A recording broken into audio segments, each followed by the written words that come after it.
Hey guys, welcome back to Proxima What If. Here we explore incredible Harry Potter what if stories and alternate destinies. Sit back, relax, and enjoy the magic. Hello guys, welcome to Aura Fiction. So in this video, we will see, what if Harry Potter was rescued by Narcissa Malfoy and raised to reclaim the Black family throne. If you enjoy these kinds of stories, don't forget to show us some love by hitting the like button and subscribing to the channel. Your support means the world to us. Now, let's start the story. Chapter 1, The Hollow Crown. The rain fell like grief made manifest, cold and relentless against the cobblestones of Godric's Hollow. Narcissa Malfoy stood at the edge of the destruction, her traveling cloak soaked through, and tried to make sense of what she was seeing. The cottage, the Potter cottage, the place she had watched through scrying mirrors for 7 months, had been torn open like a wound. The entire second floor was simply gone, replaced by jagged edges of timber and the acrid smell of dark magic that made her eyes water. She should not be here. The thought came distantly, almost academically. She should be at Malfoy Manor, maintaining her alibi, waiting for news through proper channels like every other Death Eater's wife. Instead she had felt the blood ward collapse 3 minutes ago, felt it like a string snapping against her heart, and she had operated without thinking, without planning, without any consideration for what she might find. The blood ward. Her secret shame. Her tiny rebellion. James Potter had been her cousin.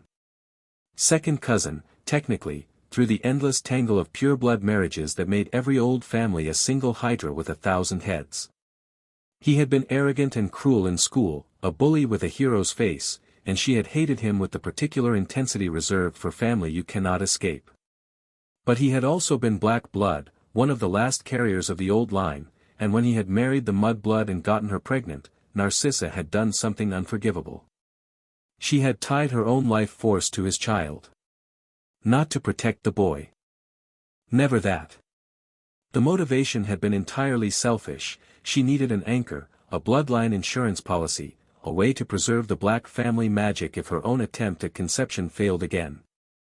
Lucius didn't know. No one knew. The ritual had been performed in secret, in the dead of night, using hair she had stolen from James at a ministry function when he'd been too busy laughing with his mudblood friends to notice her passing. And now the ward had shattered, which meant James Potter was dead. But the anchor held. The baby still lived. Narcissa moved through the wreckage of the garden gate, past the bodies of protective enchantments that sparked and died in the rain, and entered the house. The ground floor was largely intact, though everything smelled of smoke and ozone and something else, something that made her skin prickle with recognition. Dark magic of the highest order. The kind of power that left scars on reality itself. She had felt that power before, kneeling in Malfoy Manor's drawing room while the Dark Lord carved his mark into the air above her husband's arm. He had been here. The Dark Lord had come himself. Her heart hammered as she climbed the stairs, each step creaking beneath her weight. She should leave. She should run. If anyone found her here, if anyone connected her to this place on this night, the nursery door hung from one hinge. Narcissa stopped breathing. James Potter lay crumpled against the far wall, his glasses cracked, his wand still clutched in his hand. His eyes were open and empty, fixed on something she couldn't see. Rain fell through the destroyed ceiling onto his face, washing away the blood that had trickled from his nose. Beside the crib, Narcissa's hand flew to her mouth. Lily Potter. The mud blood. The woman Narcissa had spent 7 years despising with every fiber of her being. She lay in front of the crib like a sacrifice, her red hair spread across the floorboards, her arms still reaching toward the child she had died to protect. And in the crib, crying softly, was the baby. He was perhaps 15 months old, with a mess of black hair and a lightning bolt wound on his forehead that still bled sluggishly. He looked up at Narcissa with green eyes, Lily's eyes, she realized with a jolt, and his crying stuttered, as if he was trying to decide whether this new person was a threat. "Hush," Narcissa heard herself say. "Hush now." She didn't make a conscious decision to pick him up. Her body simply moved, reaching into the crib, lifting the warm weight of him against her chest. He was so small. So fragile. A tiny heartbeat against her collarbone, a fist closing around a lock of her wet hair. The rain continued to fall around them, and Narcissa Malfoy held the boy who lived and tried to think. The Dark Lord was gone. She could feel the absence of him like a missing tooth, a gap in the magical fabric of Britain that had been filled with his presence for a decade. Gone or dead or banished, she didn't know which, couldn't begin to guess what had happened here, but she knew with bone-deep certainty that everything had changed. Which meant everything was possible. "You're a black," she whispered to the baby. "Through James, through a dozen marriages and 100 years of careful breeding, you're a black. And the black family needs an heir." Her own pregnancies had failed. 3 times, 3 disappointments, 3 occasions when Lucius's cold courtesy had turned to something colder. Draco had finally come, barely 6 months ago, but even now she feared what would happen if he proved inadequate. If he failed to meet Lucius's standards. If the Malfoy name proved stronger than the black blood she had poured into him. But this child was Potter and black and something else now, something that had survived the Dark Lord's killing curse. This child was a weapon. And Narcissa Malfoy had learned, in her decade of marriage to a Death Eater, that in war you did not leave weapons lying on the battlefield. She adjusted her grip on the baby, reached into her cloak for her secondary wand, the untraceable one she kept for emergencies, and began the incantation that would change everything. Sanguis adoptio, she breathed. Genus antiquum, genus nobile, genus perpetuum. By right of blood, by right of magic, by right of will, I claim this child for House Black. The magic hurt. It hurt more than childbirth, more than the dark mark's proximity, more than anything she had ever experienced. She felt her own blood beginning to boil, felt ancient enchantments reaching across centuries to evaluate her claim, felt the weight of every black who had ever lived pressing down on her shoulders and demanding to know by what right she dared. By the right of survival, she thought savagely. By the right of necessity. By the right of a family that will die without him. The baby screamed. For one terrible moment, Narcissa thought she had killed him, that the adoption magic was too much for an infant's body, that she had destroyed the very thing she sought to claim. But then the screaming stopped, and the magic settled, and when she looked at the child in her arms, she saw that the lightning bolt scar on his forehead had been joined by a second mark. Just behind his right ear, invisible unless you knew to look, the 3 stars of the House of Black. He was hers now. Legally, magically, irrevocably. "Harry," she said, testing the name. It was a common name, a Muggle name, utterly unsuitable for a black heir. But it was his, given by parents who had loved him, and Narcissa found she could not bring herself to take that too. "Harry. My son." The baby, Harry, blinked up at her with those devastating green eyes and made a sound that might have been agreement. Narcissa allowed herself exactly 3 seconds of something that felt dangerously like tenderness. Then she straightened her spine, adjusted her grip, and disapparated into the night. She had a story to craft and a husband to convince and a lifetime of plans to set in motion. The Black family would rise again. And Harry Potter, Harry Black, would be the instrument of that rising. Albus Dumbledore arrived at number 4, Privet Drive, at precisely 11:47 p.m. The street was quiet, ordinary in a way that made his heart ache. These were the houses of people who had never heard of Voldemort, never felt the cold touch of a Dementor, never buried friends and students and colleagues in graves marked only by their birth and death dates because the Dark Lord had forbidden mourning. This was the world Harry Potter had saved. And Harry Potter was not here. Dumbledore had felt the blood wards collapse the moment James died, felt them, noted them, and immediately begun making arrangements. The protection Lily had invoked required blood family to anchor it. Petunia Dursley, magic-hating and bitter though she was, carried enough of Lily's blood to serve. Harry would be safe here, hidden from the Death Eaters who would seek revenge, protected by love and sacrifice and the ancient magic that even Voldemort could not overcome. It was a good plan. A necessary plan. A plan that required Harry Potter to actually be present. Minerva, Dumbledore said quietly. Professor McGonagall materialized from the shadows of a nearby hedge, her tartan dressing gown doing nothing to diminish her essential severity.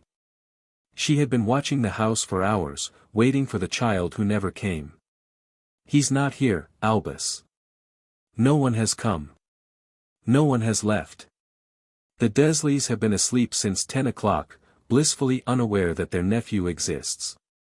Her voice cracked slightly. Albus, where is he? Where is Harry? Dumbledore did not answer. He was staring at the empty doorstep where he had planned to leave a basket and a letter and the hope of an entire world, and his mind was racing through possibilities. The Death Eaters had taken him. The child had died after all, a delayed effect of surviving the killing curse. A well-meaning wizard had found him and claimed him, intending to raise the boy who lived as their own. Or, his eyes narrowed. Or someone had been watching. Someone with blood magic of their own, blood magic tied to James Potter, blood magic that would have alerted them the moment the wards fell. Minerva, he said again, his voice very calm. I need you to contact the Order. All of them. Have them search every hospital, every orphanage, every safe house we know of. The child must be found before morning. You know something. I suspect something. It is not the same thing. He turned to face her, and for just a moment, she saw the weight of 100 years pressing down on those ancient shoulders. Find the boy, Minerva. Find him quickly. Because if I am right about who has taken him, then Harry Potter has not been saved from darkness. He paused, his blue eyes dimming.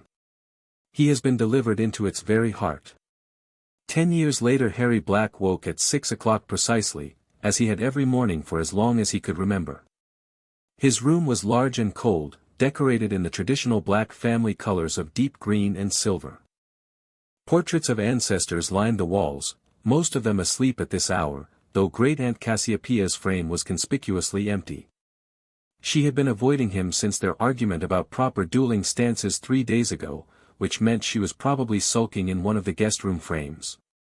He let her sulk. Great-Aunt Cassiopeia needed to learn that being dead for 40 years did not automatically make her correct about everything. The morning routine was immutable: wash, dress in clothes appropriate to the day's activities, review his schedule while eating breakfast in his room. Today's schedule was heavier than usual.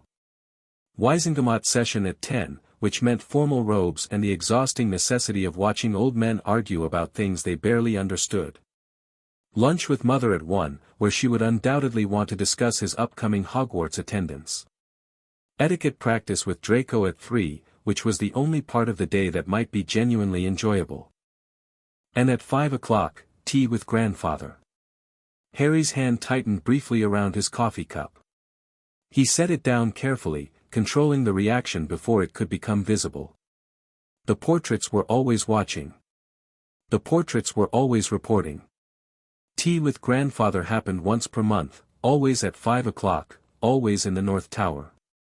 Harry had been attending these sessions since he was 7 years old, and each one left him feeling like a mouse who had successfully navigated a room full of sleeping cats. Grandfather was old and weak and confined to his stasis ward, but his mind was sharp enough to cut glass, and he delighted in finding flaws in Harry's education. You move like a Potter, grandfather had said at their last meeting.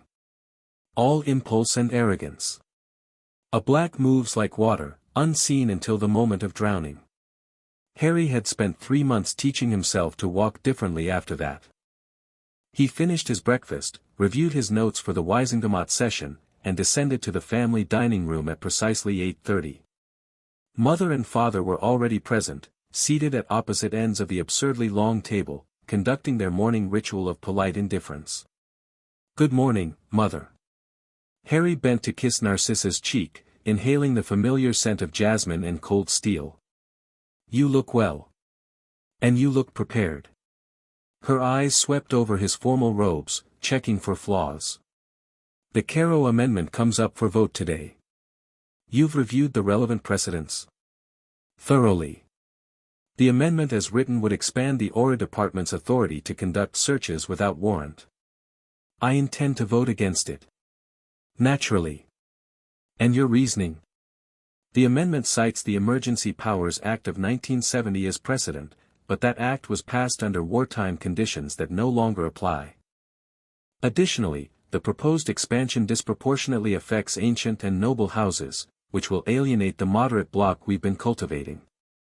Narcissa's mouth curved in something that was almost a smile. And if Lord Not challenges your standing to vote at all? Then I will remind him that the Black family held seats on the Wisingamot when his ancestors were still learning which end of the wand to point at their enemies. Harry helped himself to toast and eggs from the sideboard. And then I will reference the Succession Act of 1743, which specifically permits minor heirs to vote on matters of family interest with the consent of their magical guardian, which you are. Well done. Narcissa sipped her tea, the praise delivered and discarded in a single breath. Your father has concerns about your seating arrangement during the session. You will address them. Harry turned to face Lucius Malfoy. His father, though Harry had learned long ago that biology was the least important component of that word, sat in perfect stillness at the far end of the table, his blonde hair immaculate, his grey eyes revealing nothing. Lucius had never loved Harry. Had never pretended to love Harry. Had, in fact, made it abundantly clear through a decade of small cruelties and pointed absences that he considered Harry's presence in his home an inconvenience at best and a threat at worst. Harry had learned to work with this. Lucius's hostility was predictable, almost comforting in its consistency. It was Lucius's rare moments of warmth that required caution. The concern, Lucius said smoothly, is one of perception. A black heir sitting in the junior noble section sends a message of weakness. A black heir sitting in his family's ancestral seat sends a message of premature arrogance. The question is which message you prefer to send. Neither. Harry took his own seat, precisely midway between his parents. I will sit in the visitors' gallery for the first half of the session, establishing myself as an observer rather than a participant. When the Caro Amendment comes to vote, I will descend to the floor, claim the black seat, cast my vote, and immediately return to the gallery. The message will be clear: I am present but not presumptuous. I vote on matters of family interest but do not overreach. Lucius's expression flickered, something that might have been annoyance or might have been approval. And when Lord Not challenges your right to vote? He won't. You seem very certain. Harry met his father's eyes without flinching. Lord Not's grandson Theodore is starting Hogwarts this year. The Not family has historically aligned with the conservative bloc, but Theodore has shown concerning signs of independent thought. Lord Not would very much like to secure a betrothal arrangement with a prominent family to anchor his grandson's loyalties. The Greengrass family, Lucius said slowly. The Greengrass family, Harry agreed. Whose head, Lord Cyrus Greengrass, has been a black family ally for 3 generations. If Lord Not challenges me in the Wisingamot today, I will ensure that Lord Greengrass hears of it before sunset. And Lord Not knows that I will ensure this. Silence stretched across the dining room. Lucius stared at Harry for a long moment, his face unreadable. You've been planning this for some time, he said finally. Since March. Harry sipped his tea. When Lord Not first mentioned his concerns about my claim at Lady Longbottom's spring garden party, I assumed he would act eventually. I prepared accordingly. And Theodore Not? You've met the boy. Twice. He's intelligent, observant, and unhappy. He will be useful. Something shifted in Lucius's expression. It took Harry a moment to identify it, the cold, calculating interest of a predator recognizing a fellow hunter. You are, Lucius said quietly, very much your mother's son. Harry smiled. It was not a warm smile. I know. The Wisingamot chamber was designed to intimidate. Harry had read about the architecture in one of the books grandfather had assigned him, The Political Aesthetics of Magical Britain by some dusty academic whose name he couldn't remember. The chamber was circular, with tiered seating arranged so that everyone faced the central dais where the chief warlock presided. The benches were carved from ancient oak, supposedly cut from trees that had witnessed the founding of Hogwarts itself. Magical torches lined the walls, their flames enchanted to flicker in response to the emotional temperature of the room. The effect was meant to make everyone feel small. Everyone except the chief warlock, who sat on a raised throne of dark stone and looked down on the assembled nobility like a king surveying his court. Albus Dumbledore was many things, Harry knew. Hero of 2 wizarding wars. Vanquisher of Grindelwald. The greatest wizard of the age, if you believed the press. But he was also chief warlock of the Wizengamot, and in this room, he was absolute monarch of everything that happened. Harry took his seat in the visitors' gallery, positioned himself to see and be seen, and watched. The session began with the usual tedium, procedural votes, committee reports, the endless bureaucratic machinery of magical government grinding through its daily routine. Harry used the time to observe the shifting allegiances playing out in tiny gestures and subtle glances. Lady Longbottom avoided eye contact with Lord Macmillan, which suggested their dispute over the Herbology Commission had not been resolved. The Carrow brothers sat together in the dark family section, their faces tight with barely suppressed anger, probably frustrated by the delays to their amendment. And Lord Knott. Lord Knott was watching Harry. The old man sat in the conservative block section, surrounded by allies, his watery grey eyes fixed on the visitors' gallery with an intensity that might have been unnerving if Harry hadn't expected it. This was the moment. This was the test. Harry met Lord Knott's gaze and inclined his head, the precise degree of respect appropriate for an elder of similar standing. Not deference. Not challenge. Simply acknowledgement. Lord Knott's eyes narrowed slightly. Then he looked away. Good, Harry thought. You understand.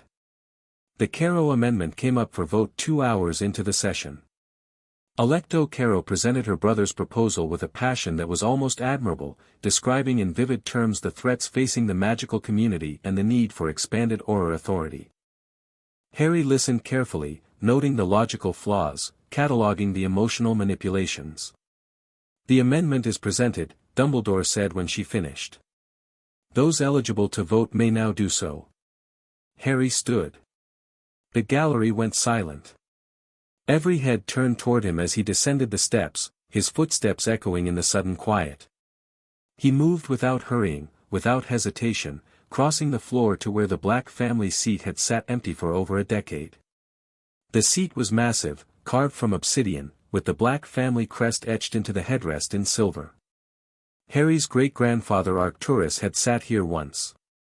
His great-great-uncle Sirius had sat here before his conviction. Now Harry placed his hand on the armrest and felt the magic of the seat reaching out to him, testing his blood, confirming his right. The seat accepted him. Harry sat. The chair recognizes, Dumbledore said, his voice carefully neutral, Harry Black, heir of the most ancient and noble house of Black, voting by proxy of his magical guardian, Lady Narcissa Malfoy, on matters of family interest. I object. The voice came from Lord Malfoy, not Lucius, but Abraxas Malfoy, Lucius's father, who had somehow survived his dragon pox and emerged even more virulent in his hatred of anything that threatened pureblood tradition. The old man rose from his seat with theatrical slowness, his cane tapping against the stone floor. The child has no right to this seat. He is not a Black by birth. He is a Potter, claimed through irregular means, and his presence here is an insult to every ancient family in this chamber. Harry had expected Lord Knott to challenge him. He had not expected his own grandfather, step-grandfather, technically, though the distinction seemed academic, to launch the attack. He looked at the elder Malfoy and felt a cold fury settle into his chest. This was Lucius's doing. It had to be. Abraxas Malfoy hadn't taken an interest in politics for 5 years, and now he suddenly appeared to challenge Harry's legitimacy. You're testing me, Harry thought, looking across the chamber to where Lucius sat with perfect stillness. You want to see if I can survive without your help. Fine. He would show them all. Lord Malfoy raises a point of order, Harry said, his voice carrying clearly through the chamber. I will address it. He rose from the black seat, feeling the magic of it flowing through him like cold water. This was the moment. This was what he had been training for. The adoption rituals of 1743 established clear precedent for blood adoption into ancient and noble houses. The ritual performed by Lady Narcissa Malfoy on the night of October 31, 1981, followed every requirement of that law. My blood carries the black family magic. My body bears the black family mark. My soul is bound to the black family wards. By every legal and magical standard, I am a black. You are a half-blood, Abraxas spat. Your mother was a mud-blood. No ritual can change that. My birth mother, Harry corrected gently, was Muggle-born. My legal mother, by adoption and by magic, is Narcissa Black Malfoy, your own daughter-in-law. Her blood is as pure as any in this chamber. And it flows through me now. Murmurs rippled through the assembly. Harry pressed his advantage. But perhaps Lord Malfoy is confused about the nature of blood adoption. Allow me to clarify. He reached into his robes and withdrew a small silver knife. The black family magic recognizes me. If any member of this body doubts that, I invite them to test it. Blood magic is absolute. It cannot be fooled, cannot be manipulated, cannot be deceived. If I am not a true black, the family magic will reject me, and that rejection will be visible to everyone here. He held out his hand, palm up, and drew the knife across his skin. Blood welled up, dark red in the torchlight. Harry held his bleeding hand over the obsidian seat, letting the drops fall onto the black family crest. The silver etching blazed to life. 3 stars, burning with cold fire, rose from the seat back and circled Harry's head like a crown. The black family magic surged through the chamber, ancient and terrible and undeniable, and Harry felt it recognize him as one of its own. I am Harry Black, he said softly, and his voice carried to every corner of the silent chamber. Heir to the most ancient and noble house of Black. And I vote no on the Caro Amendment. He sat down. For a moment, no one spoke. Then Dumbledore's voice cut through the silence, the vote is recorded. Heir Black votes no. Are there any other votes to record? The session continued. Harry sat in the Black family seat, his hand still bleeding sluggishly, and felt the eyes of the entire Wizengamot fixed on him. He had made his point. He had claimed his place. And if the cold satisfaction he felt was perhaps a bit too much like the pride grandfather had warned him about, well. He was 11 years old, and he had just faced down the assembled nobility of magical Britain. He was allowed a little pride. The session ended at noon. Harry emerged from the Wizengamot chamber into a gauntlet of observers, journalists, political operatives, noble heirs hoping to catch his attention. He moved through them without pausing, offering polite nods to appropriate personages, ignoring questions from the Daily Prophet reporter who tried to corner him near the elevators. Mother was waiting in the ministry atrium, her face carefully blank. She said nothing until they had reached the apparition point and departed for Malfoy Manor, and even then her silence stretched for almost a full minute. Well, she said finally, as they walked through the manor's front gates. That was not how I expected the morning to proceed. I apologize, Mother. Lord Malfoy's intervention was unexpected. Lord Malfoy's intervention was orchestrated. Narcissa's voice was cold. My husband wished to test your responses. I should have anticipated it. You didn't know. If I had known, I would have prevented it. She stopped walking, turning to face him with an intensity that made Harry's stomach clench. You handled it well. Better than well. But the method you chose was extreme. The blood magic demonstration. You drew blood in the Wizengamot chamber. You invoked family magic in front of witnesses. You made yourself memorable in a way that will have consequences. She reached out and took his hand, examining the still healing cut with clinical precision. The conservatives will see you as a threat. The progressives will see you as a potential ally. Dumbledore will see you as someone to be watched very carefully indeed. All of that was true before this morning. Yes. But now they know it. Narcissa's grip tightened. I have spent 10 years building the fiction that you are simply another noble heir, unremarkable, predictable, safe. In 10 minutes, you have destroyed that fiction forever. Harry looked at his mother, his real mother, the woman who had chosen him, trained him, prepared him for battles he was only beginning to understand, and saw something in her eyes that he had never seen before. She was afraid. Not of him. Not of the consequences. She was afraid for him. Mother, he said quietly. I know what I'm doing. Do you? Her voice cracked, just slightly. Do you truly understand what you've set in motion? The powers you've revealed, the enemies you've made? Your grandfather is watching, Harry. He is always watching. And what you did today will have reached him before sunset. Grandfather. The cold presence in the North Tower. The voice that spoke through portraits and house elves and the occasional whispered wind through empty corridors. Harry had spent his entire life learning to fear that voice, to anticipate its demands, to satisfy its impossible standards. Good, he said. Let him watch. Narcissa's eyes widened. I'm tired of hiding, Mother. I'm tired of pretending to be less than I am so that Father doesn't feel threatened, so that Grandfather doesn't feel the need to correct me. I am the Black Heir. Today I proved it. And if Grandfather has objections, he can raise them at tea. For a moment, Narcissa simply stared at him. Then, slowly, her lips curved into something that might have been a smile. You are going to be the death of me, she murmured. Probably, Harry agreed. But not today. Lunch was a subdued affair. Lucius was conspicuously absent, which Harry suspected meant he was either pleased with the morning's events or furious about them. With Lucius, it was often difficult to tell the difference until much later, when the consequences arrived.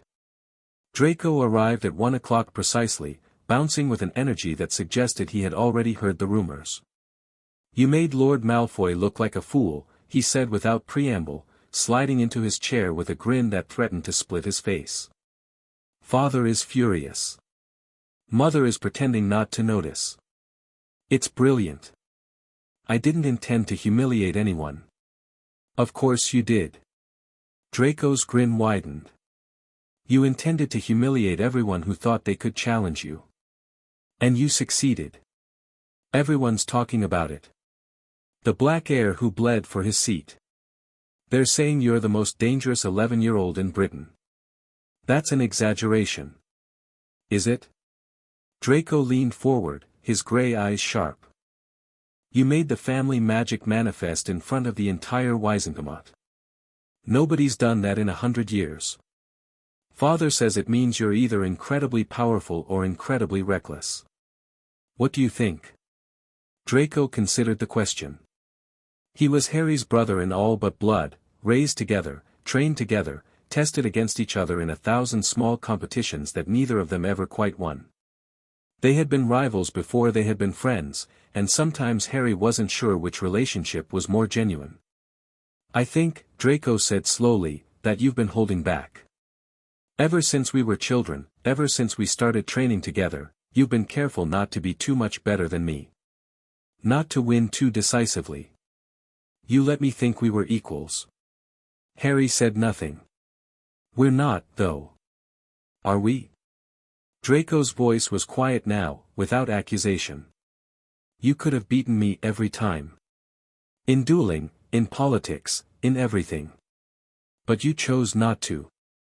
You chose to stay close enough that I wouldn't feel threatened. You're my brother. I know. Draco looked away. That's why it doesn't bother me as much as it should. Because you did it for me. Because you wanted me to be confident instead of crushed. He paused. But you're not holding back anymore, are you? Today was the start of something. Something you've been planning for a long time. Harry reached across the table and gripped Draco's shoulder. Whatever happens, he said quietly, you're my brother. That won't change. Promise? Promise. Draco nodded once, sharply, and the moment of vulnerability passed. Good. Now tell me what you're actually planning, because I've been watching you since we were 6 years old and I know you're not doing this for the Black family legacy. Harry opened his mouth to respond, and stopped. There were limits to what he could share, even with Draco. Plans that had been forming since the day he had discovered the truth about his parents. Schemes that would bring him into direct conflict with everyone who had shaped his life. He trusted Draco with his life, but he wasn't sure he trusted Draco with his secrets. Later, he said finally. After I know how today ends. Tea with grandfather. Yes. Draco shuddered. Rather you than me. The last time I saw him, he made me recite the family lineage back 12 generations. Said I was inadequate for forgetting that great-great-aunt Elidora's second husband was a Rosier by birth. He does that to everyone. He does it to me because I'm not the heir. Draco's voice was matter-of-fact, without bitterness. You're the one he cares about. You're the one he's been shaping. Whatever he wants from you, Harry, it's bigger than family lineage. Harry knew that. He had always known it. Grandfather's interest had never been paternal, it had been strategic, calculated, purposeful in a way that suggested plans within plans within plans. Today, perhaps, he would finally learn what those plans were. The North Tower was the oldest part of Malfoy Manor, though it hadn't always belonged to the Malfoys. Harry climbed the winding stone stairs, passing through layers of wards that recognized his blood and allowed his passage. The magic here was ancient, predating the manor itself, built into the stones of what had once been a Black family stronghold before some long-ago marriage had transferred it to Malfoy hands. Grandfather had claimed this tower decades ago, before Harry was born, before Narcissa was born. He had wrapped it in stasis magic and preservation charms and gone to sleep, waiting for something, or someone, worth waking for. He had woken when Harry was 7 years old. Harry still remembered the cold voice emerging from the portrait in his bedroom, demanding an audience. Still remembered walking up these stairs for the first time, heart pounding, to meet the man who would shape the next 4 years of his life. The door at the top of the stairs opened at his touch. The room beyond was sparse by Black family standards, a few pieces of heavy furniture, a fire burning in the grate, walls lined with portraits that moved but never spoke. In the center of the room, in a chair that was not quite a throne, sat Arcturus Black III. He looked like death wearing a human face. The stasis magic had preserved his body but not renewed it. Arcturus Black was ancient, nearly 150 years old, if the family records were accurate, and every one of those years was etched into his features. His skin was paper-thin, stretched over bones that seemed too sharp to be entirely human. His eyes were pure black, dark and cold and terrible in their intensity. His hands, resting on the arms of his chair, were skeletal, each finger a precisely articulated claw. But his voice, when he spoke, was strong as ever. "You have had an eventful morning, grandson." Harry bowed, the precise degree of respect due to a lord of an ancient and noble house. "Grandfather. I trust you are well." "I am neither well nor unwell. I simply am." Arcturus gestured to a chair across from his own. "Sit. Tell me about your performance in the Wizengamot." "I claimed the black seat. I cast a vote on a matter of family interest. I defended my right to do so when challenged." "You drew blood in the chamber." "I did." "You invoked the family magic." "I did." "You made yourself visible, memorable, known to every power in magical Britain." Arcturus leaned forward, and his eyes seemed to bore directly into Harry's soul. Was this wise? Harry met his grandfather's gaze without flinching. "Wisdom was not my primary concern." "Indeed? And what was your primary concern?" "Establishing precedent. I will be attending Hogwarts next month. Dumbledore will attempt to influence me. The conservative faction will attempt to recruit me. Every house in the Wisengamot will be watching to see whether the black heir is prey or predator. Today I made the answer clear. Arcturus was silent for a long moment. The fire crackled. The portraits on the walls seemed to lean closer, listening. You think like a black, the old man said finally. You plan like a black. You move with the patience and precision I have spent 4 years trying to teach you. He paused. And yet, you are not a black. Not entirely. Arcturus rose from his chair, and despite his apparent frailty, the movement was eerily smooth. You are James Potter's son. Lily Evans's son. You carry their blood alongside ours, their impulses alongside our training. No matter how well you learn our ways, that other heritage remains. Harry felt his jaw tighten. My parentage is not in question. The blood magic confirmed that you carry black blood. It did not confirm that black blood is dominant. Arcturus moved closer, circling Harry's chair like a vulture examining promising carrion. Today you demonstrated power. But you also demonstrated impulsivity. You took a risk that was not necessary. You revealed capabilities that would have been more useful as surprises. You acted from emotion, pride, wounded pride, rather than pure calculation. Lord Malfoy challenged my right to. Lord Malfoy is a senile fool whose opinion is worth less than goblin dung. Arcturus's voice cracked like a whip. His challenge was irrelevant.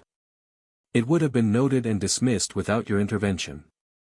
But you could not resist the opportunity to demonstrate your superiority. To prove yourself. To make everyone in that chamber look at you and see you. He stopped directly in front of Harry, close enough that Harry could smell the strange, dusty scent of stasis magic clinging to his robes. That impulse, Arcturus said softly, is Potter. And it will destroy you if you do not learn to control it. Harry forced himself to breathe normally. What would you have had me do? I would have had you do nothing. Sit in your seat. Cast your vote. Accept the challenge with gracious contempt and allow the Wisengamot's procedures to resolve it. The result would have been the same, but you would have revealed nothing of your true capabilities. And if the procedures had ruled against me, then you would have accepted the ruling and found another path.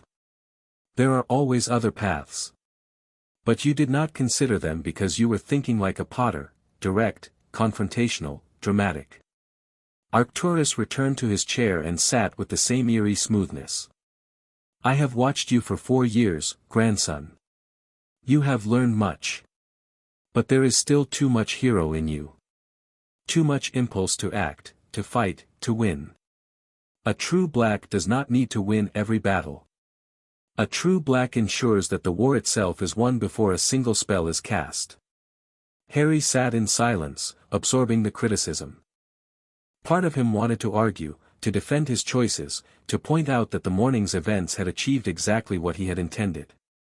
But he had learned long ago that arguing with Arcturus was pointless. The old man did not engage in debate. He pronounced judgments. You have made my point for me, Arcturus observed, watching Harry's face. Even now, you want to fight. To defend yourself.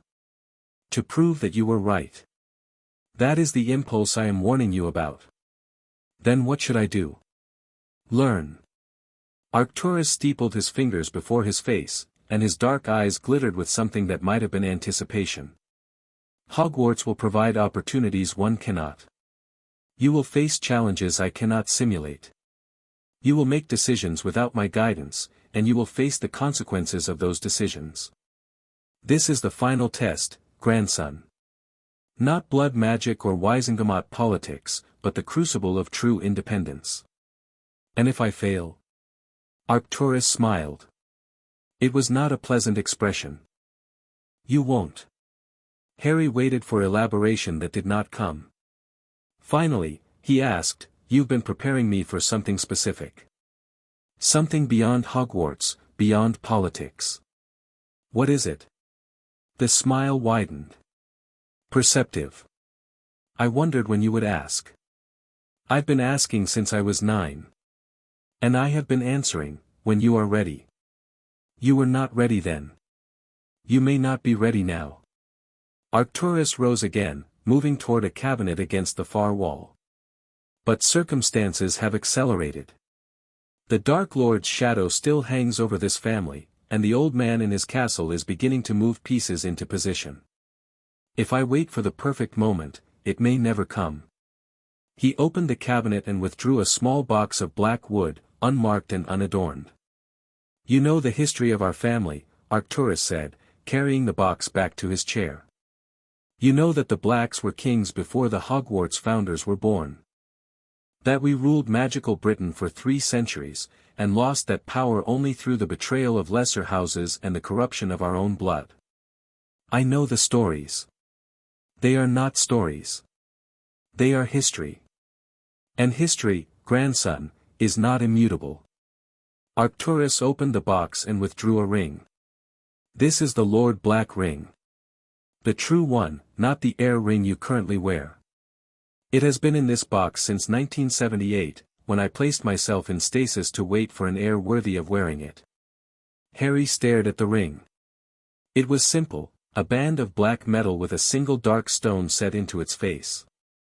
But the magic radiating from it was anything but simple. It felt like standing at the edge of an abyss, staring into depths that had no bottom. I don't understand, he said slowly. You're the Lord Black. The ring is yours. I am Lord Black in name. But I am also old, weak, and trapped between life and death by the stasis magic that preserves me. I cannot exercise the full powers of the position. I cannot father heirs. I cannot sit in the Wisengamot, negotiate alliances, or lead the family in any meaningful sense. Arcturus held the ring up, letting the firelight play across its surface. But I can name my successor. I can transfer the lordship to someone who can do what I cannot. You want to make me Lord Black. I want to make you the instrument of our family's restoration. Lord Black is merely the title that will give you the authority to act. Arcturus's eyes bored into Harry's. But there are conditions. Responsibilities. A true Lord Black is not merely the head of a family, he is the family's will made manifest. Every Black who has ever lived, every drop of black blood ever spilled, every victory and every defeat, all of it becomes your burden. Your inheritance. Your purpose. Harry felt the weight of those words pressing down on him. This was what Arcturus had been building toward. This was the culmination of 4 years of training, testing, shaping. What conditions? He asked. 3. Arcturus set the ring on the arm of his chair, within Harry's reach but not offered. First, you will restore the Black family to its rightful place among the great houses of magical Britain. Not merely equal to the Malfoys or the Longbottoms, but above them, preeminent, undeniable, supreme. That could take decades. It could take lifetimes. I am not expecting you to accomplish it by next Tuesday. A ghost of humor flickered across Arcturus's face. Second, you will continue the bloodline. Marry appropriately, produce heirs, ensure that the Black name does not die with you. This is non-negotiable. I'm 11 years old. And by the time you are 25, I expect you to have at least 1 child. The timeline is generous. Arcturus leaned forward. Third, and most important, you will embrace what you are. Not Potter. Not the boy who lived. Not whatever destiny the old fool in Hogwarts has planned for you. You will be Black, completely, irrevocably, without reservation. Every decision you make, every alliance you form, every enemy you destroy will be in service of the family. Is that clear? Harry looked at the ring. Looked at the old man who had trained him, tested him, shaped him into something that might be capable of carrying this burden. And thought about everything Arcturus didn't know. The truth about his parents. The research he had done in secret. The plans he had made that had nothing to do with Black family restoration and everything to do with a different kind of justice. What if, Harry said carefully, I'm not who you think I am. Arcturus's expression didn't change. Explain. You've been training me to be your successor. Your weapon. The instrument of Black family restoration. But I'm not. He paused, searching for words that wouldn't reveal too much. I'm not entirely yours. I never have been. There are parts of me that you don't control, thoughts you can't shape, loyalties you haven't considered. I am aware. Harry blinked. You are. I am many things, grandson, but I am not a fool. Arcturus's voice was dry. I know you have been researching your birth parents in secret. I know you have questions about Sirius Black and his alleged betrayal. I know you have been carefully, methodically building towards something that exists outside my plans. The words hit Harry like a blow. He had been so careful. So thorough in covering his tracks. How had Arcturus, the portraits, he realized. You've had them watching me all along. Of course. Did you imagine I would leave the heir I spent 4 years training unsupervised? Arcturus shook his head slowly. I know your secrets, grandson. Most of them, at least. I know you believe Sirius Black is innocent. I know you intend to prove it. I know you are planning something that will bring you into conflict with the very powers I have been training you to navigate. And you've allowed this? Let me continue. I have done more than allow it. I have encouraged it. Arcturus picked up the ring again, turning it slowly in his skeletal fingers. You mistake my purpose. I have not been training you to be a tool. Tools break. They wear out. They become obsolete. I have been training you to be my equal, someone capable of making decisions I might not agree with, pursuing goals I might not share, thinking in ways I cannot predict. Why? Because a Lord Black who cannot surprise me is not worthy of the title. Because the world you will face is not the world I conquered, and the strategies that serve me will not serve you. Because, he paused, and something almost like emotion flickered across his ancient face. Because I am dying, grandson. The stasis magic that has preserved me is failing. I have, perhaps, 5 years remaining. Perhaps less.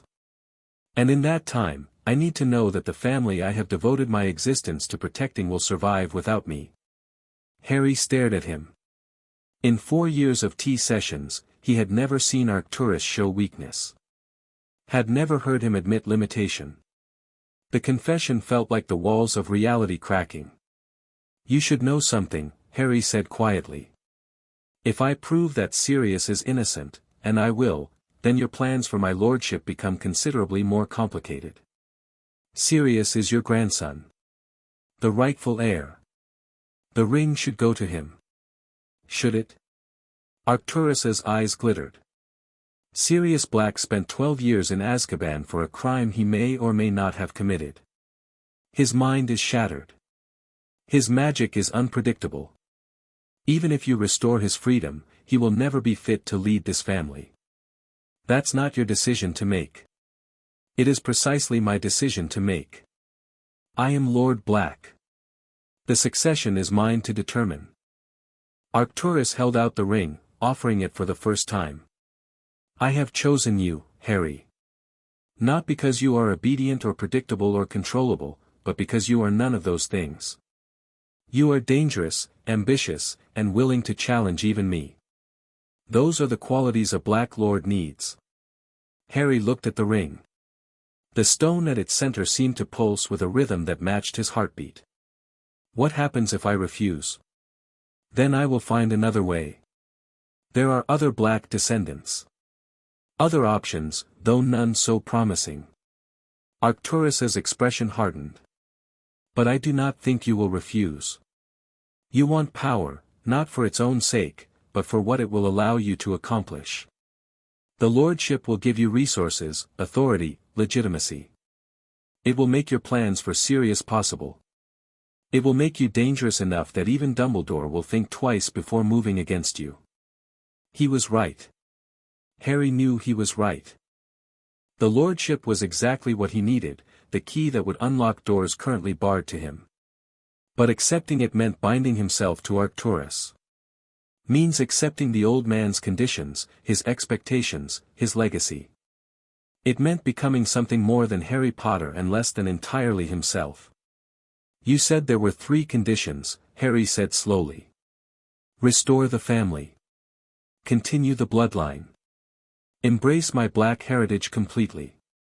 He met Arcturus's eyes. I will accept the first 2. The third. I cannot promise something I'm not sure I believe.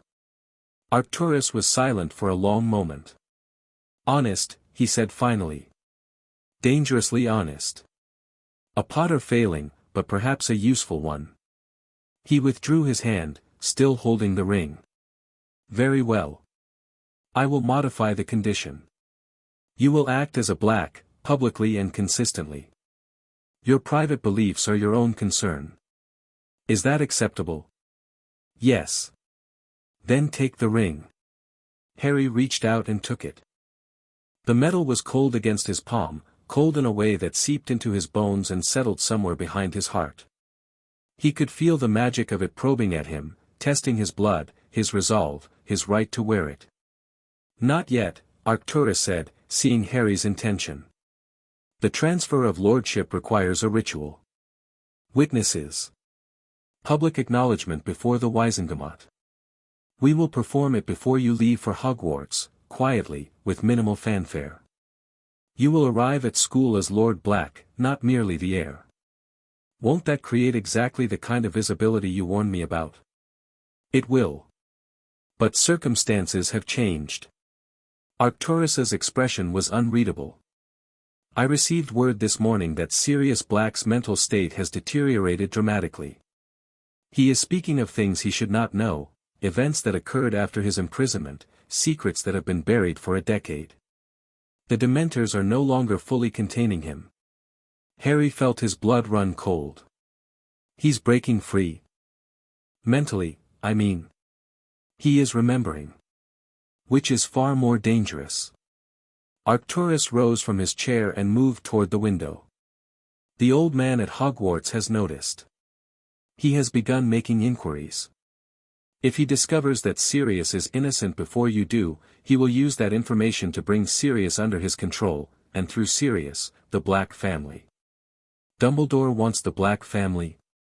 Dumbledore wants everything. Arcturus's voice was bitter.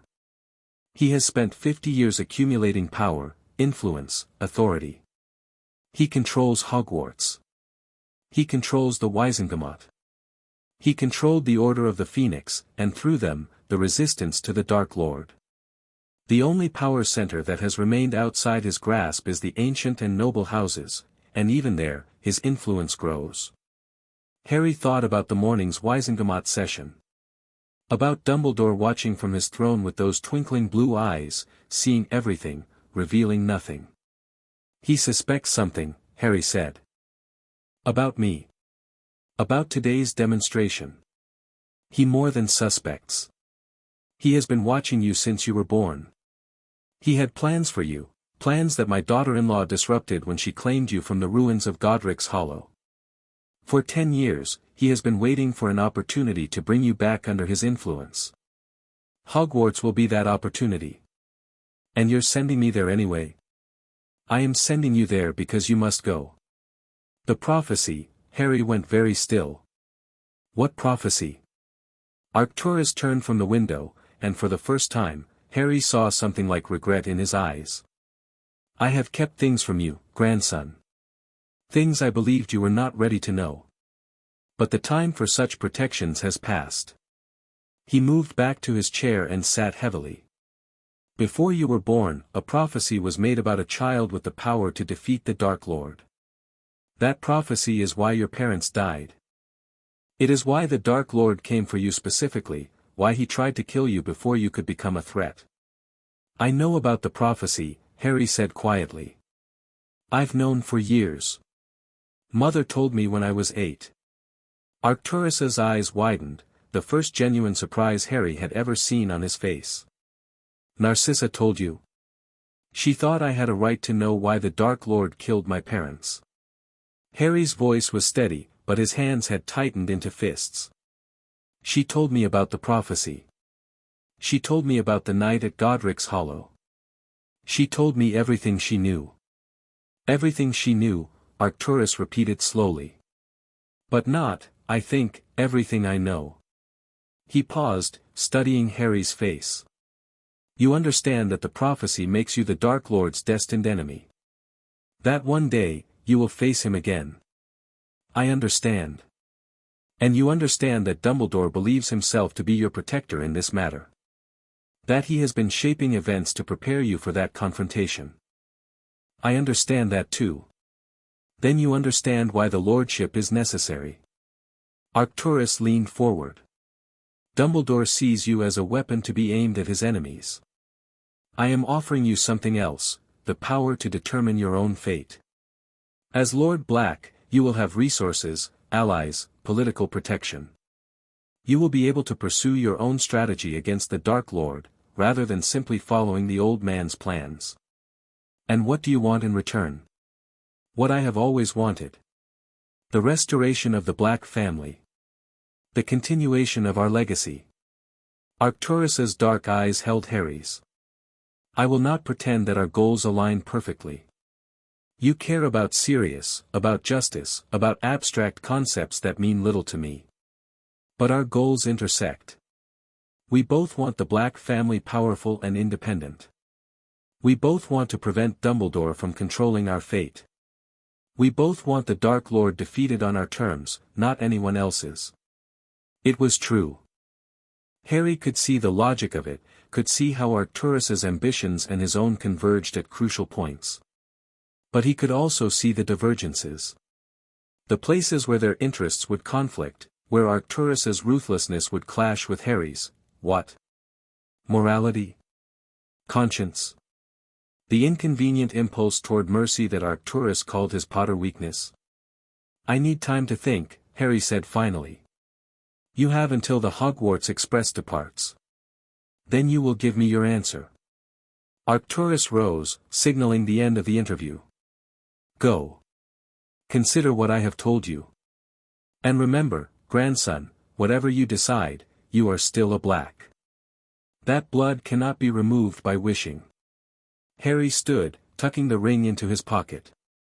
It seemed to pulse against his leg, warm now where it had been cold, as if the magic within it was already beginning to recognize him. One more question, he said at the door. This morning, before I left for the Wisengamot, I received a letter. Unsigned, bearing the Black family crest. It said, I am awake. Was that from you? Arcturus's expression went perfectly blank. No, he said quietly. It was not. Harry descended the tower stairs with the ring burning in his pocket and his mind churning with questions. If the letter wasn't from Arcturus, then who? And what did it mean? The Black family crest was not casually employed. Only those with legitimate claim to Black blood could use it without triggering defensive enchantments. Which meant the letter's sender was a Black, but every Black Harry knew of was either dead, imprisoned, or currently in this building. Unless... He stopped mid-step, a cold certainty settling into his bones. Unless someone else had been watching. Someone else with Black blood, with access to the family magic, with reasons to announce their presence now, at this precise moment. I am awake. Not a greeting. A warning. Harry resumed his descent, moving faster now. He needed to research. He needed to understand who else might have legitimate claim to the Black legacy, who else might be waiting in the shadows, watching his rise with unknown intentions. He needed to be ready. Because whatever was coming, Harry had a terrible feeling that Arcturus's 5-year estimate was wildly optimistic. Something was waking up. Something old, something patient, something that had been waiting for a very long time. And it knew exactly who Harry Black was. That night, Harry dreamed. He stood in a corridor of black stone, identical doors stretching away on either side into infinity. The air was cold, still, and tasted of dust and centuries. Somewhere in the distance, he could hear voices, whispers that might have been words, if only he could get close enough to hear them clearly. He walked forward. The doors were unmarked, but he knew instinctively that each one led somewhere important. Behind one, he could hear his mother's voice, not Narcissa, but Lily, the woman whose eyes he wore like a mask. Behind another, the howling of a great black dog. Behind a third, the cold laughter of something that might have been human once. And at the end of the corridor, standing in shadow that seemed to flow around her like water, was a woman. She was beautiful in the way that nightmares are beautiful, dark hair falling to her waist, dark eyes that reflected no light, a face that held no warmth whatsoever. She wore the black family colors, but her robes were old, cut in a style that hadn't been fashionable for centuries. "Little heir," she said, and her voice echoed from every direction at once. "Little lost boy wearing a stolen name. Do you know who I am?" Harry tried to speak, but his voice wouldn't come. The woman smiled. It was the smile of a predator considering whether its prey was worth the effort of chasing. "You will," she said. "Soon enough, you will." She raised one hand, and Harry saw that she was holding something, a ring, identical to the one Arcturus had given him. The stone at its center pulsed with dark light, and Harry felt an answering pulse in his pocket, where his own ring waited. "The game begins again," the woman whispered. "The family awakens. And you, little heir, are precisely where you are meant to be." She closed her fist around the ring, and the darkness swallowed Harry whole. He woke with a gasp, sitting up in bed with his heart hammering against his ribs. The bedroom was quiet. Dawn light filtered through the curtains. On his nightstand, the ring Arcturus had given him sat in a pool of pale sunlight, looking completely ordinary. But Harry knew it wasn't. He reached for the ring, hesitated, then picked it up anyway. The metal was warm against his skin, comfortable in a way that felt like coming home. On the back of his hand, so faint he might have imagined it, 3 stars flickered briefly to life. Harry stared at them until they faded. Then he got out of bed and began preparing for what he knew would be the most important day of his life. Chapter 1 and Chapter 2, The Serpent School Platform 9 3/4 teemed with the chaos of 100 families saying goodbye. Harry stood apart from the crowd, watching the scene with the detached interest of an anthropologist studying a foreign culture. Mothers wept. Fathers offered gruff advice. Siblings fought over owl cages and last-minute sweets. It was, he supposed, what normal families did, though he had precious little experience with normal families. Draco stood beside him, practically vibrating with excitement that he was trying and failing to contain behind a mask of aristocratic boredom. "There's Crabbe and Goyle," he muttered, nodding toward 2 lumpy boys being shepherded onto the train by equally lumpy parents. "Father says I should cultivate them. Their families have been Malfoy allies for generations." "Their families have been Malfoy servants for generations," Harry corrected quietly. "There's a difference. Don't mistake loyalty for friendship." "I know that." Draco's voice held a hint of irritation. "I'm not stupid, Harry." "No, you're not. But you're also not careful enough about showing it." Harry turned to face his brother, lowering his voice further. "At Hogwarts, we won't have Mother to protect us. Every word, every gesture, every alliance will be scrutinized. The heirs of half the Wisengamot are on that train. They've been raised to find weaknesses and exploit them. So have we." "Exactly. Which means they'll be expecting it." Harry gripped Draco's shoulder briefly. "Be charming. Be confident. But don't show them everything. Let them think they've figured you out, and then be something else entirely." Draco's expression shifted, the boyish excitement fading into something sharper, more calculating. "And what will you be showing them?" "Exactly what they expect to see. The black heir. Arrogant, powerful, political." Harry smiled thinly. "It's easier to hide behind the truth than behind a lie. Boys." Narcissa's voice cut through their conversation like a blade through silk. She approached with Lucius trailing behind her, his expression fixed in its usual mask of cold disdain. The crowds parted for them instinctively, people moved out of the Malfoys' way without quite realizing they were doing it. "The train will depart in 10 minutes, Narcissa said. "Have you said your farewells?" "We were just finishing." Harry turned to face his mother, and something in his chest tightened at the sight of her. She was immaculate as always, blonde hair swept into an elegant twist, ice blue robes that probably cost more than most wizards earn in a month, but there was tension around her eyes that hadn't been there yesterday. She was afraid. Still afraid. For him. "Walk with me," she said quietly. It wasn't a request. They moved away from the crowd, toward a quieter section of the platform where the shadows of the station arches provided a modicum of privacy. Narcissa cast a subtle privacy ward with a flick of her wand, then turned to face him. "The ring," she said. "Arcturus gave it to you." "Yes. And you're going to accept the lordship." Harry hesitated. He had spent the night thinking about little else, turning the decision over in his mind like a puzzle box that refused to open. "I haven't decided yet." "You've decided." Narcissa's voice was flat.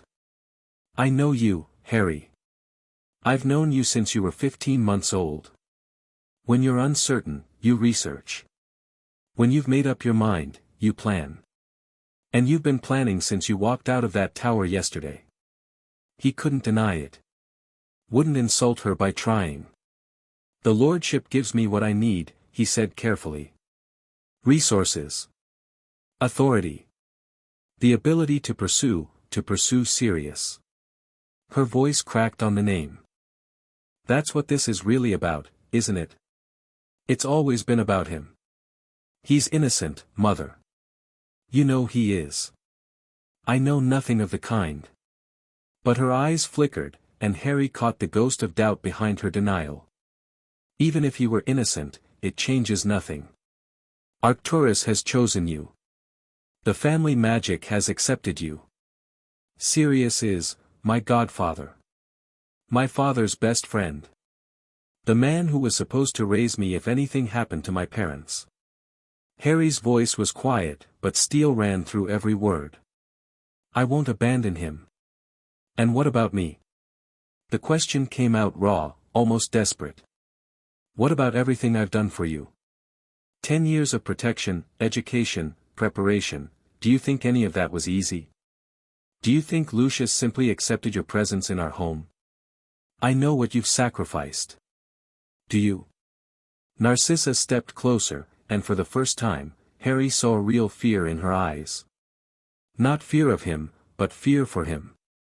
"Lucius wanted you dead, Harry. The night I brought you home, he had his wand in his hand before I crossed the threshold. The only reason you survived was because I convinced him you could be useful, that the boy who lived, raised as a black, would be the perfect instrument for our family's return to power." Harry felt the words like physical blows. He had suspected, of course. Had seen the coldness in Lucius's eyes, had felt the barely suppressed hostility in every interaction. But hearing it confirmed. "And now," he asked quietly. "Does he still want me dead? Now he's not sure what he wants." Narcissa's voice was bitter. "You've become too valuable to eliminate and too dangerous to ignore." Yesterday's display in the Wisengamot only reinforced both of those truths. "But Lucius is patient. He's been playing long games since before you were born. If you give him an opening, if you make a mistake that shifts the balance of power against you, he will act. I understand. I don't think you do." She reached out and gripped his shoulders, her fingers digging in almost painfully. "At Hogwarts, you will be beyond my protection. Dumbledore will try to influence you. The children of Death Eaters will try to recruit you. The children of light families will try to destroy you. And somewhere in the middle of all of that, you will have to navigate a school that has never seen anything like you. I'm prepared. No one is prepared for Hogwarts." "Not really." Narcissa's expression softened fractionally. "But you are as prepared as I could make you." Remember your training. Trust your instincts. And whatever you do, do not let Dumbledore see who you truly are. Mother, he is more dangerous than Arcturus. More dangerous than Lucius. More dangerous than anyone you have ever faced. Her grip tightened. I loved Albus Dumbledore once, when I was young and foolish and believed that power should serve justice. Then I watched him sacrifice good people on the altar of his greater plans, watched him manipulate and scheme and use everyone around him while pretending to be a kindly grandfather. He is a chess master, Harry. And he will try to make you a pawn. I won't let him. I know you won't. Finally, she released him, stepping back. That's what frightens me. Because when you refuse to be his pawn, he will try to remove you from the board entirely. The train whistle sounded, a shrill warning that departure was imminent. Harry looked toward the platform, where the last stragglers were boarding, where Draco was probably wondering where he had gone. I have to go, he said. I know. Narcissa's mask slid back into place, cold and perfect and utterly impenetrable. Right often. Do not give me reason to worry more than necessary. And Harry, yes. Be careful with Draco. Her voice was barely above a whisper. He loves you more than he loves himself. If you break that loyalty, you will break him entirely. Harry nodded once, turned, and walked toward the train without looking back. He didn't trust himself to look back. The Hogwarts Express was a study in controlled chaos. Harry moved through the corridors with purpose, ignoring the whispers that followed in his wake. Word had spread quickly, the Black Heir was on the train, the boy who had made the family magic manifest in the Wizengamot, the mysterious figure who had appeared from nowhere to claim one of the most powerful seats in magical Britain. Let them whisper. Let them wonder. It would make the next 7 years considerably more interesting. He found Draco in a compartment near the rear of the train, already holding court. Crabbe and Goyle had claimed positions on either side of the door like particularly dim-witted gargoyles. Inside, Draco was deep in conversation with a girl whose dark hair and sharp features marked her as a greengrass. Absolutely barbaric, she was saying as Harry slid the door open. The entire system is designed to perpetuate pureblood dominance, and yet half the families are too stupid to realize they're sabotaging themselves. Daphne Greengrass, Harry said, letting the door close behind him. Sirius's daughter. I've heard impressive things about you. The girl's eyes snapped to him, evaluating. She was beautiful in a precise, calculated way, every hair in place, every line of her robes deliberate. But there was something fierce behind that polished exterior, something that didn't quite fit the mold of a proper pure-blood heiress. Harry Black, she replied, her voice carefully neutral. I've heard impressive things about you as well. Some of them might even be true. Harry smiled and took the seat across from her, next to Draco. Only some. I'll have to try harder. You bled for your Wizengamot seat. That's either very impressive or very theatrical. Daphne tilted her head, studying him like a puzzle she intended to solve. I haven't decided which. Can't it be both? Now you sound like a Ravenclaw. Perish the thought. Harry settled back in his seat, letting the tension in the compartment shift. Draco was watching the exchange with barely concealed fascination. Crabbe and Goyle had clearly lost the thread of conversation somewhere in the first sentence. Tell me about the barbaric system you were discussing. I'm always interested in hearing intelligent critiques of our society. Daphne's eyes narrowed slightly, searching for mockery and not quite finding it. The Sacred 28, she said after a moment. An artificial hierarchy created less than a century ago to justify prejudices that benefit no one. Half the families on the list have intermarried so extensively that they're practically one extended clan. The other half are desperately trying to maintain the fiction of pure bloodlines while their magic degrades from inbreeding. You don't believe in blood purity? I believe in magical strength. Blood purity is just a proxy measure, and a poor one at that. Daphne's chin lifted. The Greengrass family has survived for 600 years by being practical. We don't marry for blood status, we marry for magical compatibility. It's why our family's average magical power has increased over the centuries while others have declined. A controversial position. Only to people who prefer comfortable lies to uncomfortable truths. Daphne met his gaze directly. What about you, Lord Black? Do you believe in the purity of your blood? The use of his title was deliberate, a test to see how he would react. Harry let himself smile. I believe, he said carefully, that blood is power. Whether that power comes from purity or from something else entirely is a question I find increasingly irrelevant. Daphne's expression flickered, surprise, quickly hidden. That's a dangerous thing to say in front of people you've just met. Is it? I've found that dangerous truths are often more useful than safe lies. They tend to clarify relationships rather quickly. They also tend to make enemies. Enemies I can handle. It's false friends I worry about. Something shifted in Daphne's eyes, respect, perhaps, or the beginning of it. You're not what I expected, Harry Black. I never am. It's part of my charm. The compartment door slid open again, admitting a boy with dark skin, high cheekbones, and an expression of carefully cultivated boredom. Blaise Zabini looked around the compartment, assessed its occupants, and claimed the remaining seat with the air of someone who had expected it to be held for him. The entire train is talking about you, he informed Harry without preamble. The Weasley twins have already started a betting pool on which house you'll be sorted into. What are the odds? Slytherin at 3-1. Ravenclaw at 5-1. Some lunatic is offering 50-1 on Hufflepuff. Blaise smirked. I put 5 galleons on Slytherin.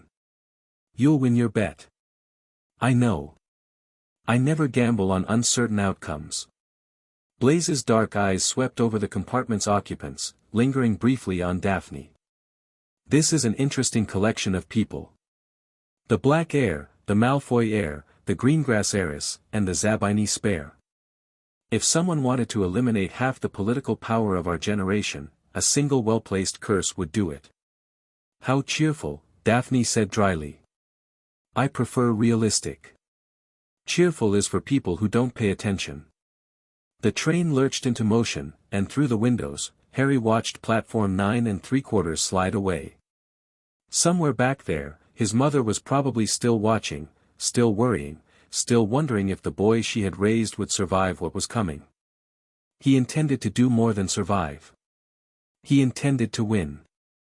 The Scottish Highlands rolled past in an endless tapestry of green and grey, mountains rising like sleeping giants against the autumn sky. Harry watched the landscape change while the conversation in the compartment flowed around him, Blaise's sardonic observations, Daphne's incisive analysis, Draco's increasingly desperate attempts to establish himself as the center of attention. It was instructive, watching his brother work the room. Draco was good, charming when he wanted to be, quick-witted enough to keep pace with Blaise's verbal sparring. But he was also transparent. Every joke, every gesture, every smile was calculated to achieve a specific effect. You could see the machinery working if you knew where to look. The door slid open again, and Harry tensed before consciously relaxing his muscles. A girl stood in the doorway, bushy brown hair, slightly too large front teeth, and an expression of barely contained anxiety. She wore her new Hogwarts robes like armor, as if the uniform alone could protect her from whatever she was afraid of. Has anyone seen a toad? She asked, her voice too loud, too eager. A boy named Neville's lost one. Draco's lip curled. A toad? Who brings a toad to Hogwarts? Someone who cares more about their pet than about looking fashionable, Daphne said quietly, and there was something in her voice that made Draco flush. Harry rose from his seat. I haven't seen a toad, but I can help you look. What's your name? The girl blinked at him, clearly thrown by the unexpected courtesy. Hermione. Hermione Granger. Harry Black. He offered his hand, and after a moment's hesitation, she shook it. Her grip was firm, her palms slightly damp with nervous sweat. Where have you already searched? The first 3 cars. Neville thinks Trevor might have jumped off when we stopped at one of the stations, but I told him that's statistically unlikely because, show me where Neville is, Harry interrupted gently. We'll search from there. He followed her out of the compartment, ignoring Draco's incredulous stare. In the corridor, Hermione shot him a suspicious glance. Why are you helping me? You're obviously someone important, your robes are expensive, and the way those people were acting around you. She trailed off, uncertainty flickering across her face. I'm helping because you asked for help, Harry said simply. That's usually how assistance works. Most of the people I've met on this train have been. She searched for a diplomatic word. Less welcoming. Most people are idiots. A surprised laugh escaped her. That's not a very nice thing to say. Nice and accurate are different qualities. Often mutually exclusive. Harry smiled slightly. Tell me about yourself, Hermione Granger. I'm guessing this is your first exposure to the magical world. Is it that obvious? Your robes are new but improperly fitted, you probably bought them without knowing what the standard adjustments should be. You're using the word statistically, which most pure-blood children wouldn't encounter until they're much older, if at all. And you're nervous in a way that suggests unfamiliar territory, not just first-day jitters. Hermione stared at him. That's very observant. I try. I'm Muggle-born, she said, lifting her chin slightly as if expecting criticism. Both my parents are dentists. I got my letter last summer, and I've been reading everything I can about the magical world since then. I've memorized all the set texts, of course, and I've read Hogwarts, a history 3 times, and, what do you think of the succession laws in pure-blood politics, a history? Hermione stopped walking. I haven't read that one. It's not on the set texts list. But it's relevant if you want to understand how magical Britain actually works, as opposed to how it presents itself in officially approved materials. Harry met her eyes. The books on the Hogwarts list will teach you magic. They won't teach you the society you've just entered. If you want to survive here, really survive, not just scrape by, you'll need to understand power structures that most Muggleborns don't encounter until it's too late. You're trying to help me. Hermione's voice was wondering. Actually help me. Why? Because you're intelligent and motivated, and those are rare qualities that tend to be wasted on people who don't appreciate them. Harry shrugged. Also because you remind me of myself when I was younger. Thrown into a world I didn't understand, surrounded by people who had advantages I couldn't match. The difference is that I had someone to explain the rules to me. You don't, or you didn't. Now you do. Hermione was silent for a long moment. Then she said, very quietly, you're not at all what I expected a pure-blood heir to be like. I'm not a pure-blood. What? My mother, my birth mother, was Muggle-born. Lily Evans.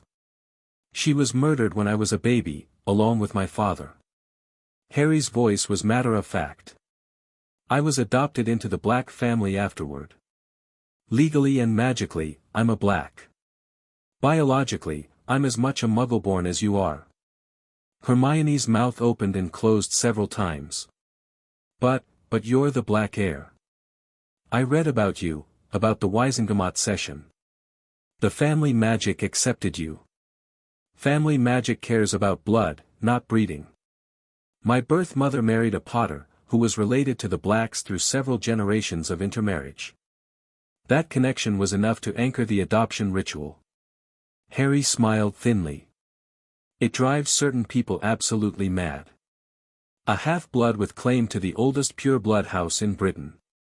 I'm a walking contradiction of everything they believe. That's actually brilliant. A smile was spreading across Hermione's face. You're using their own systems against them. Now you're catching on. They found Neville Longbottom in a compartment near the middle of the train, surrounded by sweet wrappers and wearing an expression of abject misery. He was round-faced and anxious, with the kind of nervous energy that suggested he expected something terrible to happen at any moment. "Any luck?" he asked when Hermione entered, and his face fell further at her headshake. "Not yet, but I brought help." Hermione gestured toward Harry. "This is Harry Black." Neville's voice had gone very quiet. "I know who you are." Harry studied him. "The Longbottom heir. Son of Alice and Frank, who had been tortured to madness by Bellatrix Lestrange, his cousin, by blood. Another thread in the tapestry of guilt and obligation that came with his name."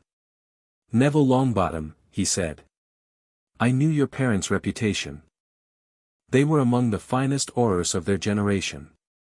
Neville's eyes widened slightly. You knew about them?" "Everyone in the old families knows about them. They fought the Death Eaters when most people were too frightened to even speak against them." Harry paused. "My birth parents fought alongside them.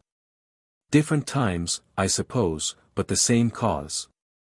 Something shifted in Neville's expression, the wariness fading slightly, replaced by cautious curiosity. "My gran says, she says I'm not like them. That I'm a disappointment." "Your grandmother is wrong." Harry said it flatly, without room for argument. "Bravery isn't genetic. Neither is magical ability. Whatever potential is in you, it hasn't had the chance to develop yet. Give it time." Neville stared at him. Then, improbably, he smiled. "You're strange," he said. "But strange in a good way, I think. I'll take that as a compliment." Harry drew his wand, Holly, 11 inches, Phoenix Feather Core. "A Potter wand for a black heir. Let's find your toad." The summoning charm was technically fourth-year material, but Harry had been practicing magic since he could hold a wand. He closed his eyes, focused on the concept of toad and belonging to Neville Longbottom, and said clearly, "Accio Trevor." 3 compartments away, something crashed. There was a muffled shout, the sound of breaking glass, and then a distinctly unhappy toad came hurtling through the door to land in Harry's outstretched hand. Trevor croaked indignantly. "Here." Harry handed the toad to Neville, who clutched it like a lifeline. "You might want to keep a better grip on him. You did a summoning charm." Hermione's voice was hushed. "That's an EWT level magic. I read about it in an advanced theory of magical practice. It's fourth-year material, technically. But the principle is straightforward enough once you understand the theory." Harry tucked his wand away. "If you want, I can show you some of the techniques I use. After we're sorted." Yes. Yes, please." Hermione was practically vibrating with excitement. "That would be wonderful. Then I'll find you in the library." Harry glanced at Neville, who was still staring at him with an expression of dazed gratitude. "You too, if you're interested. The both of you have potential. It would be a shame to see it wasted." He left them there and made his way back toward his own compartment, already calculating the implications of what he'd just done. Hermione Granger, Muggle-born, brilliant, desperate to prove herself. Given the right guidance, she could be a powerful ally. Neville Longbottom, heir to an ancient and noble house, but uncertain and underconfident. His grandmother's constant criticism had done damage that would take years to repair. But underneath the anxiety, there was something solid. Something that might be worth cultivating.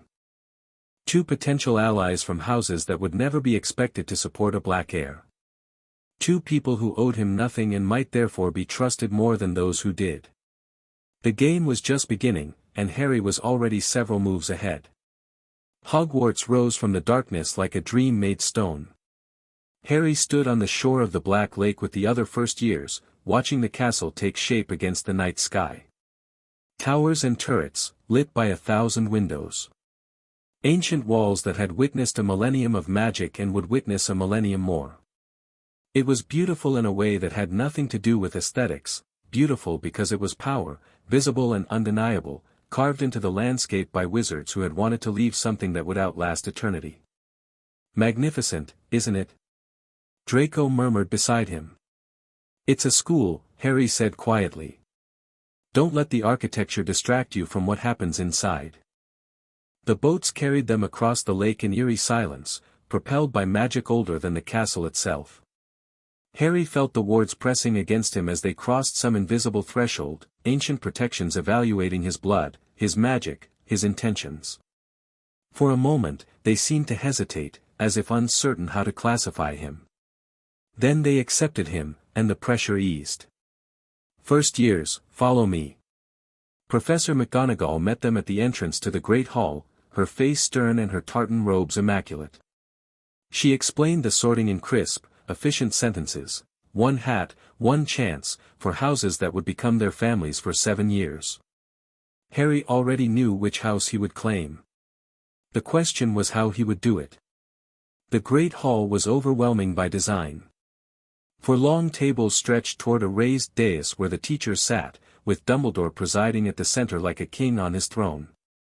Floating candles illuminated the enchanted ceiling, which currently displayed a perfect replica of the star-filled sky outside. It was theatrical and magnificent and exactly what Harry expected from an institution that had been training young wizards for 1,000 years. He barely heard the names as McGonagall called them. Abbott, Hannah, became a Hufflepuff. Bones, Susan, joined her. Granger, Hermione, went to Gryffindor after a long deliberation that made Harry frown slightly. He had expected Ravenclaw. Then, Longbottom, Neville. The round-faced boy stumbled toward the stool, nearly tripping over his own robes. The hat sat on his head for almost 3 minutes, and when it finally shouted, Gryffindor, Neville looked more relieved than happy. Malfoy, Draco. The hat barely touched Draco's head before screaming, Slytherin. He shot Harry a triumphant grin as he strode toward the snake-emblazoned table. Black, Harry. The Great Hall went silent. Harry walked to the stool with measured steps, feeling every eye in the room tracking his progress. He sat. McGonagall placed the sorting hat on his head, and the world went dark. Well, well, well. The voice spoke directly into his mind, ancient, amused, and slightly condescending. The black heir at last. I've been wondering when you'd arrive. Your mother, the one who raised you, sat beneath me 30 years ago. A fascinating mind. Ambitious beyond measure, but tempered by genuine intelligence. I thought then that she might do great things. Did she? That depends on your definition of greatness. The hat seemed to chuckle. But we're not here to discuss Narcissa Black. We're here to discuss you. And you, Harry Black, are complicated.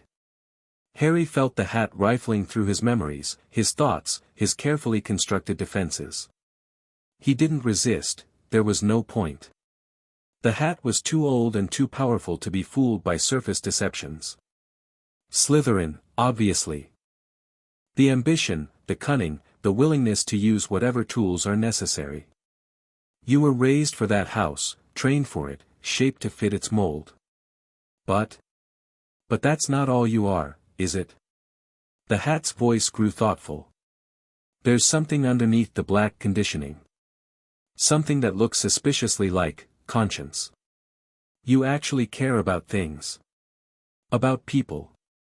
About right and wrong, even if you've learned to hide it behind layers of political calculation. Everyone cares about something. No. They really don't. I've sorted 50,000 students, Harry Black. I know what emptiness looks like. And you're not empty. The hat paused. Gryffindor would take you. You have the courage, the reckless, idiotic, magnificent courage that defines that house. You would probably die dramatically before you turn 20, but you would die well. I don't plan on dying at all. Then Slytherin it is. But I want you to remember something. The hat's voice dropped to a whisper that seemed to echo through Harry's entire being. The house you join does not define you. You define it. Every student who sits beneath me adds something to the house they enter, for better or worse. You could make Slytherin something it hasn't been in generations. Or you could let it make you something you never wanted to become. Is that a warning? It's a prophecy. The only kind worth making, the kind that might not come true. The hat seemed to gather itself. Good luck, Harry Black. You're going to need it. And then, aloud, thundering through the great hall, Slytherin. The Slytherin common room was exactly what Harry expected, cold, green-tinted, and designed to remind everyone present that they were underwater. He sat in a leather armchair near the fireplace, watching the older students pretend not to watch him. The first years had been directed to their dormitories, but Harry had claimed this seat with a look that discouraged argument. Draco sat nearby, ostensibly reading a book on dueling theory but actually tracking every movement in the room. "You're making them nervous," Draco murmured without looking up. "Good. There's nervous and there's threatened. You want the former, not the latter. I want them to understand that I'm not to be tested." Harry's voice was pitched to carry.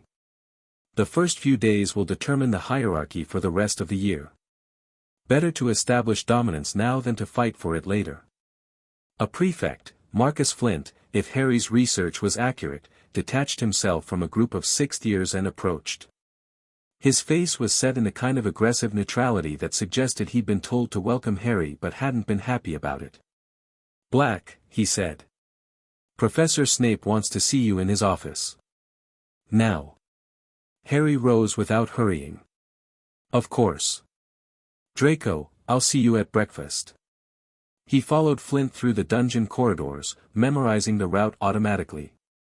The prefect said nothing, but Harry could feel the hostility radiating from him like heat from a forge. "You have a question," Harry observed. "Ask it." Flint's jaw tightened. "Who do you think you are?" "Harry Black. Heir to the most ancient and noble house of Black. Adopted son of Narcissa Malfoy. Future lord of one of the oldest bloodlines in Britain." Harry smiled pleasantly. "Who do you think you are?" "I'm the Slytherin Quidditch captain. I've been in this house for 6 years. I know how things work here, and I know when someone's trying to upset the order of things." "The order of things," Harry repeated. "You mean the careful arrangement where older students bully younger ones, where purebloods dominate half-bloods, where no one questions the established hierarchy because questioning it requires effort and courage." Flint stopped walking, turning to face Harry with something that might have been genuine anger. "You think you're clever. I think I'm observant. There's a difference." Harry met his gaze steadily. "I also think that you've spent 6 years building a position of authority in this house, and you're terrified that an 11-year-old is going to take it away from you." "You couldn't." "I could. I won't, because it doesn't serve my interests. But I could, and the fact that you don't understand how tells me everything I need to know about the limits of your imagination." Harry gestured down the corridor. "Professor Snape is waiting. Unless you'd like to continue this conversation and explain to him why we're late." Flint's face went through several interesting colors before settling on a sullen red. He resumed walking without another word. Harry filed the interaction away for future reference. Flint was a potential problem, but a manageable one. The real challenges would come from the older students who were smart enough to see Harry as a genuine threat, and from the professors who would try to shape him to their own purposes. Speaking of which, Severus Snape's office smelled of potions, ingredients, and barely suppressed rage. The man himself sat behind a cluttered desk, his black robes blending into the shadows of the poorly lit room. His dark eyes tracked Harry's entrance with an intensity that suggested he was cataloging every detail for future use. "Sit," Snape said. It was not an invitation. Harry sat. For a long moment, neither of them spoke. Snape studied Harry the way a predator studies potential prey, assessing weaknesses, calculating angles of attack. Harry returned the gaze without flinching. "You have your mother's eyes," Snape said finally. "So I'm told. And your father's arrogance. Though that might be the Black training. Snape's lip curled. Tell me, Mr. Black, do you have any idea what you've done? I've claimed the Black family seat, demonstrated family magic in front of the Wizengamot, and established myself as a significant political force before reaching my 12th birthday. Harry kept his voice neutral. Was there something specific you were referring to? I was referring to the attention you've drawn to yourself. The enemies you've made. The expectations you've created. Snape leaned forward, and something dangerous flickered in his eyes. Dumbledore has been watching you since the moment you entered this school. He knows things about you, about your real parentage, that could destroy everything you've built. He knows I'm James Potter's son. He knows Lily Potter was my mother. He probably knows the circumstances of my adoption. Harry shrugged. None of that is secret. The blood adoption ritual is a matter of public record. The ritual is not what concerns him. Snape's voice dropped to barely above a whisper. The prophecy, Mr. Black. The prophecy that marked you for the Dark Lord's attention. The prophecy that Dumbledore has been using to shape your destiny since before you were born. Harry went very still. You know about the prophecy. I heard it. The night it was spoken. Snape's expression twisted with something that might have been pain or might have been hatred, it was impossible to tell. I carried word of it to the Dark Lord. I am the reason he came for your family. I am the reason your mother died. The words hung in the air like poison. Harry felt something cold and hard crystallize in his chest. He had known Snape was connected to his parents somehow, the intensity of the man's reaction to Harry's presence made that obvious. But this. You served the Dark Lord, Harry said quietly. You told him about the prophecy. And my parents died. Yes. And now you're at Hogwarts. Teaching children. Under Dumbledore's protection. I am under no one's protection.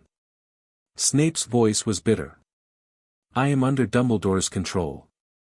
He extracted oaths from me after your mother's death. Oaths that bind me to his service until the Dark Lord is truly destroyed. You loved her. Harry wasn't asking.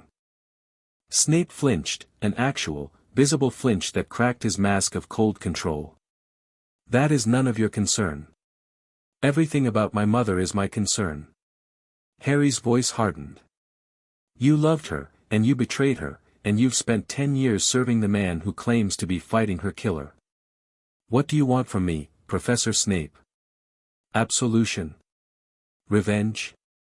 Or just the chance to look into her eyes again and pretend you deserve to? The silence that followed was absolute. Snape stared at Harry with an expression that was impossible to read, fury and grief and something that might have been reluctant respect all tangled together. You are not like your father, he said finally. James Potter was a strutting fool who never had an original thought in his life. You are something else entirely. I'm a Black who remembers being a Potter. That makes me dangerous to everyone who wants things to stay the way they are. Harry rose from his chair. I don't need your protection, Professor. I don't want your guilt. What I want is information, about the prophecy, about Dumbledore, about everything that's been hidden from me since the night my parents died. And what makes you think I would give you such information? Because you owe me. Harry's voice was cold. You owe me for my mother's life. You owe me for 10 years of wondering why the Dark Lord came for my family. You owe me for every day you've spent looking at students and seeing the ghost of a woman you helped to kill. Snape's hands clenched on the arms of his chair. For a moment, Harry thought the man might actually attack him, the rage in those dark eyes was that intense. Then, slowly, the tension drained away. The prophecy, Snape said quietly. The one that started everything. It speaks of a child born at the end of July to parents who defied the Dark Lord 3 times. A child with power the Dark Lord knows not. A child who must either kill or be killed. That's not complete. There's more. There is. But that is the portion I heard. The portion I delivered. The full prophecy is known only to Dumbledore, and perhaps to the seer who spoke it, though Sybil Trelawney seems genuinely unaware of what she predicted. The divination professor? The same. A fraud in most respects, but occasionally capable of genuine prophecy. She made the prediction in Dumbledore's presence, and he has kept it secret ever since. Snape's eyes narrowed. He has plans for you, Mr. Black. Plans that involve raising you as a weapon against the Dark Lord, shaping your education, your alliances, your very sense of self to serve his purposes. And you're telling me this because Lily would have wanted me to. The words came out rough, almost painful. She would have wanted you to know the truth. To have a choice. Harry studied the man before him, the bitter potions master with his childhood grudges and his unrequited love and his tangled web of loyalties. There was no trust here, not yet. But there might be something useful. The Dark Lord isn't gone, Harry said. He's weakened, but he's not gone. I've felt his presence, echoes of him in places his magic touched. He'll return eventually. I know. When he does, I intend to be ready. Not as Dumbledore's weapon. Not as anyone's tool. As myself. Harry moved toward the door. If you want to honor what you owed my mother, Professor, then help me. Not by protecting me or guiding me or trying to shape me. Just give me information, and let me decide how to use it. Snape was silent for a long moment. Then he said, Your mother's journals. She kept them hidden, but I know where they are. Private thoughts, magical experiments, observations about the prophecy and what it might mean. Dumbledore took most of her possessions after her death, but he missed the journals. Harry's heart stuttered. Where? Potter Manor. It's under wards that respond only to Potter blood, but your adoption shouldn't have severed that connection. The blood magic overlays your original heritage rather than replacing it. Snape's lips twisted into something that was almost a smile. Lily always was clever about hiding things. Even from Dumbledore. Thank you. The words came out before Harry could stop them. Snape looked almost as surprised as Harry felt. Don't thank me yet, Snape said quietly. The path you're walking leads to places darker than you can imagine. Whatever you find in those journals may not be worth the price of finding it. I'll decide that for myself. Harry left the office with his mind racing. Potter Manor. His mother's journals. The full prophecy that Dumbledore had been hiding for a decade. The game was changing, and Harry intended to be several moves ahead of everyone. The first week at Hogwarts passed in a blur of classes, observations, and careful positioning. Harry excelled in everything, not dramatically, not in a way that invited challenge, but consistently enough that his competence was undeniable. In Transfiguration, he completed the match-to-needle exercise on his first attempt. In Charms, he mastered the levitation charm before Professor Flitwick had finished explaining the theory. In Potions, he produced work that made Snape pause for a long moment before awarding 10 points to Slytherin with visible reluctance. The other students watched him with a mixture of envy and wariness. The older Slytherins had clearly been warned about him, they maintained careful distance, neither friendly nor hostile. The first years split predictably, Draco and his hangers-on, the girls clustering around Daphne Greengrass, and a few outliers who hadn't found their place yet. Theodore Nott was one of those outliers.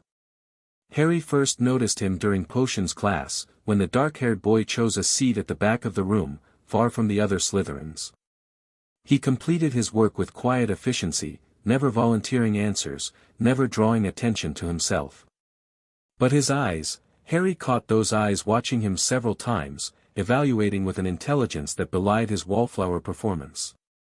Theodore Nott, Daphne said when Harry asked about him at dinner. His father's a piece of work, deep in the Dark Lord's inner circle during the war, escaped Azkaban by claiming Imperius. Theodore. I'm not sure. He's been kept isolated, homeschooled until this year. The rumor is that his mother died when he was young, and Lord Not has been grooming him for some sort of arranged marriage. Why would isolation matter? Because isolated children don't form loyalties. They're blank slates that can be written on by whoever claims them. Daphne's voice was sharp with disapproval. It's a technique the old families used to use: keep your heir away from pure relationships until they're old enough to be controlled, then marry them to someone who'll reinforce the lessons you've already taught. You sound like you speak from experience. My younger sister Astoria. My father isn't as bad as Lord Not, but the impulse is there. Daphne's expression tightened.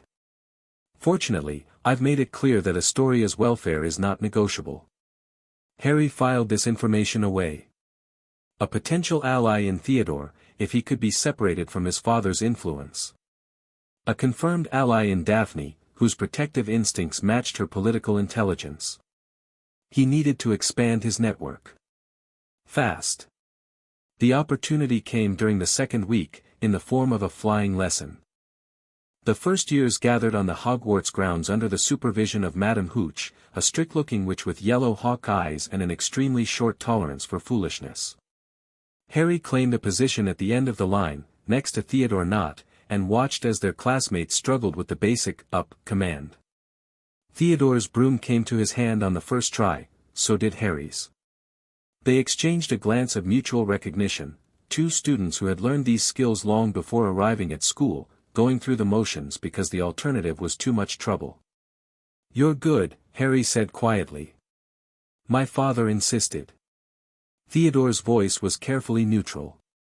A Not who couldn't fly would be an embarrassment. There are worse things than embarrassment. Theodore shot him a sideways look. "You're not what I expected." "What did you expect?" "A black. Cold, arrogant, obsessed with blood purity. My father has opinions about your family." "Your father has opinions about a lot of things." Harry kept his voice light. "Most of them are wrong." Something flickered in Theodore's eyes, surprise, perhaps, or the beginning of interest. Before he could respond, a commotion erupted from the other end of the line. Neville Longbottom's broom had taken off without him. It shot into the air at impossible speed, with Neville clinging desperately to the handle and screaming. The other students scattered as the broom careened wildly across the grounds, dipping and spinning in patterns that seemed almost malicious. Madame Hooch shouted for everyone to stay on the ground, but Harry was already moving. He mounted his broom and kicked off before anyone could stop him.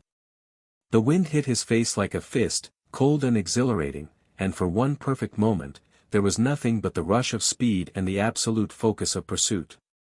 Neville's broom was heading toward the castle wall. Harry pushed his own broom harder, feeling the magic respond to his will. He wasn't just flying, he was becoming part of the broom, guiding it with thought instead of motion. The gap closed with terrible slowness. 30 feet. 20. 10. The wall loomed. Harry reached out and grabbed Neville's robes just as the other boy's grip failed entirely. For a stomach-dropping instant, they hung suspended in midair, Neville's weight threatening to drag them both down, and then Harry pulled up, hard, feeling the broom strain against physics that magic was barely overcoming. They swooped away from the wall with inches to spare. Harry brought them down in a controlled spiral, landing gently on the grass while the assembled students stared in stunned silence. Neville was shaking, pale as milk, but alive and uninjured. "That," Madame Hooch said, her voice strangled, "was the most recklessly brilliant piece of flying I have ever seen from a first-year student." "Thank you," Harry said, straightening his robes. "It was not a compliment. You could have been killed. You could have killed Mr. Longbottom. You directly disobeyed my instructions." She paused. "That said, you saved his life. 20 points to Slytherin, and you're coming with me to see Professor McGonagall." Draco shot Harry a look of barely contained fury as Madame Hooch marched him toward the castle. The Malfoy heir had clearly expected to be the star of today's lesson, and Harry's dramatic rescue had stolen his thunder completely. Another relationship that would need careful management. Professor McGonagall's office was considerably warmer than Snape's, but no less intimidating. The deputy headmistress studied Harry over the rims of her spectacles, her expression revealing nothing of her thoughts. Madame Hooch had left them alone after explaining what happened, and now Harry faced one of the most powerful witches in Britain with nothing but his wits and his reputation. "You fly like your father," McGonagall said finally. Harry hadn't expected that opening. "I didn't know you knew my father. I taught James Potter for 7 years. Watched him grow from an arrogant first year into a war hero. Watched him die too young because he chose to fight when running would have been safer." Her voice was clipped, precise. "You have his instincts, if not his personality." "I wouldn't know." "No. I suppose you wouldn't." McGonagall's expression softened fractionally. "Your mother was one of the finest students I ever taught. Brilliant, driven, absolutely relentless in pursuing whatever goal she set for herself. I see those qualities in you as well." "You knew her too." "I knew them both. I was at their wedding." "I was." She stopped, composing herself. "I was supposed to be your godmother, actually. Before things changed." Harry felt something twist in his chest. "I didn't know that." "Few people do." After the attack, after Dumbledore's arrangements fell through, it was decided that certain connections should be obscured. To protect everyone involved. McGonagall's eyes met his directly. "I agreed to that decision at the time. I'm no longer certain it was correct." "Why are you telling me this?" "Because you deserve to know. Because someone should have told you years ago. Because," she stopped again, and for just a moment, she looked very old and very tired. "Because I am tired of watching good people manipulated for supposedly greater goods. Your parents died fighting for a cause they believed in. The least their memory deserves is honesty." Harry sat in silence, processing this information. Another piece of the puzzle, another thread in the web of connections and betrayals that surrounded his life. "The flying," he said finally. "You didn't bring me here just to reminisce." "No." A hint of her earlier sharpness returned. "You have talent, Mr. Black. Exceptional talent. The kind of talent that could take you to professional Quidditch if you wanted it." "I don't want it." "I didn't think you did. But Slytherin will want you for their team, and refusing will create political complications you may not need right now." McGonagall paused. "However, if you were to join a school-wide team, say, an informal flying club that operated across house lines, those complications might be avoided." "There's no such club." "There could be.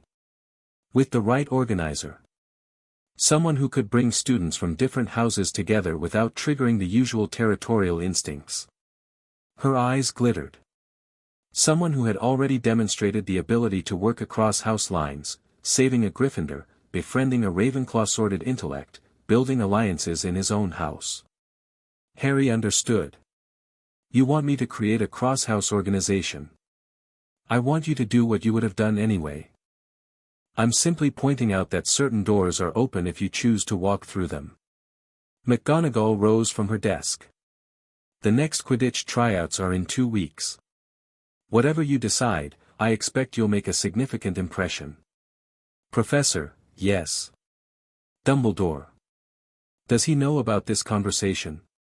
McGonagall's expression flickered, something complicated passing behind her eyes. "The headmaster knows a great many things. But he does not know everything. And there are those of us who believe that some things should remain outside his purview." Harry nodded slowly. "Another potential ally, then. Or at least, another person whose interests occasionally aligned with his own." The game grew more complex by the hour. That night, Harry sat in a Slytherin common room, pretending to read while actually reviewing everything he'd learned. Snape, bitter, guilty, potentially useful. He had information about the prophecy and knew where his mother's journals were hidden.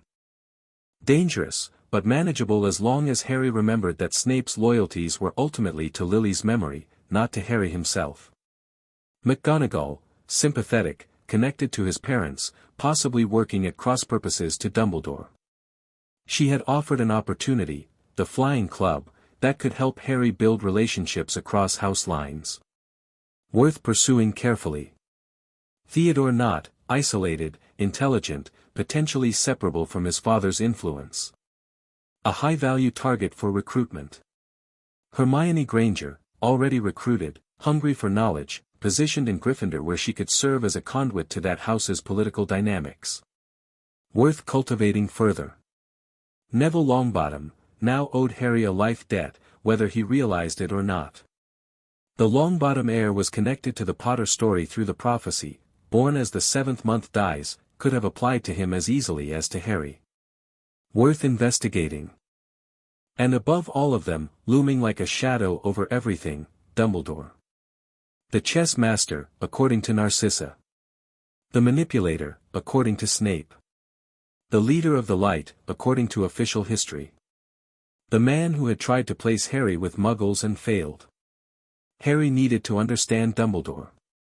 Needed to see the shape of his plans, the edges of his intentions. And for that, he needed information that no one was willing to give him directly. He needed to break into the headmaster's office. The thought crystallized with perfect clarity. Dumbledore had information about the prophecy. Information about Harry's parents. Information about why certain decisions had been made and certain truths hidden. That information was almost certainly stored somewhere in the castle, probably in the office that served as Dumbledore's base of operations. Getting in would be challenging. Dumbledore's wards were legendary, and the gargoyle that guarded his door required a password that changed regularly. But Harry had advantages that Dumbledore might not anticipate. Black family magic was old, older than Hogwarts itself. And the Black family had been connected to this castle since its founding, through marriages and alliances and blood feuds that stretched back 1,000 years. There were paths through Hogwarts that appeared on no map. Secret passages that responded only to the right blood. Harry's great-great-grandmother Ursula Black had been a Hogwarts governor in the 1820s, and according to family records, she had installed certain modifications to the castle's architecture. Harry needed to find those modifications. He needed to move carefully. And he needed to remember that in this game, the pieces were people, including himself. The Marauder's map came into his possession 3 days later. Harry had tracked the Weasley twins for a week, observing their patterns and habits. They were clever, genuinely clever, not just the prankster personas they projected, and they had something that Harry wanted, a map of Hogwarts that showed every person in the castle in real time. He found them in a deserted corridor on the 7th floor, hunched over a piece of parchment that they quickly hid when they heard his footsteps. Heir Black, one of them said, Fred, Harry thought, based on the slightly rounder face. What brings you to our humble corridor? Business, Harry said. I have a proposition. The twins exchanged glances. They were identical in nearly every way, but Harry had learned to read the subtle differences, the way George's left eyebrow lifted slightly higher, the way Fred's smile showed more teeth. We don't usually do business with Slytherins, George said. But we're willing to make exceptions, Fred added. For the right price. I'm not buying. I'm offering. Harry leaned against the wall, deliberately casual. You have a map. I've seen you use it, the parchment that shows where people are. I don't want it. I want access to something it shows. And what makes you think, I know it's the Marauder's map, Harry interrupted. I know it was created by 4 students in the 1970s. I know their nicknames were Moony, Wormtail, Padfoot, and Prongs. He watched their faces shift from defensive to shocked. I also know that Prongs was my father. Silence. Bloody hell, George said finally. James Potter was your dad. Fred's voice was hushed. But you're a Black. Everyone says, I was adopted into the Black family after my parents were murdered. But yes, James Potter was my biological father. And Sirius Black, Padfoot, was my godfather. Harry let that sink in. The map shows a name. Peter Pettigrew. I need to know where he is. Pettigrew's dead, Fred said slowly. He was killed by Sirius Black after your parents. He's not dead. He's on that map. Harry's voice hardened. I've been watching you. I've seen you check the map in the Great Hall during dinner. Once, I saw your expressions change, you looked at each other like you'd seen something impossible. That was Pettigrew. You've seen him too, and you don't understand what it means. The twins exchanged another look, this one longer, more weighted with significance. There's a name, George admitted. It shows up sometimes, usually at night. Peter Pettigrew. But it can't be him, he's been dead for 10 years. Except he hasn't. Harry stepped closer. Sirius Black was convicted of betraying my parents to Voldemort and murdering Pettigrew. But there was no trial. No evidence presented. Just a destroyed street and 12 dead muggles and a finger that was supposedly all that remained of Peter Pettigrew. You're saying Sirius Black is innocent? I'm saying Peter Pettigrew is alive and hiding in this castle, which makes the official story questionable at best. Harry held out his hand. I'm not asking for the map. I'm asking for help. If we can prove Pettigrew's alive, we can prove my godfather was framed. Fred looked at George. George looked at Fred. Some silent communication passed between them. We always wondered about the map, George said slowly. Why it shows 4 makers, but only 3 are accounted for. Remus Lupin teaches at a Muggle school, Fred added. We checked. Mooney. And if Prongs was your dad, and Padfoot was his best mate. Then Wormtail was the 4th, Harry finished. The one who's supposed to be dead but keeps appearing on your map. Show us where he is, Fred said. Right now. Let's see if we can catch him. The map was elegant, beautiful, even. Harry could appreciate the craftsmanship even as his mind raced through implications. His father had made this.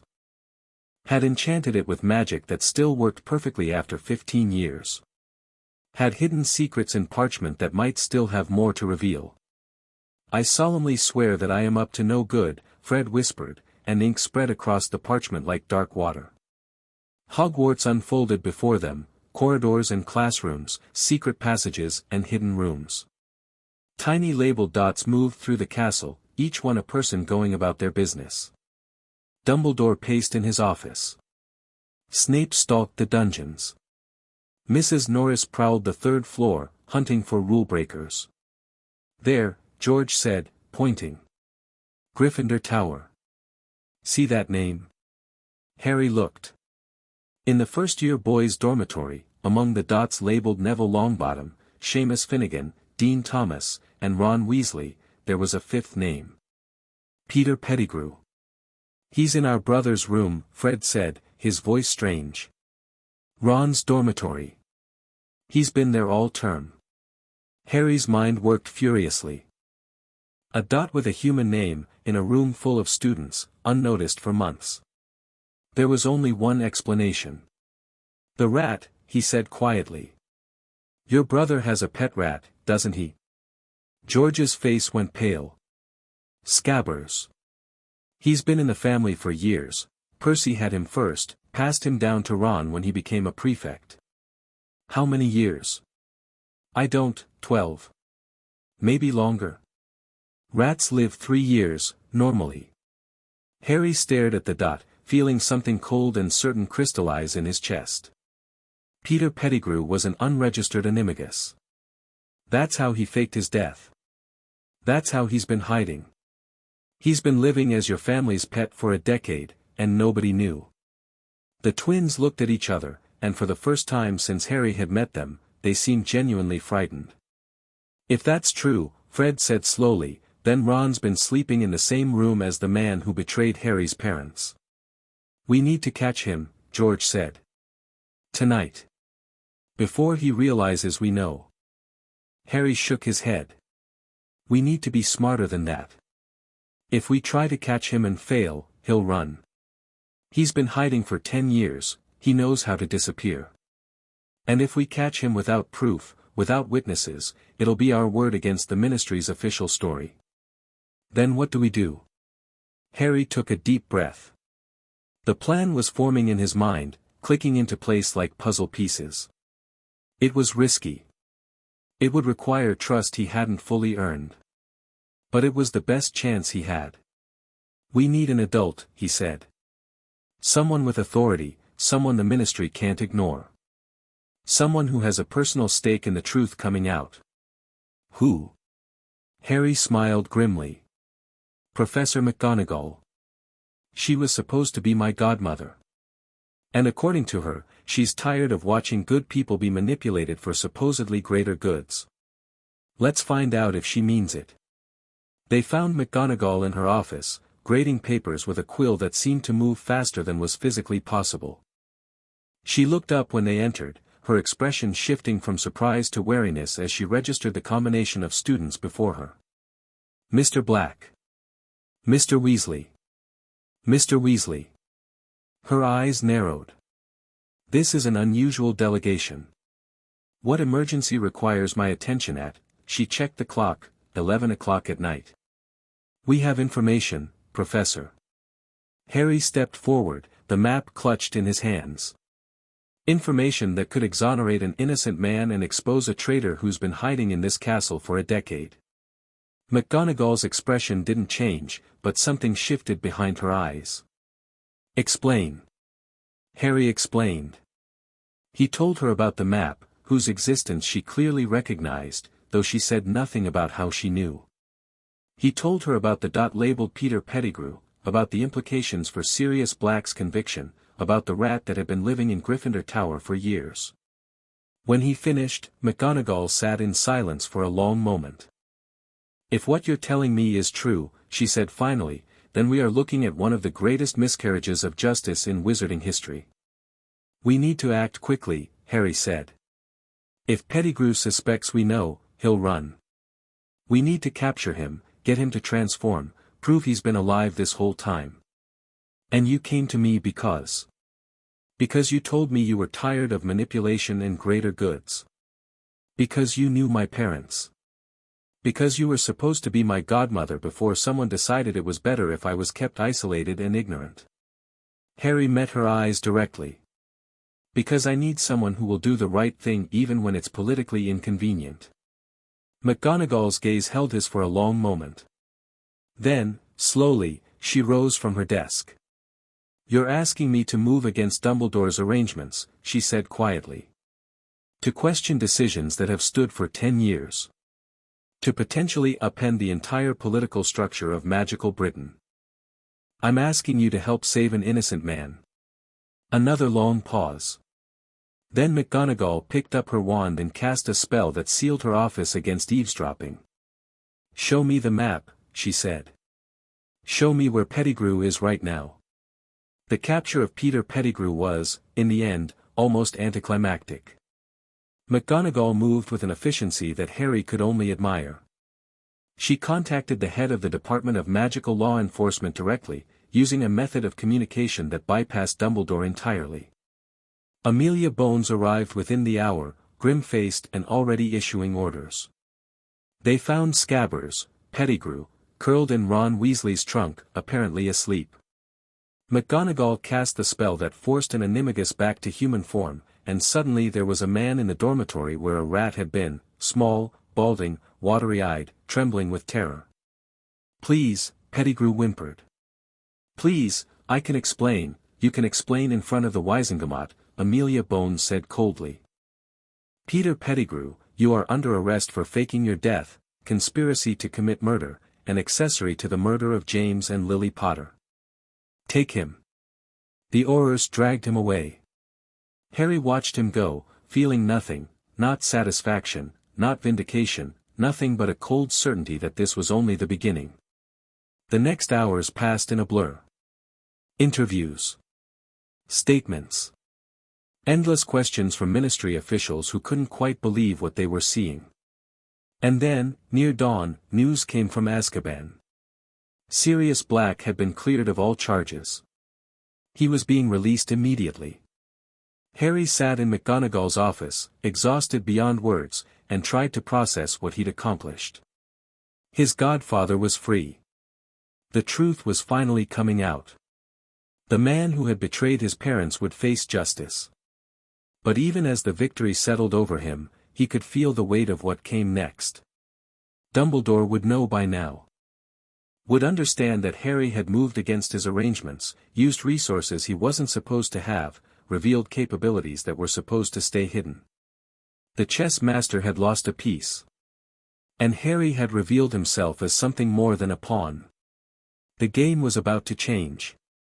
Dumbledore arrived at McGonagall's office as the sun crested the mountains. He looked old, Harry thought. Old and tired and, for the first time since Harry had seen him, genuinely uncertain. The twinkle in his blue eyes was dimmer than usual, and his usual air of benevolent omniscience had been replaced by something more complicated. "Harry," he said quietly. "May I speak with you privately?" McGonagall's expression hardened. "Headmaster, given the circumstances, it's fine, Professor." Harry rose from his chair, feeling the exhaustion in every bone. "I'll speak with him."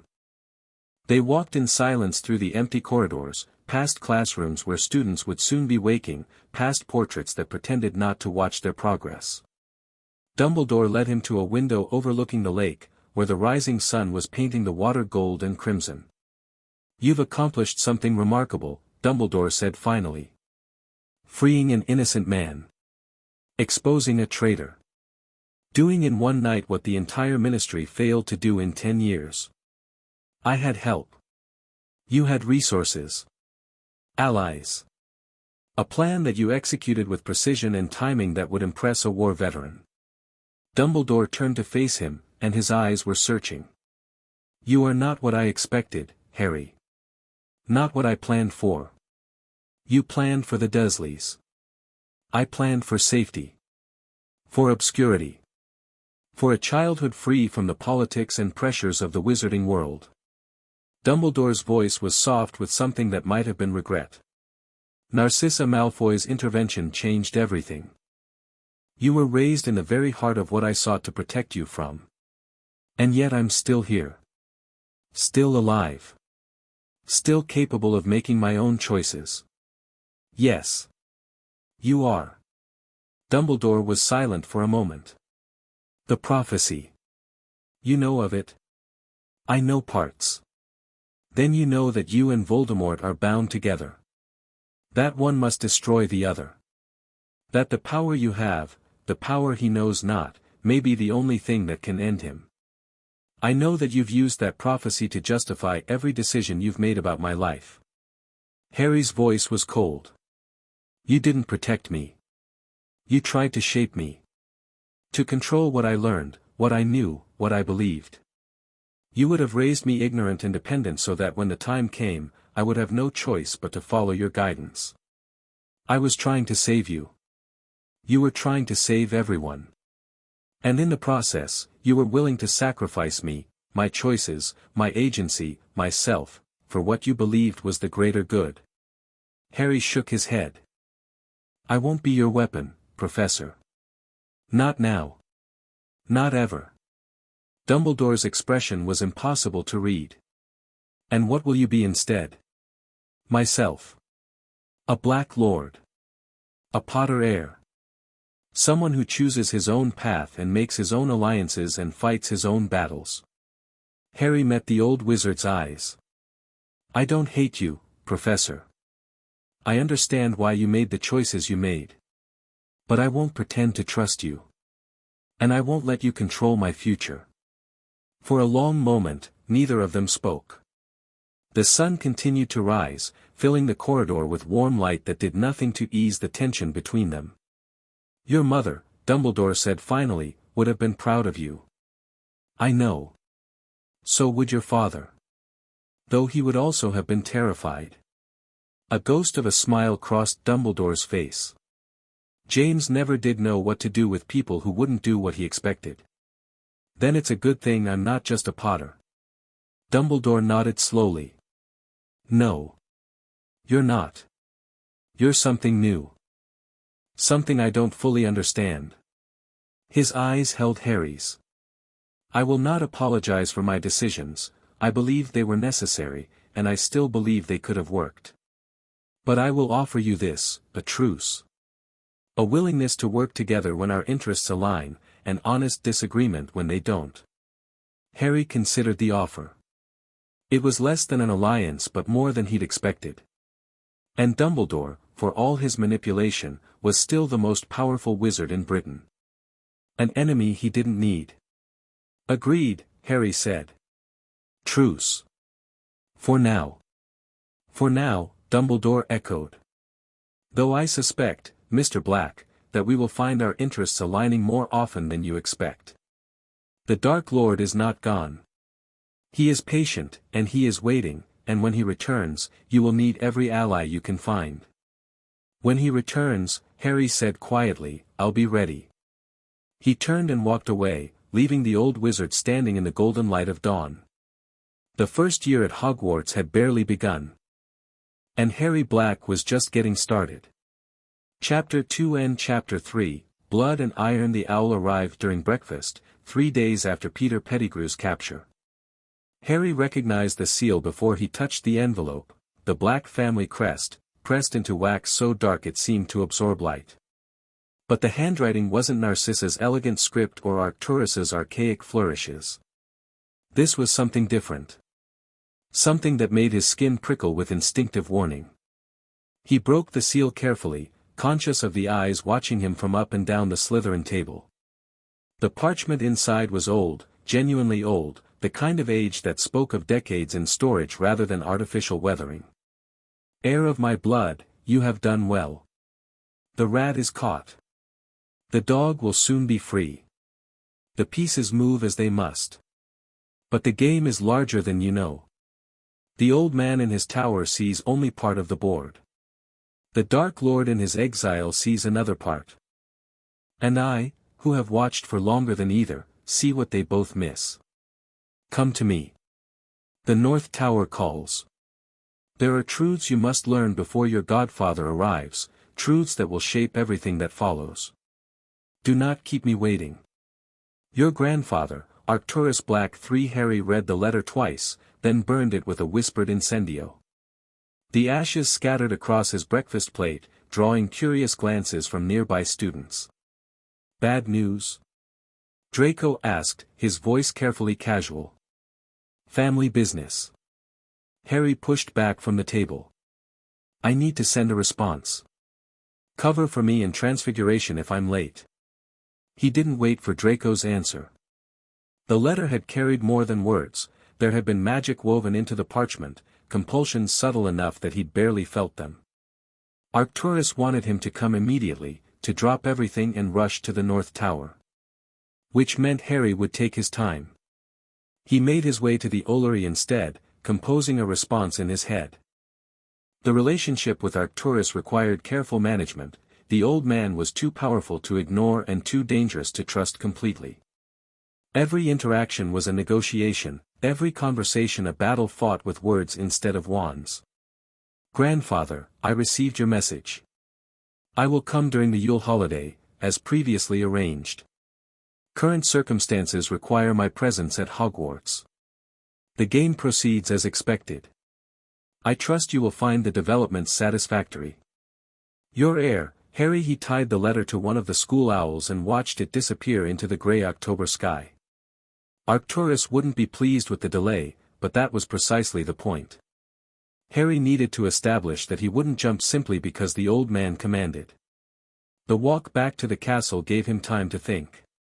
Pettigrew's capture had changed everything, accelerated timelines that Harry had expected to stretch across years. Sirius would be released any day now, which meant Harry would have to navigate the complicated question of his godfather's role in his life. The Wizengamot was in an uproar over the miscarriage of justice, which created political opportunities that needed to be exploited. And Dumbledore was watching more closely than ever, trying to understand the 11-year-old who had outmaneuvered him. Too many variables. Too many unknowns. Harry needed information, and there was only one place to get it. Tonight, he would find his mother's journals.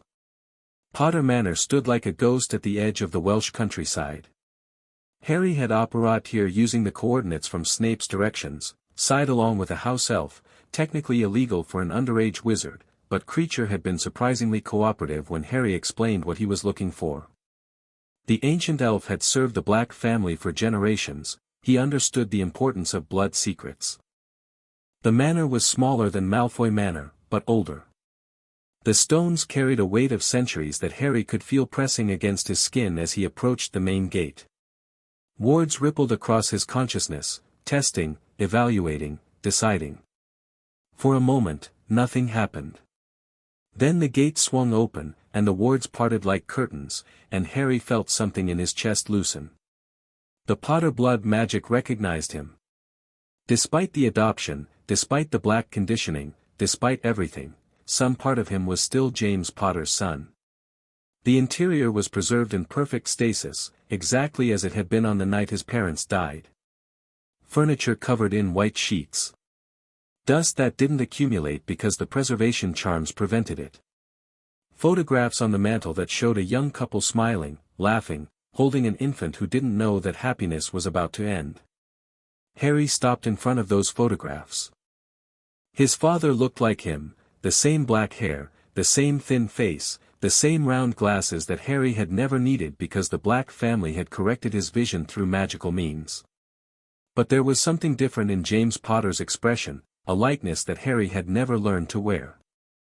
This was a man who had been loved, who had loved in return, who had believed that courage and friendship could overcome anything. And his mother. Lily Potter's eyes met his through the photograph, green as spring and twice as alive. She was beautiful in a way that had nothing to do with features, beautiful because of the intelligence in her gaze, the warmth in her smile, the fierce protectiveness in the way she held her son. "I'm here," Harry thought. "I found my way back." He turned away from the photographs and began to search.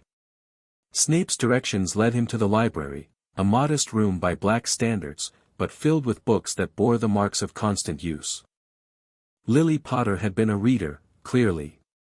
The spines were cracked from handling, the pages annotated in a handwriting that Harry recognized from her letters. The journals were hidden behind a false panel in the fireplace, protected by blood wards that dissolved at his touch. There were 7 of them, each bound in leather of a different color, each covering a different period of his mother's life. Harry chose the final one, the one that would cover the last years of her life, the war, the prophecy, the choices that had led to Godric's Hollow. He opened it to the first page. January 3, 1980. I'm pregnant.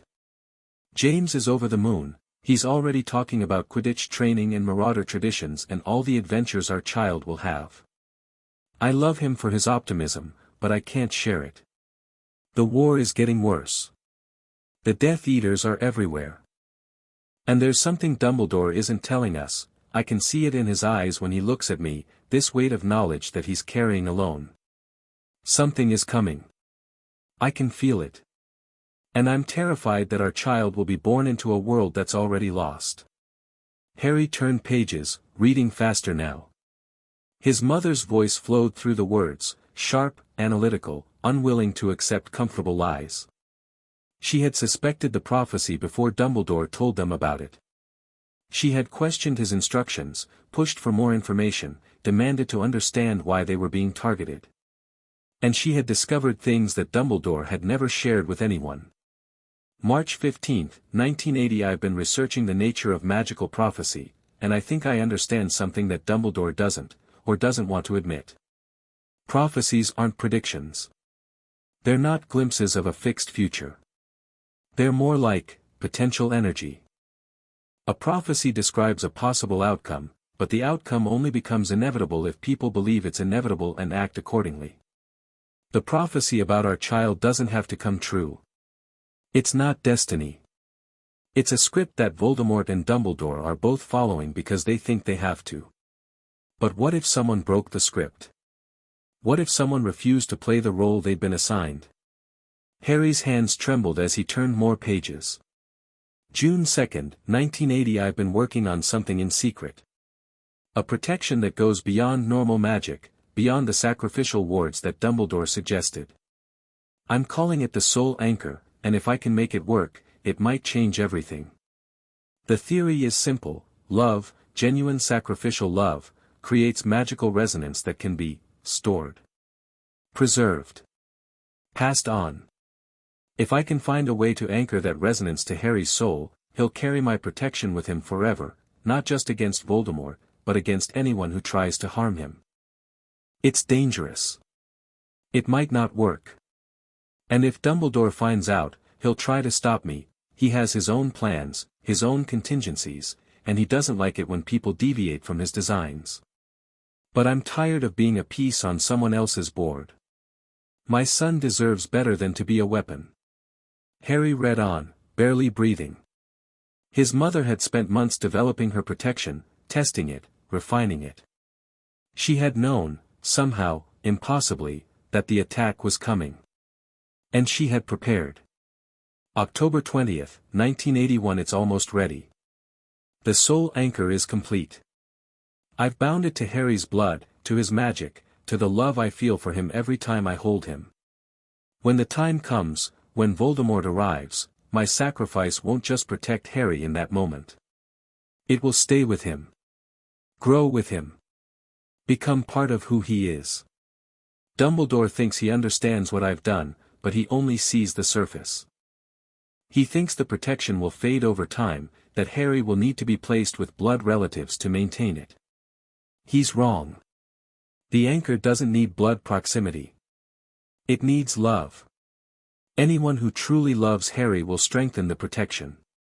Anyone who treats him with cruelty will weaken it. I've tried to tell Dumbledore this, but he won't listen. He has his own theories, his own certainties. He thinks he knows best. I hope, when the time comes, he'll realize his mistake. Harry closed the journal. For a long moment, he sat in the dust-covered library of Potter Manor, processing what he'd learned. His mother had known.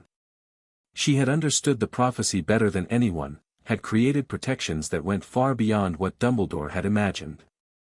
And she had left him a legacy that had nothing to do with blood or politics. She had left him love, crystallized into magic. And Narcissa. The thought struck him like lightning. Narcissa had raised him. Had protected him, taught him, shaped him into who he was. She had done it for political reasons, yes, but somewhere along the way, something else had developed. Something that might qualify as the love his mother's protection required. The soul anchor wasn't just about Lily's sacrifice. It was about everyone who had loved him since. Harry tucked the journal into his robes, his mind racing with implications. There was more to learn. The other journals would contain more secrets, more revelations, but this was enough for now. He had proof that his mother had been more than a victim, more than a sacrifice. She had been a strategist, a researcher, someone who had fought back in ways that even Dumbledore didn't understand. And she had left him the tools to continue her fight. Sirius Black arrived at Hogwarts on the last day of October.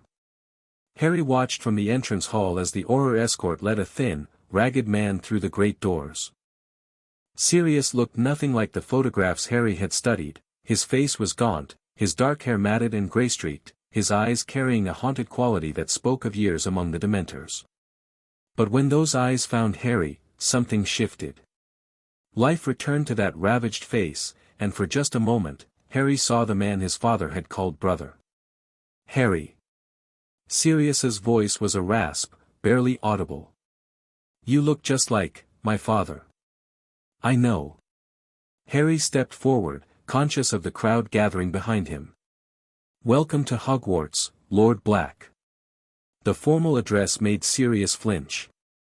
Lord, no. I'm not. Arcturus is still. Arcturus has named me his successor. When you were convicted, your claim to the lordship was suspended. When you were exonerated, it was restored, but Arcturus had already taken action. Harry kept his voice steady, though his heart was hammering. Legally, you're the rightful Lord Black. In practice, the succession is complicated. Sirius stared at him. Then, improbably, he laughed, a broken sound that was more sob than humor. Bloody hell, he said. You really are James's son. Only a Potter would dump a political crisis on someone 30 seconds after meeting them. I'm also a Black. We don't waste time. No. You never did. Sirius's expression softened. I've been trying to imagine this moment for years. What I would say, how I would explain, but you're not the baby I remember. You're this person. Already playing games I can barely follow. I had good teachers. Narcissa. The name came out complicated, not hostile, but not friendly either. I heard she took you in. After everything. She raised me. For better or worse. Harry glanced at the watching crowd, calculating how much privacy they could expect. We should talk somewhere private. There are things you need to know, about the family, about Arcturus, about what happens next. The headmaster wants to, the headmaster can wait. Harry's voice carried an edge that surprised even him. You're my godfather. You've spent 10 years in hell for a crime you didn't commit. Whatever Dumbledore wants, he doesn't get priority over that. Something flickered in Sirius's eyes, gratitude, maybe, or the beginning of understanding. Lead the way. The room of requirement was Harry's discovery of the previous week, found through a combination of the Marauder's map and experimentation with the castle's hidden spaces. He had keyed it to respond to his blood, ensuring that no one else could find it without his permission. The room they entered was comfortable, warm fire, soft chairs, a table laid with tea and sandwiches. Harry had learned that a well-fed guest was more receptive than a hungry one. Sit, he said. Eat. You look like you haven't had a proper meal in a decade. I haven't. Sirius lowered himself into a chair with the careful movements of someone whose body had forgotten how to relax. The Dementors. They don't exactly prioritize nutrition. I know what Dementors do. Harry poured tea, adding sugar without asking. Sirius would need the energy. I've been researching everything I could about Azkaban since I learned you were innocent. You knew. Before the Wizengamot? I suspected. The official story never made sense. Why would you betray my parents to Voldemort and then wait around to be caught? Why would you murder Pettigrew in broad daylight instead of making it look like an accident? The whole thing reeked of a frame job. Sirius accepted the tea with trembling hands. You figured that out on your own. I had help. The Weasley twins, actually. They have a map that your lot made back in school. It still shows Pettigrew's name. The map. Sirius's voice went distant. We made that in 5th year. James, Remus, Peter, and me. The Marauders. His face twisted. I can't believe Peter, all those years, hiding as a rat. I thought he was dead. I thought I'd failed everyone. You didn't fail. Harry leaned forward. You were betrayed. Peter was the spy, not you. And now he's going to face justice for what he did. Justice. Sirius laughed bitterly. What justice? He'll go to Azkaban, sure. Maybe for the rest of his life. But that won't bring James and Lily back. It won't give me 10 years I lost. It won't, his voice cracked. It won't change the fact that I wasn't there for you. Harry was quiet for a moment. This was the conversation he'd been preparing for since the night of Pettigrew's capture, the moment when he would have to navigate the complicated territory between the godfather Sirius wanted to be and the reality of who Harry had become. I was raised by Narcissa, he said finally. She claimed me through blood adoption on the night my parents died. Legally and magically, I'm a Black. That's not something either of us can change. I know. What you might not know is that she did it to save me. Lucius wanted me dead, saw me as a threat, a reminder of the Dark Lord's failure. Narcissa convinced him I could be useful instead. She spent 10 years protecting me from a man who would have killed me without hesitation. Sirius's expression darkened. She married into the family of Death Eaters. She chose survival. For herself and for me. Harry's voice hardened. I'm not asking you to like her. I'm asking you to understand that she's my mother in every way that matters, and I won't let you, or anyone, disrespect what she sacrificed for me. The silence stretched. Sirius stared into his tea, processing. You're defending a Malfoy, he said finally. Defending the family that served Voldemort. I'm defending the woman who raised me. If that makes you uncomfortable, we should establish that boundary now, before things get more complicated. Things are already complicated. Sirius set down his tea. I'm your godfather. I was supposed to raise you, teach you, be there for you. Instead, I spent 10 years in a cell while my cousin played at being your mother. I don't know how to. He trailed off, searching for words. Start small, Harry suggested. Tell me about my parents. The real versions, not the saints everyone else talks about. Tell me about the Marauders, about Hogwarts, about anything that helps me understand where I came from. Something softened in Sirius's eyes. You want to know about James? And Lily? And you? I want to know who they were before they became martyrs. Sirius was quiet for a long moment. Then, slowly, he began to speak. They talked for hours. Sirius told him about James, the arrogant Quidditch star who had tormented Snape, the loyal friend who would die for his brothers, the man who had grown into something better than the boy he'd been. He told him about Lily, the fierce Muggle-born who had hated James for years before falling in love with him, the brilliant witch whose defense of her friends was legendary, the mother who had adored her son so completely that she'd died protecting him. He told him about the Marauders, the pranks, the adventures, the animagus transformations that had taken 3 years to complete. He told him about the map and the cloak and all the secrets they'd discovered together. And he told him about the war. We were so young, Sirius said, his voice rough. 18, 19 years old. Fresh out of Hogwarts and already fighting for our lives. People were dying every week, friends, family, strangers who'd been in the wrong place at the wrong time. And Voldemort was winning. Everyone knew it, even if no one would say it out loud. What changed? The prophecy. Sirius's face darkened. Dumbledore told James and Lily that their baby had been marked as Voldemort's equal. That you were the only one who could stop him. And suddenly, everything shifted. We weren't just fighting anymore, we were protecting. Hiding. Waiting for something none of us understood. The Fidelius charm. That was my idea.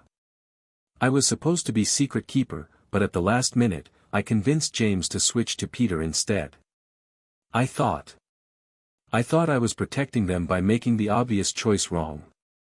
If Voldemort came for me, I wouldn't be able to give up the secret. But Peter was the spy. Peter was the spy. Sirius's voice was hollow. And I handed him my best friend's life on a silver platter. Harry reached across the table and gripped Sirius's arm. You made a tactical error. Peter made a choice to betray everyone who trusted him. Those are not the same thing. It feels the same. It won't always. Harry met his godfather's eyes. I'm not going to tell you how to grieve or how to heal. But I can tell you this, you spent 10 years in Azkaban for a crime you didn't commit. You survived that. You're here now, with a chance to make a difference. Don't waste it on guilt that belongs to someone else. Sirius stared at him. How old are you again? 11. Merlin help us all. The conversation shifted, eventually, to more practical matters. Arcturus, Sirius said, testing the name like it might bite him. You said he's still alive? Barely. He's been in stasis for decades, some kind of preservation magic that keeps him conscious but prevents his body from deteriorating. He named me his heir about a year ago, before I came to Hogwarts. Why you? I mean, Sirius held up a hand.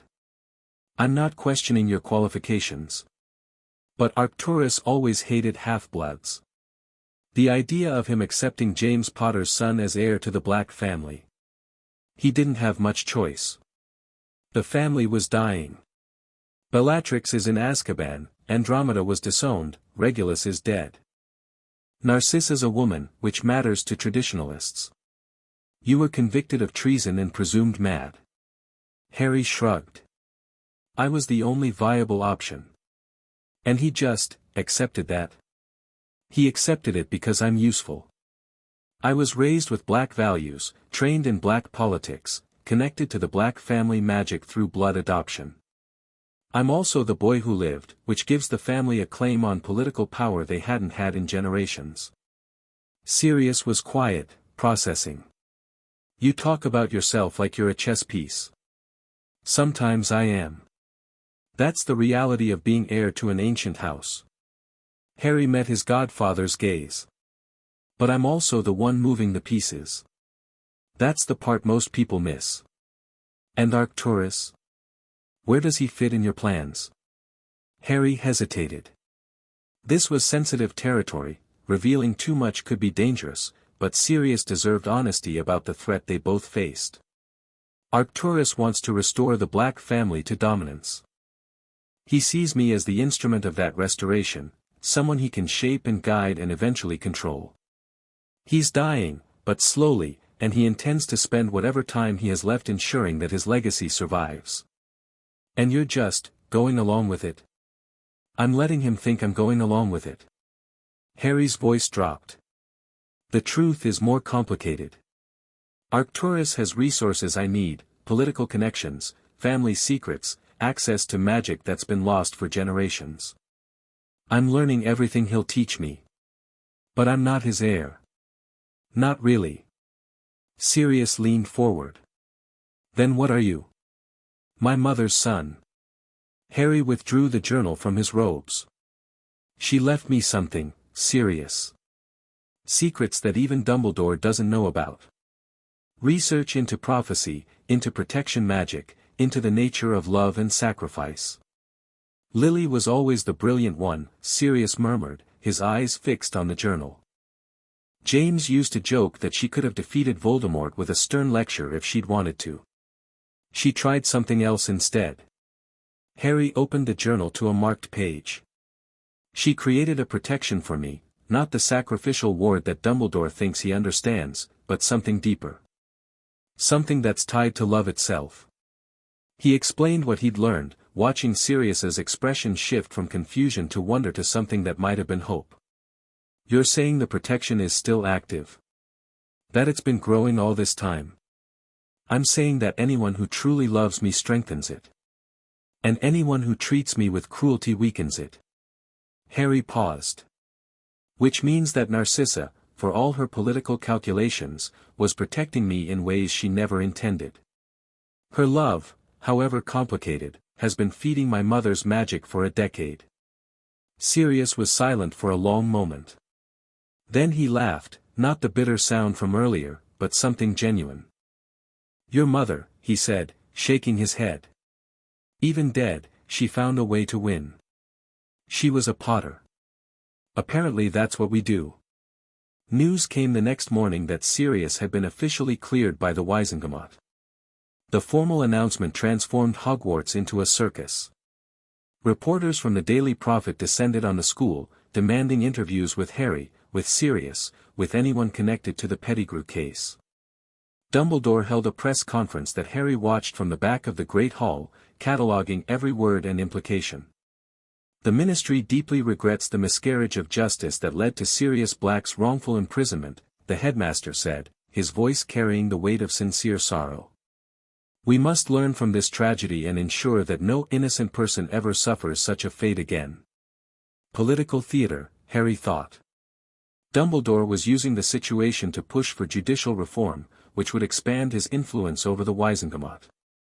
Every crisis was an opportunity, if you knew how to exploit it. The reporters tried to corner Harry after the conference, but McGonagall intercepted them with cold fury. Mr. Black is an 11-year-old student, she snapped. He will not be subjected to interrogation by the press. Any further attempts to approach him will result in immediate removal from the premises. Harry caught her eye as he slipped away. "Thank you," he mouthed. She nodded once, sharply, and returned to dispersing the crowd. That evening, Harry received 2 letters. The first was from Narcissa. "Harry, the political situation has shifted dramatically. Sirius's exoneration has reopened questions about the Black succession that I had hoped to delay. Arcturus is demanding a family convocation at Yule to resolve the matter formally. You must understand, Sirius has every legal right to claim the lordship.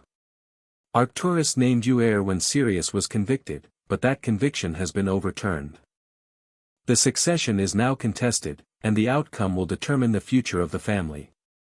I have spoken with Lucius.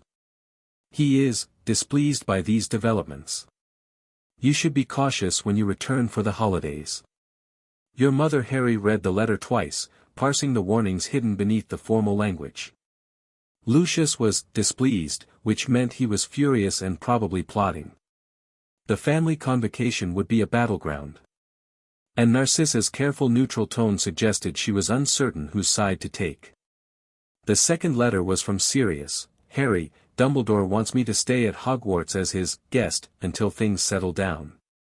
Apparently my mental state is a concern. I told him to shove his concern somewhere anatomically improbable.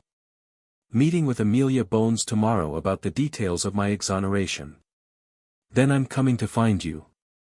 We have a lot more to talk about. Sirius P.S. I found an old letter from your father in my vault. He wanted you to have it if anything happened to him. I'll bring it when I see you." Harry stared at the postscript, his heart suddenly pounding. A letter from his father. Written specifically for him. He carefully folded both letters and tucked them into his robes. Tomorrow would bring new complications, new challenges, new moves in the endless game. But tonight, for just a moment, he allowed himself to feel something that might have been hope. His godfather was free. His mother's secrets were revealed. And his father had left him a message across the years. The past was reaching toward him, and Harry was ready to reach back. The next 2 weeks passed in a blur of classes, political maneuvering, and careful preparation. Harry used the time to solidify his alliances. Hermione Granger had become a regular presence in the library, ostensibly studying together but actually serving as a conduit for information about Gryffindor's internal dynamics. Neville Longbottom had grown bolder since Harry saved him during flying lessons, and their tentative friendship was developing into something more substantial. In Slytherin, Harry carefully cultivated Theodore Nott. The dark-haired boy was clever, genuinely clever, in a way that most of their classmates couldn't match. He saw patterns that others missed and drew conclusions that others couldn't follow. But he was also damaged, carrying the weight of a father who had used him as a tool rather than raising him as a son. "You're not subtle," Theodore observed one afternoon in the library. "You're building a power base. Recruiting allies. Establishing yourself as an alternative to the traditional factions. Is that a problem for you?" "It's a question." Theodore's dark eyes were unreadable. "My father has plans for me. Alliances he wants me to cultivate, loyalties he expects me to demonstrate. If I associate too closely with you, those plans become complicated. Your father's plans aren't your plans. They're not. But they're still my problem." Theodore was quiet for a moment. "What are you actually trying to accomplish, Harry? Not the surface politics, the real goal underneath all of this." Harry considered his answer carefully. Theodore was too intelligent to be satisfied with deflection, and too valuable to alienate with dishonesty. "I'm trying to change things," he said finally. "The wizarding world is built on foundations that are cracking. The pureblood supremacy, the ministry corruption, the way everyone pretends that Voldemort is gone when we all know he's just waiting. I want to be in a position to do something about that when the time comes." "And you think building alliances among first years will accomplish that?" "First years become second years. Then third years. Then adults with power and influence. Harry smiled slightly. I'm playing a long game, Theodore. The question is whether you want to be part of it. Theodore was silent for a long moment. Then, slowly, he nodded. I'll think about it. It wasn't a commitment, but it was a start. Sirius's letter from James arrived 3 days before Harry was scheduled to return to Malfoy Manor for the holidays. They met in the room of requirement, which had configured itself into a comfortable study. Sirius looked better than he had at their first meeting, still thin, still haunted, but with a spark of life returning to his eyes. This was in my vault, Sirius said, producing a sealed envelope. James gave it to me the week before it happened. Told me to hold on to it, just in case. I thought about opening it 100 times in Azkaban, but it felt wrong. Like I'd be intruding. Harry took the envelope with careful hands. The parchment was yellowed with age, the seal bearing the Potter family crest. Have you read it? No. It's addressed to you. Sirius managed a weak smile. Whatever James wanted to say, he wanted to say it to his son. Harry broke the seal. Harry, if you're reading this, then something has gone wrong. The war has taken me, or maybe Lily, or both of us. I'm writing this hoping you'll never need to read it, but preparing for the possibility that you will. First, I love you. Your mother loves you. Whatever else happens, whatever confusion or pain you might be feeling, hold on to that. We love you more than anything in this world. Second, I'm sorry. Sorry that we couldn't protect you. Sorry that you're growing up without us. Sorry for all the birthdays we'll miss, all the lessons we won't teach, all the conversations we'll never have. Third, and this is the important part, don't let anyone else define who you're supposed to be. Dumbledore has plans. He always has plans. He'll tell you about prophecy and destiny and the greater good. Some of it will even be true. But you're not a weapon, Harry. You're not a chess piece. You're a person, with the right to make your own choices and live your own life. I spent too long following orders from people who claimed to know better. Your mother was the one who taught me to question, to think, to make my own decisions instead of just going along with what was expected. She was the bravest person I ever knew, braver than me, braver than Sirius, braver than anyone. Be like her. Question everything. Trust your instincts. And when you find people worth fighting for, fight for them with everything you have. I wish I could see the person you'll become. I wish I could be there to guide you and support you and embarrass you in front of your friends. But if I can't, then let me at least give you this, my blessing, my love, and my absolute certainty that you will be extraordinary. Go change the world, son. We'll be watching. Your father, James. Harry read the letter 3 times. Then he folded it carefully, tucked it into his robes, and looked up at Sirius with eyes that were suspiciously bright.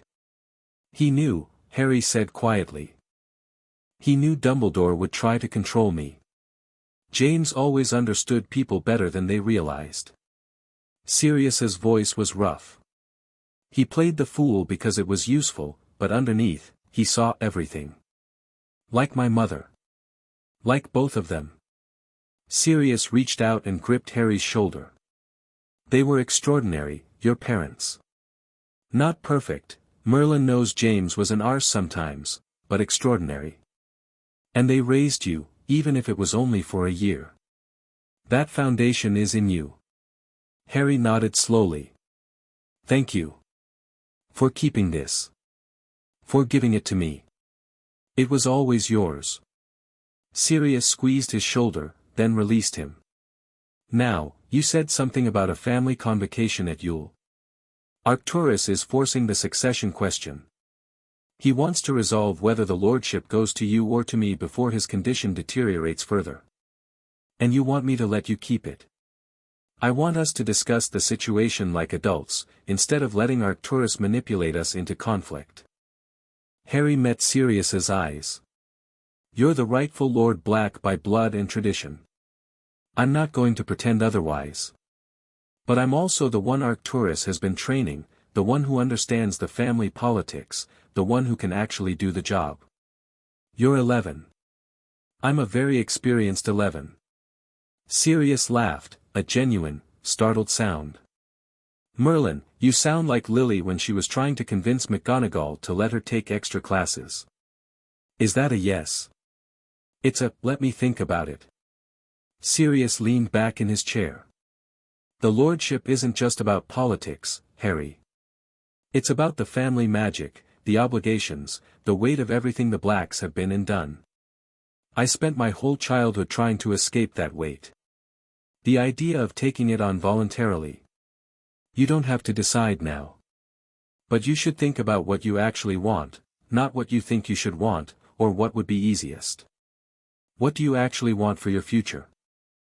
Sirius was quiet for a long moment. I want to be your godfather, he said finally. I want to make up for the years I missed. I want to honor James and Lily's memory by being there for their son. He paused. I don't particularly want to be Lord Black. I never did. Then we start from there. The Hogwarts Express pulled out of Hogsmeade Station on a grey December afternoon.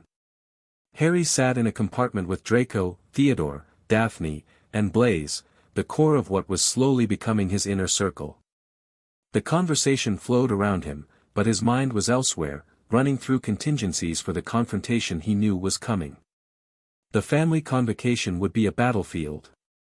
Arcturus would try to force a decision. Lucius would try to undermine him. Narcissa would be caught in the middle, trying to protect everyone while advancing her own position. And somewhere in the shadows, the woman from Harry's dream was watching. The one who had sent him the letter on the day of the Wizengamot.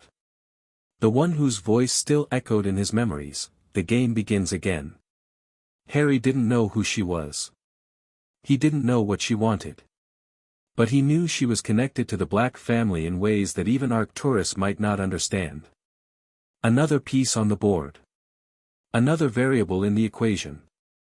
You're thinking too loud, Draco murmured beside him. Whatever you're planning, can it wait until after the holidays? Unfortunately not. Harry turned to face his brother. When we get to the manor, I need you to do something for me. What? Watch father. Not obviously, just pay attention to where he goes, who he meets with, what he says when he thinks no one's listening. Draco's expression flickered. You think he's plotting something? I think he's been plotting something since the day I arrived at the manor. The question is whether his plans align with ours, or whether we need to be prepared for opposition. He's my father. I know. That's why I'm asking you instead of doing it myself. Harry held Draco's gaze. I'm not asking you to betray him. I'm asking you to make sure he's not planning to betray us. The silence stretched. Then, slowly, Draco nodded. I'll watch him. But if I find something, then we'll deal with it together. Harry extended his hand. We're brothers. That means something. Draco clasped his hand firmly. It means everything. Malfoy Manor rose from the winter landscape like a threat made stone. Harry had been born in the wizarding world, raised in politics, trained for conflict, but something about the manor still made his skin crawl. The wards were oppressive, the architecture designed to intimidate, the very air thick with centuries of accumulated darkness. And somewhere in the North Tower, Arcturus Black was waiting. The family gathered in the formal dining room that evening, Narcissa at one end of the table, Lucius at the other, Harry and Draco in between. The conversation was polite and meaningless, the kind of social ritual that pureblood families use to assess each other's positions before the real negotiations began. Lucius's eyes tracked Harry throughout the meal, cold and calculating. Whatever the man was planning, he hadn't revealed it yet. After dinner, Narcissa drew Harry aside. The convocation is tomorrow, she said quietly. Arcturus has invited Sirius, though I don't know if he'll attend. The formal debate will concern the succession, but there are other matters that may arise. What other matters? Narcissa hesitated. There are secrets in this family, Harry. Things that even I don't fully understand. Arcturus has been acting strangely, making references to events and people that shouldn't exist, speaking as if he knows things that are impossible for him to know. The woman, Harry said. The one who sent me the letter. Narcissa's face went pale. What woman? I don't know her name. Dark hair, dark eyes, dressed in old-fashioned robes. She appeared in a dream, told me the game was beginning again. Harry watched his mother's reaction carefully. You know who I'm talking about. That's, Narcissa's voice caught. That's not possible. She's been dead for centuries. Who? For a long moment, Narcissa didn't answer. Then she said, very quietly, Isla Black. The founder of our family's magical line. The woman who made the Blacks what they are. She paused. And the reason that Arcturus has been in stasis for all these years. Harry felt cold certainty settle into his bones. Tell me everything. And Narcissa, finally, did. Chapter 3 and Chapter 5, The Philosopher's Price. Isla Black moved through the entrance hall like she owned it, which, Harry supposed, she technically did. 700 years ago, she had built this place. Had laid the foundations of everything the Black family had become. And now she stood before him, somehow corporeal, somehow present in a way that shouldn't have been possible. You're supposed to be a spirit, Harry said, his wand steady despite the cold dread coiling in his chest. Bound to the family magic. Not this. I was bound. For centuries, I drifted through the blood of my descendants, watching, waiting, occasionally whispering to those who could hear me. Isla's black eyes glittered with something that might have been amusement. But you changed that, Harry. When you absorbed Arcturus's power, when you pulled all that accumulated magic through yourself and into the family matrix, you created a channel. A pathway. For the first time in 700 years, I can walk in the physical world. You didn't intend to, no. But intent matters less than you'd think in matters of deep magic. She stopped a few feet away, studying him with unsettling intensity. You're afraid of me. Good. Fear is appropriate when facing something you don't understand. But I'm not here to harm you, grandson. Quite the opposite. Then why are you here? To offer you a gift. Isla raised one pale hand, and something materialized in her palm, a stone, deep red, pulsing with inner light. Do you know what this is? Harry's breath caught. The Philosopher's Stone. Nicholas Flamel's greatest creation. The source of the elixir of life. The key to immortality and unlimited gold. Isla turned the stone over, letting it catch the light. Currently hidden in a school full of children, guarded by protections that a clever first year could bypass, waiting for a dark lord to come and claim it. Voldemort. Among others. The stone has attracted attention from several quarters. Quirrell is merely the most immediate threat. Isla's expression darkened. This is what I've been watching, Harry. While Dumbledore plays his games and the Ministry pretends everything is fine, the pieces are already moving.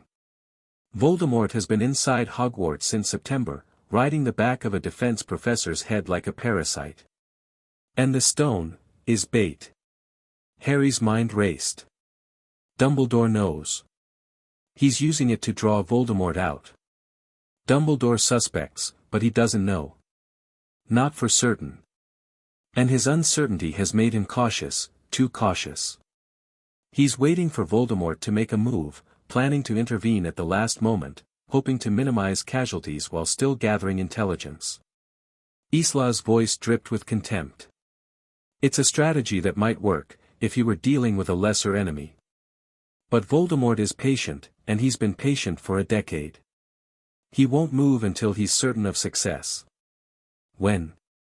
Soon. The end of the school year, most likely. Quirrell has been testing the protections for months, learning their weaknesses. When he finally acts, it will be with full knowledge of what he faces. Isla held out the stone. Unless someone acts first.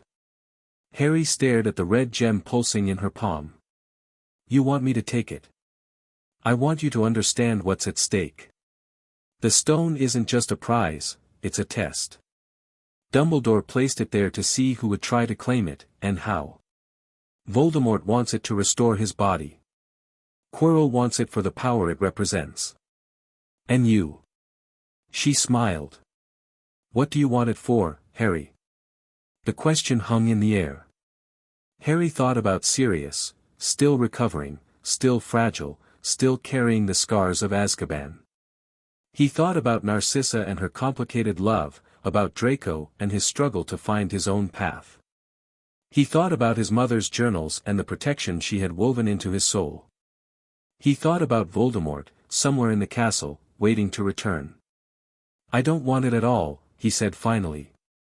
Not for immortality, not for gold, not for power. But I understand why you're offering. Do you? You want me to move first. To take the stone before Voldemort can claim it, to force a confrontation on my terms instead of his. You're accelerating the timeline. Isla's smile widened. Clever boy. You see the shape of things. What I see is manipulation. Harry's voice hardened. You could have intervened at any point. You have power, real power, not just whispers and dreams. If you wanted Voldemort stopped, you could have done it yourself.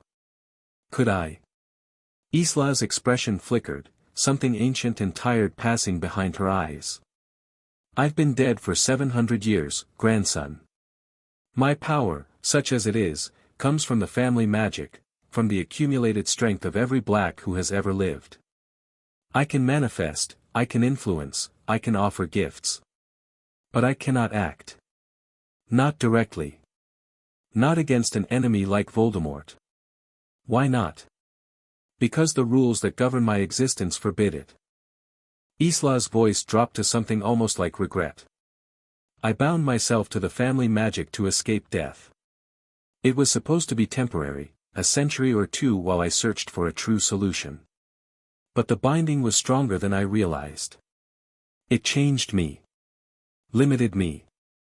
Made me more spirit than flesh, more symbol than person. So you need someone else to fight your battles. I need you to fight the battles that will determine whether the magical world survives. You're the fulcrum, Harry. The point on which everything pivots. I can give you knowledge, resources, power beyond what you've imagined. But I cannot make choices for you. That's the price of my existence, I can only advise. Never compel. Harry studied her, searching for deception. But Isla's black eyes gave nothing away. If I take the stone, he said slowly, what happens? You confront Voldemort before he's ready. You force a battle on your terms, in a place of your choosing, with allies you've prepared. You either destroy him utterly or you fail, but either way, you act instead of waiting for him to act. And if I refuse? Then events proceed as Dumbledore has planned. Voldemort attempts to steal the stone at the end of term. Dumbledore intervenes, perhaps successfully, perhaps not. And you remain a piece on someone else's board instead of playing your own game. The choice was stark.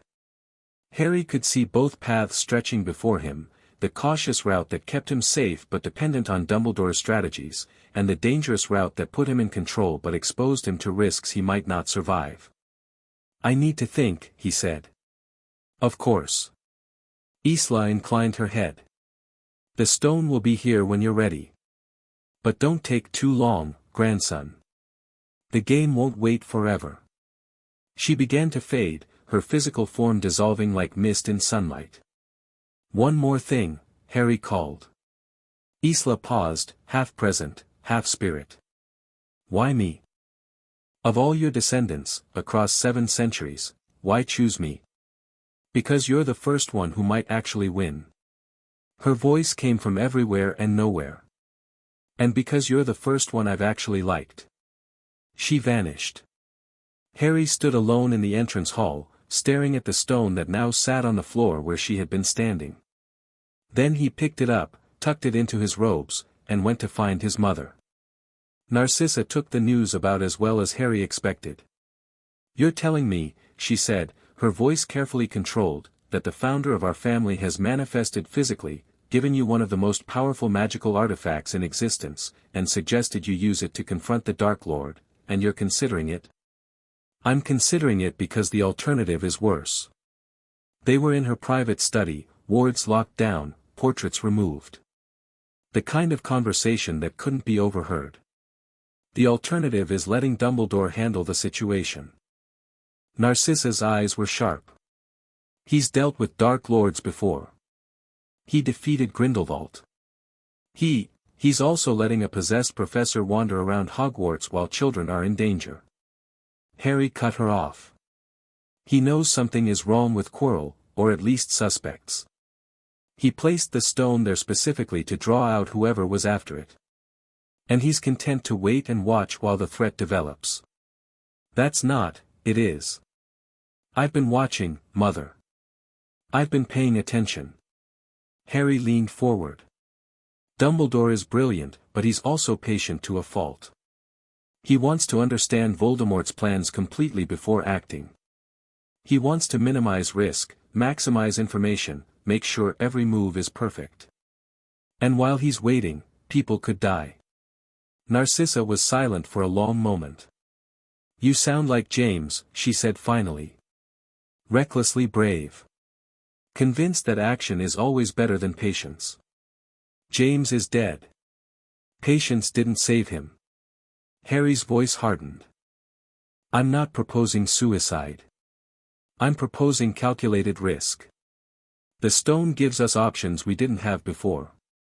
If we can figure out how to use it, the stone creates the elixir of life. It transmutes base metals into gold. How does that help against a Dark Lord? I don't know yet. But I know someone who might." Nicholas Flamel lived in a modest cottage in the south of France, surrounded by gardens that had been blooming for 600 years. Harry arrived via international port key, a privilege of his status as Lord Black, arranged through channels that bypassed ministry oversight. The journey took hours of negotiation and days of waiting, but when he finally stood at Flamel's door, the old alchemist was waiting for him. "Lord Black." Flamel's voice was like dry leaves rustling. "I wondered when you would come." "You expected me?" "I expected someone. The stone has been calling lately, reaching out to those who might claim it. Usually I can ignore such calls, but yours." He smiled, revealing teeth that were far too white for a man his age. "Yours was different. Come in." The cottage's interior was larger than its exterior suggested, a common enough enchantment, but executed with a subtlety that spoke of centuries of practice. Books lined every wall, organized in systems that probably made sense to no one but Flamel himself. The smell of herbs and minerals filled the air, underlaid by something older and stranger. "You have questions," Flamel said, lowering himself into a chair that seemed to embrace him. "Ask." Harry sat across from him, studying the ancient face. "You created the Philosopher's Stone. You've been alive for over 600 years. In all that time, has anyone ever tried to take it from you by force?" "Many times. Dark Lords, ambitious wizards, desperate fools. The stone attracts them like moths to flame. How did you stop them?" "I didn't, always. Sometimes I ran. Sometimes I hid. Sometimes I let them take the stone and watched them destroy themselves trying to use it." Flamel's ancient eyes gleamed. "The stone is not a weapon, Lord Black. It is a tool, and like all tools, it can be misused. Voldemort wants it to restore his body. Voldemort wants many things. The stone could give him physical form, yes, a new body to replace the one he lost when he attacked you. But the elixir of life requires more than the stone alone. It requires patience, expertise, understanding that Voldemort has never possessed." Flamel paused. He could create a body, but it would be flawed. Unstable. Perhaps more dangerous than his current state, but also more vulnerable. "You're saying the stone could be a trap?" I'm saying the stone is neutral. It amplifies what is already present. Give it to a healer, and they become a miracle worker. Give it to a warrior, and they become unstoppable. Give it to a monster, Flamel's voice dropped. Give it to a monster, and the monster becomes worse. Harry thought about this. And if I use it? What does it amplify in me? I don't know. That's what makes you interesting. Flamel leaned forward, studying Harry with sudden intensity. You carry contradictions, Lord Black. Darkness and light. Power and restraint. The hunger of your adopted family and the love of your birth mother. The stone would amplify all of it, but in what proportion, to what end? That's the question. Is it worth the risk? That depends on what you're risking it for. Flamel settled back in his chair. You didn't come here to ask about the stone's capabilities. You came because you're trying to decide whether to confront Voldemort now or wait for the confrontation to come to you. Yes. Then let me ask you something in return, what do you actually want? Harry blinked. I want to stop Voldemort. That's what you want to do. I asked what you want. What drives you? What would you sacrifice everything for? What matters more than your own survival? The questions hit harder than they should have. Harry sat in silence, turning them over in his mind. What did he want? He thought about Narcissa's careful love and Draco's fierce loyalty. He thought about Sirius's desperate hope and the father he had never known. He thought about Hermione's brilliant determination and Neville's quiet courage. He thought about all the people he had gathered around himself, the alliances he had built, the power he had claimed. I want them to be safe, he said finally. Everyone I care about. I want them to survive the war that's coming, to live in a world that's better than this one. I want, he stopped, struggling to articulate something that had never been put into words. I want to build something that matters. Not just defeat Voldemort, but create something in his place. Something worth fighting for. Flamel nodded slowly. Then use the stone for that. Not as a weapon against your enemy, but as a foundation for what you're trying to build. I don't understand. The stone creates the elixir of life. But the elixir isn't just about immortality, it's about transformation. Healing wounds that can't be healed. Restoring what was lost. Making things new. Flamel's eyes were distant, seeing something Harry couldn't. Your godfather carries scars from Azkaban that will never fully heal. The Longbottom parents lie in St. Mungo's, their minds destroyed by dark magic. And somewhere, bound to a soul that should have died long ago, is the fragment of Voldemort that once tried to kill you. Harry's blood ran cold. You know about the Horcruxes. I know about many things. 600 years teaches you to look beneath the surface. Flamel's voice softened. The scar on your forehead isn't just a wound, Lord Black. It's a connection. A piece of Voldemort's soul, anchored in your flesh, feeding on your magic. As long as it exists, neither of you can truly destroy the other. Dumbledore never told me, Dumbledore doesn't know. Or rather, he suspects but hasn't confirmed. He's been waiting to see how the connection develops, whether it will prove useful against Voldemort or dangerous to you. Flamel shook his head. Always waiting, that one. Always gathering information instead of acting. Can the stone remove it? The Horcrux? Perhaps. The elixir heals by restoring things to their natural state. Your natural state doesn't include a fragment of Tom Riddle's soul. Whether the elixir would remove it or simply reject it, I cannot say. But it's possible. Many things are possible. The question is whether you're willing to take the risk. Harry stared at the old alchemist, feeling the weight of the stone in his pocket. A piece of Voldemort's soul, living inside him since he was a baby. No wonder Isla had chosen him. No wonder the family magic had responded so strongly. He was already connected to the darkness. The question was whether he could use that connection to destroy it. I need to think, he said again. Of course. Flamel rose, moving with surprising grace for someone his age. But Lord Black. Whatever you decide, decide soon. The Dark Lord won't wait forever. Harry returned to Hogwarts 3 days before the end of the Christmas holiday. The castle was nearly empty, most students still with their families, and the silence gave him space to think. He wandered through familiar corridors, reviewing everything he had learned, trying to fit the pieces together into a coherent picture. The stone. The Horcrux. Voldemort in Quirrell's turban. Dumbledore's plans within plans. Isla's agenda, whatever it truly was. And underneath it all, the simple truth that a war was coming and he was expected to be at the center of it.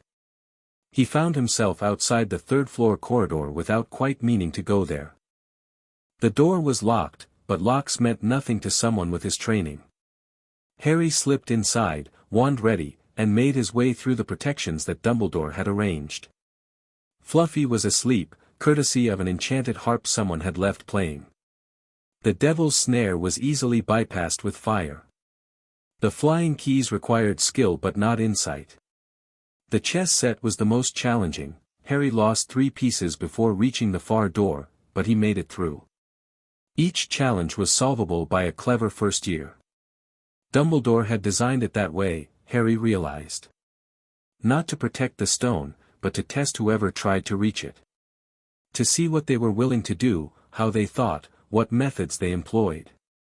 The final chamber held only a mirror. Harry recognized it from his research, the mirror of Erist, which showed the viewer their heart's deepest desire. A dangerous artifact in the wrong hands, but here it served a purpose. Someone who wanted the stone for the wrong reasons would see only their desire, never the stone itself. Harry stood before the mirror and looked at his reflection. He saw himself, older, standing in the ruins of what might have been a battlefield.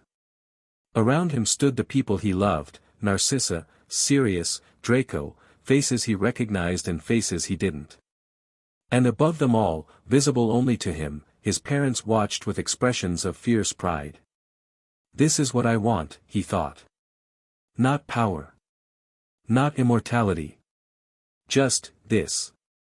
The people I love, alive and free, in a world worth living in. His reflection reached into its pocket and withdrew the philosopher's stone. It held the stone up, meeting Harry's eyes with something that might have been approval. Then it reached forward, through the glass, and placed the stone in Harry's hand. The real stone, not the copy Isla had given him. Harry stared at it, understanding flooding through him. The stone had always been here, waiting for someone who wanted it for the right reasons. Dumbledore's protection wasn't the challenges, it was the mirror itself. Only someone who wanted to find the stone without using it could actually claim it. And now Harry had too. He pocketed the stone carefully, turned, and found himself face to face with Professor Quirrell. I thought I might find you here, Quirrell said. His stutter was gone, his manner transformed. The nervous professor had been replaced by something cold and calculating. You've saved me considerable effort, Lord Black. Voldemort. Harry's wand was already in his hand. I was wondering when you'd make your move. Quirrell smiled, a thin, unpleasant expression. Clever boy. You've known about me all along, haven't you? Watching. Waiting. Playing your own games while Dumbledore played his. Something like that. And now you have the stone. Quirrell moved forward, and his shadow seemed to twist behind him. Give it to me. My master grows impatient. Your master can go to hell. Quirrell laughed, but it wasn't his laugh. It was deeper, colder, carrying echoes of something that had stopped being human long ago. Let me speak to him, said a voice that came from everywhere and nowhere. Let me see the boy who defeated me. Quirrell raised his hands to his turban, unwrapping it with deliberate slowness. When the cloth fell away, Harry saw what had been hidden beneath. A face. Pale, twisted, features that might once have been handsome corrupted into something serpentine and terrible. Red eyes that burned with hatred and hunger and something that might have been curiosity. "Harry Potter," Voldemort whispered through Quirrell's mouth. "We meet again. Lord Black, actually. I've been upgraded since the last time you tried to kill me. Defiant. Like your parents." The red eyes narrowed. "They died defiant too. They died protecting me. And their sacrifice is the reason you're stuck on the back of a professor's head instead of ruling the wizarding world." Voldemort hissed, a sound that might have been anger or might have been amusement. "The stone. Give it to me, and I will spare your friends. Your godfather. Your mother. The Malfoy boy you've come to care for. You're in no position to threaten anyone. Am I not?" Voldemort's voice dropped to something almost intimate. "I know everything, Harry. I know about Isla Black and her plans for you. I know about the Horcrux in your scar, yes, I know about that. A piece of my soul, living inside you since that night in Godric's Hollow. Do you think that connection works only one way?" Harry's blood ran cold. "I've been in your mind," Voldemort continued. "Not deeply, not yet. But I've seen glimpses. Your alliances. Your strategies. Your desperate hope that you can somehow build a better world out of the ashes of the old one." He laughed. "Naive. Foolish. Exactly what I would expect from James Potter's son. If you've been in my mind, then you know I'm not going to give you the stone. I know you're going to try to fight." Voldemort's voice hardened. "And I know you're going to fail. You're 11 years old, boy. You've been playing at politics for a few months. I've been studying dark magic since before your parents were born. There is nothing you can do to stop me." "Maybe not." Harry reached into his pocket and withdrew both stones, Isla's copy and the original from the mirror. "But I don't have to stop you. I just have to make sure you don't get what you want." He threw both stones into the air. "No." Voldemort lunged forward, Quirrell's body moving with unnatural speed, but Harry was faster. His wand came up, and the spell he had been preparing since the moment he entered the chamber finally released. Ignis Eternis. Fiend fire erupted from his wand, white-hot and hungry, consuming everything it touched. The stones vanished in the inferno, transformed into ash and memory. The chamber began to melt around them, ancient protections failing against magic that was never meant to be contained. Quirrell screamed, Voldemort screamed, and the face on the back of his head began to dissolve as the flames reached for it. But Harry was already running. He sprinted back through the challenges, the fiend fire following in his wake like a living thing. The chess pieces shattered. The key chamber melted. The devil's snare, already vulnerable to fire, exploded into ash. He burst through the final door just as the ceiling began to collapse behind him. And collapsed into Dumbledore's arms. That, the headmaster said, was extremely reckless. Harry looked up at the old wizard, exhaustion dragging at every limb. It worked. The philosopher's stone is destroyed. The protections I spent months designing are in ruins. And Tom Riddle is weakened. Maybe destroyed entirely. Harry forced himself to stand. I did what you wouldn't. I acted instead of waiting. You nearly died. I didn't. Dumbledore studied him for a long moment. Behind them, the third-floor corridor continued to burn, magical flames consuming everything despite the castle's ancient wards. The stone, Dumbledore said finally. There were two of them. One was real. One was a copy from Isla Black. Harry met his eyes. She wanted me to have options. I chose to eliminate them instead. Eliminate, Voldemort wanted the stone to restore his body. Now he can't have it.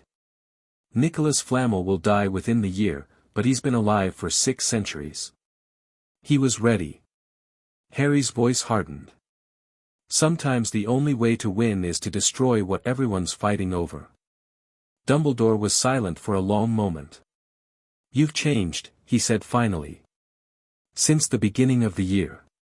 Since Arcturus's death. Something has shifted in you. I've stopped waiting for other people to solve my problems. That's not what I mean. Dumbledore's eyes were piercing. You've become harder. More willing to make difficult choices. More willing to accept casualties. I haven't accepted any casualties. The stone. Centuries of alchemical work, the last hope of an old friend, Nicholas agreed to it. Harry cut him off. I told him my plan before I executed it. He said it was the right choice. He said, Harry paused, remembering the old alchemist's words. He said he was tired of being the reason people fought. He wanted to rest. Dumbledore's expression flickered, grief, surprise, something that might have been admiration. You spoke with Nicholas. I speak with everyone who might have useful information. It's called networking. Harry straightened his robes. The immediate threat is contained. Voldemort is weakened, possibly destroyed, though I doubt it. The stone is gone, which removes the reason anyone would try to possess Quirrell. And I've demonstrated that I'm willing to take extreme action when necessary. Yes. You've demonstrated that quite clearly. Good. Then we understand each other. Harry started walking toward the stairs. I'm going to the hospital wing. If anyone needs me, they can wait until I've slept for approximately a week. Harry. He paused. The Horcrux, Dumbledore said quietly. You knew about it. Before tonight. Harry's blood ran cold again. You know. I suspected. I've suspected for years. Dumbledore's voice was heavy. I had hoped to find a way to remove it without harming you. The research has been, there's no research that can help. Harry turned to face him. The Horcrux is bound to my soul. The only way to remove it is to die, or to use magic that doesn't exist yet. There might be alternatives, there aren't. Flamel confirmed it. Harry met Dumbledore's eyes. I've known since Christmas. Known that a piece of Voldemort lives inside me, feeding on my magic, connecting us in ways neither of us fully understands. Known that as long as it exists, neither of us can truly destroy the other. And you still faced him tonight. Knowing what it might cost. I faced him tonight because of what it might cost. If I'd waited, if I'd let you handle it, let events unfold according to your plans, I would have lost the initiative. Voldemort would have gotten stronger while I got more afraid. Harry's voice hardened. I won't let fear control me. Not his, not mine, not anyone's. Dumbledore studied him for a long moment. Then, slowly, he nodded. James would be proud of you, he said quietly. So would Lily. I know. Harry turned and continued toward the hospital wing. That's what keeps me going. The hospital wing was quiet, lit only by the soft glow of monitoring charms. Harry collapsed into a bed without bothering to change out of his smoke-stained robes. Every muscle ached. His magic felt depleted, stretched thin by the fiend fire curse that should have been beyond his capabilities. But he was alive. And Voldemort, whatever remained of him, was weaker than he had been in a decade. Small victories, Harry thought. That's how you win a war. He was almost asleep when the door opened and Narcissa swept in. Harry James Black. Her voice could have frozen fire. What did you do? Destroyed a Dark Lord's chance at resurrection. Harry didn't open his eyes. Standard Wednesday activity. You used fiend fire. At age 11. In the middle of a school. The school is still standing. Mostly. The third-floor corridor has been reduced to slag. The protections that Dumbledore spent months constructing are gone. And you, her voice cracked. You could have died. Harry finally opened his eyes. Narcissa stood at the foot of his bed, her usual composure shattered, her eyes red with either rage or tears or both. "Mother, don't." She moved to his side, her hand finding his. "Just, don't. I can't lose you. Not after everything." "Not after," she stopped, composing herself with visible effort. "Do you understand what you mean to me? You're not just an heir or a political asset or a symbol of black family power. You're my son. And watching you throw yourself into danger, I had to. You didn't. You could have told Dumbledore. Could have let someone else handle it. Could have let Voldemort win." Harry squeezed her hand. "He was in my head, Mother. The Horcrux, he's been seeing glimpses of my thoughts, learning my plans. If I had waited, he would have adapted. Found another way to the stone, or another path to resurrection entirely. I had to act before he understood what I was capable of." Narcissa was silent for a long moment. "The Horcrux," she said finally. "How long have you known?" "Since Christmas. Flamel told me. And you didn't share this with anyone." "I shared it with myself. That seemed like enough. Harry, if I had told you, you would have tried to protect me. Would have tried to find solutions, explore alternatives, do anything except let me face the problem directly." Harry met her eyes. "But there are no alternatives. The Horcrux is part of me. The only way to remove it is to die, and I'm not planning on dying anytime soon. There must be something, there isn't. I've checked. Every source I can access, every expert I can reach, every piece of ancient magic I can uncover. The Horcrux stays unless I die." Harry's voice softened. "So I'm going to live with it. Use it, even. The connection works both ways. Voldemort sees glimpses of my mind, but I can see glimpses of his too. When he comes back, I'll know. When. Not if. He's been dead before. It didn't stick." Harry closed his eyes again. "I need to rest, Mother. We can argue about my recklessness tomorrow." Narcissa was quiet for a long moment. Then she leaned down and pressed a kiss to his forehead. "I love you," she whispered. "Even when you terrify me." "I know," Harry murmured. "I love you too." He was asleep before she left the room. The aftermath of the third-floor incident dominated the rest of the school year. Quirrell's body was found in the wreckage, burned beyond recognition. The official story was that he had attempted to steal a valuable artifact and been killed by the protection surrounding it. The Daily Prophet ran headlines about heroic defenses and the dangers of dark magic, never mentioning that an 11-year-old lord had been responsible for the entire confrontation. Dumbledore saw to that. Whatever else Harry thought of the old wizard, he knew how to manage a narrative. The stone's destruction was kept quiet. Flamel sent Harry a letter, brief and to the point. "Well done. Perenelle and I have decided to set our affairs in order. We've had a good run, longer than anyone deserves. It's time to rest. Remember what I told you about the elixir. About transformation and healing. The stone may be gone, but its lessons remain. Use them wisely. Your friend, Nicholas." Harry read the letter 3 times, then burned it. Another death on his conscience. Another weight to carry. But the stone was gone, and Voldemort couldn't use it. That had to count for something. Draco cornered him in the library a week before term ended. "You've been avoiding me." "I've been recovering." Harry didn't look up from his book. "Fiend fire takes a lot out of you." "You cast fiend fire." "I did. That's 7th-year material at minimum. Maybe post-Hogwarts. Maybe never, for most wizards." "I'm not most wizards." Draco sat down across from him, his expression complicated. "No. You're not." He paused. "Are you going to tell me what actually happened? The real version, not the story they put in the Prophet?" Harry finally looked up. Draco's face was drawn, worried in a way that had nothing to do with politics. I confronted Voldemort, Harry said quietly.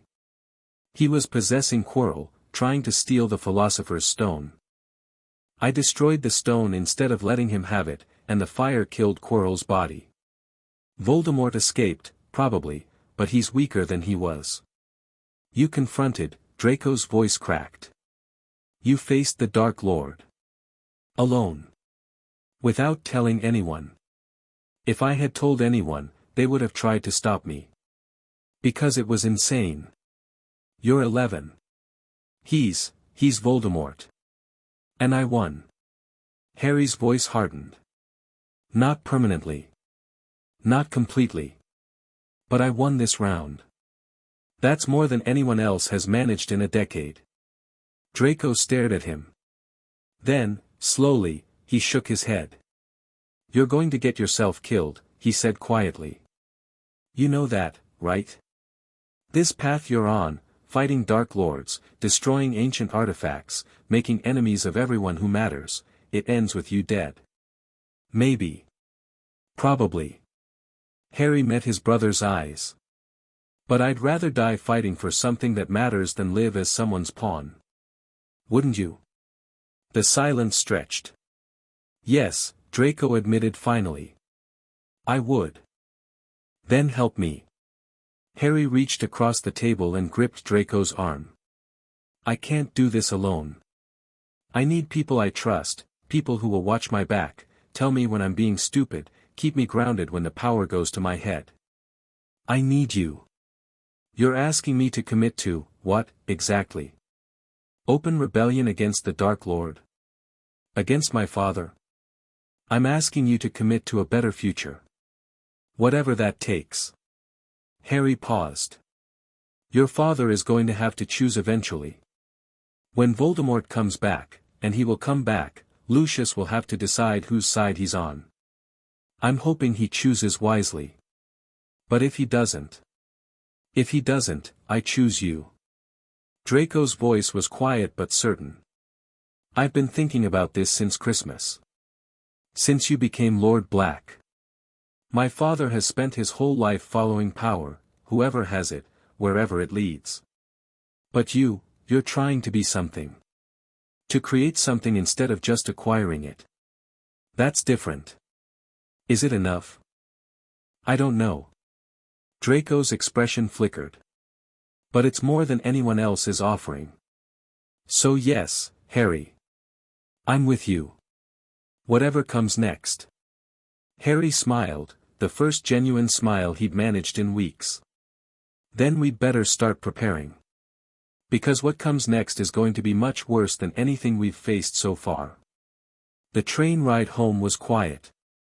Harry sat in a compartment with Draco, Daphne, Theodore, and Blaise, the core of what was slowly becoming his inner circle.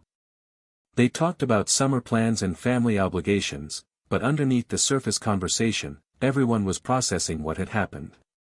The Black Heir had faced Voldemort and survived. That changed things. Changed perceptions, changed power dynamics, changed what was possible. My father wants to meet with you, Theodore said as the train pulled into King's Cross. Officially, to discuss matters of mutual interest. Unofficially, to see what you're made of. I'll consider it. He's dangerous, Harry. More dangerous than most people realize. So am I. Harry met Theodore's eyes. Tell your father I'll meet with him, but on my terms, at a time of my choosing. If he has objections, he can discuss them with my lawyers. Theodore's lips twitched. I'll pass that along. The train stopped, and they gathered their things. On the platform, Harry spotted Narcissa waiting, Sirius beside her, an unlikely pair who had apparently reached some kind of détente during his time at school. Lord Black. A reporter materialized from the crowd, quick quotes quill at the ready. A word about the incident at Hogwarts. Sources say you were involved in, no comment. Harry pushed past him, Narcissa's cool presence clearing a path through the press. You handled that well, Sirius murmured as they reached the apparition point. I've had practice. I know. That's what worries me. Sirius paused. I've been thinking about what you said at Christmas. About the Horcrux. Harry's stomach clenched. And? I've been doing some research. Discreetly. There are legends, old stories from before the Ministry, before Hogwarts. Stories about magic that could heal soul damage. Sirius's eyes were intense. I'm not promising anything. But I'm not giving up either. Sirius, you're my godson. James asked me to protect you. I failed at that for 10 years. His voice cracked. Let me try to make it right. Harry looked at his godfather, still thin, still scarred, still carrying the weight of Azkaban. But underneath all of that, there was determination. Hope. Okay, Harry said quietly. Keep looking. But be careful.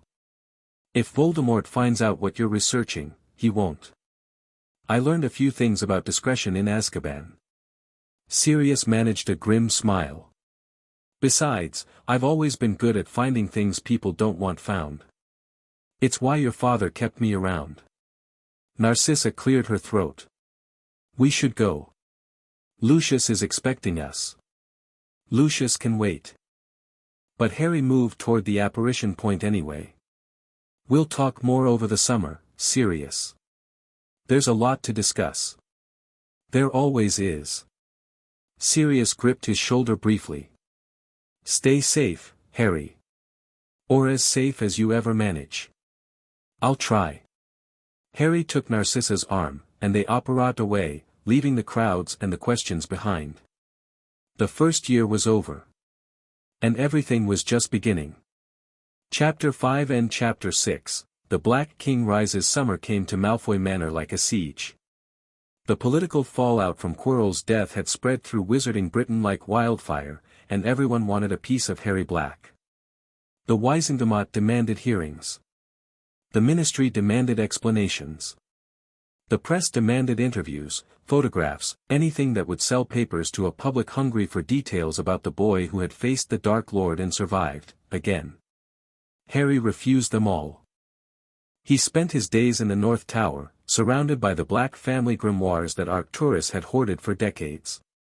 The old man's collection was staggering, texts on blood magic and soul bonds, on ancient rituals and forbidden arts, on the nature of power itself.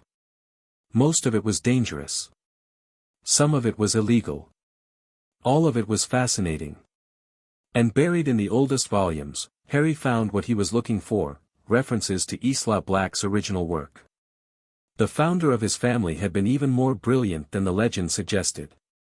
She hadn't just created the Black family magic, she had designed it as a system, a self-perpetuating structure of wards and bindings and accumulated power that would grow stronger with each generation. The hunger that drove every Black was intentional, engineered to ensure that her descendants would always reach for more. But there were other elements too. Hidden subroutines, Narcissa might have called them. Contingencies that Isla had built in case things went wrong. One of those contingencies involved Horcruxes. Harry read the passage 3 times, his hands trembling. The fragmentation of the soul is an abomination against the natural order, Isla had written in her elegant, archaic script. Those who practice such arts corrupt not only themselves but the fabric of magic itself. Should any Black encounter such darkness, the family magic provides recourse, the purification ritual, which draws upon the accumulated strength of the bloodline to cleanse contamination from a worthy vessel. The ritual is not without cost. The subject must be of Black blood, and the contamination must be relatively recent, no more than 2 decades old.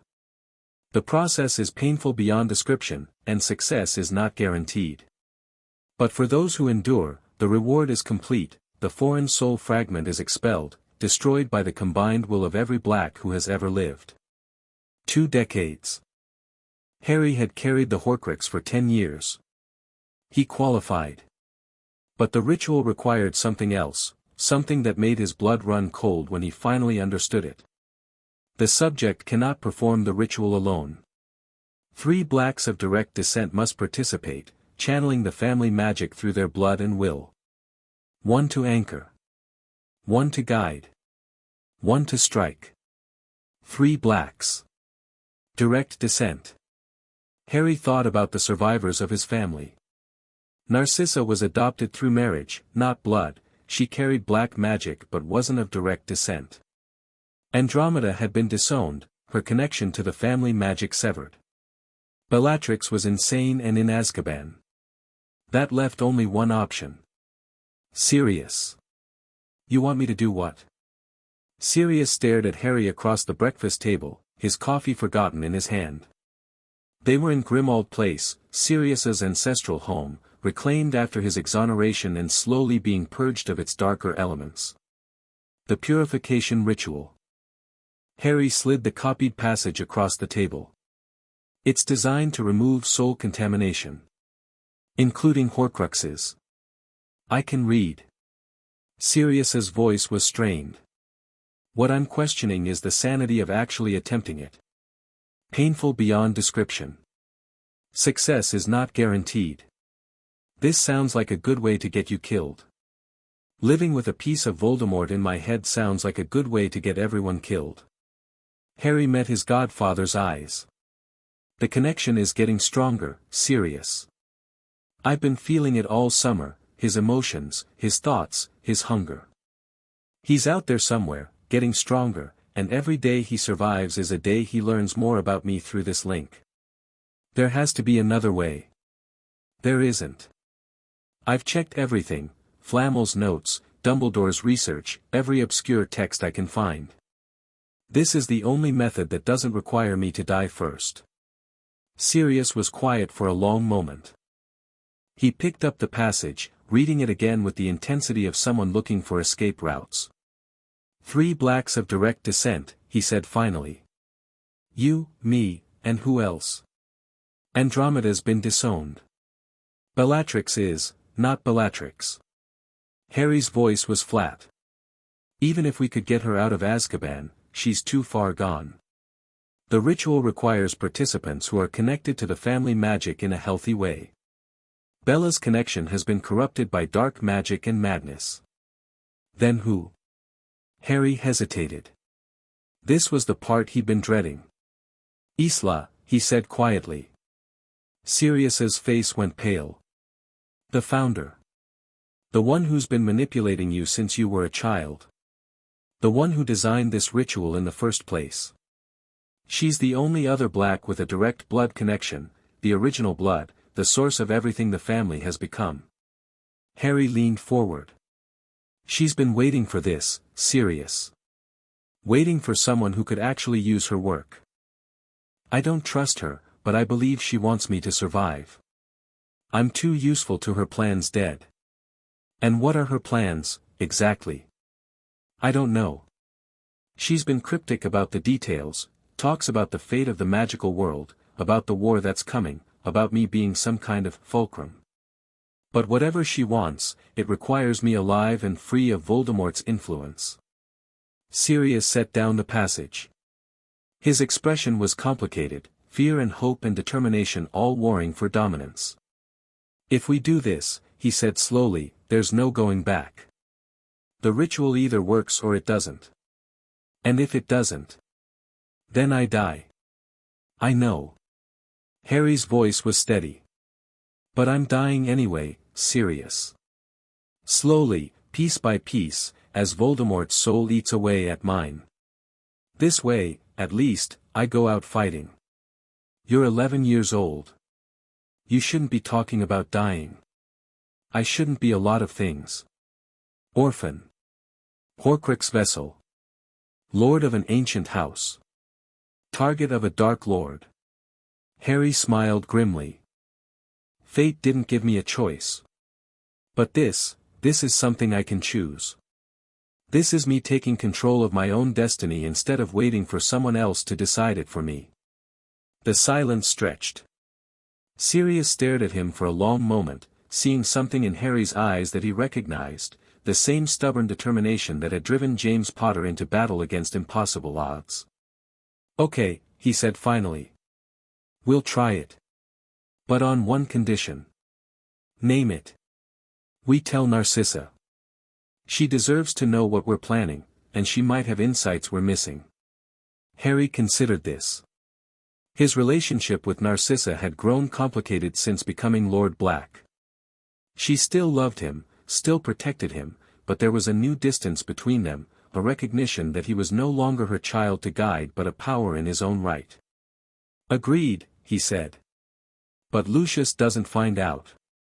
If he knows what we're attempting, he'll try to stop us, or worse, try to use it somehow. Lucius won't hear a word from me.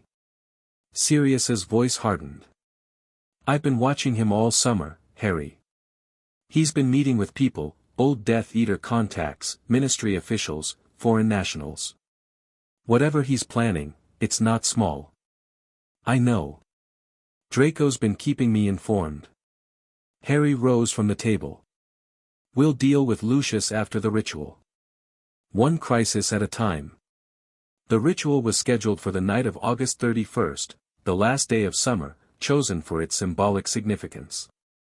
Transitions were powerful in magic, and the passage from one state to another would amplify the family magic's strength. They gathered in the north tower of Malfoy Manor, the only place with wards powerful enough to contain what they were attempting. Harry had spent weeks preparing the space, drawing ritual circles in blood and silver, calibrating the ward stones, ensuring that every element was precisely placed. Narcissa watched the preparations with barely concealed terror. You're certain about this, she said, not for the first time. I'm certain it's necessary. Harry finished the final circle and stepped back, examining his work. The alternative is living with Voldemort in my head forever. I can't do that. I won't. And Isla? You trust her to participate in this ritual without complications? I don't trust her at all. But I need her. Harry turned to face his mother. She's the only one who truly understands the family magic. If something goes wrong, if the ritual starts to fail, she's the only one who might be able to save it. Or she could use the moment of vulnerability to take control of you. She could. Harry met Narcissa's eyes steadily. But I don't think she will. She's been waiting for this, for me, for 700 years. Whatever her plans are, they require me functional and free of Voldemort's influence. She needs me whole. You're betting your life on a ghost's ambition. I'm betting my life on the only chance I have.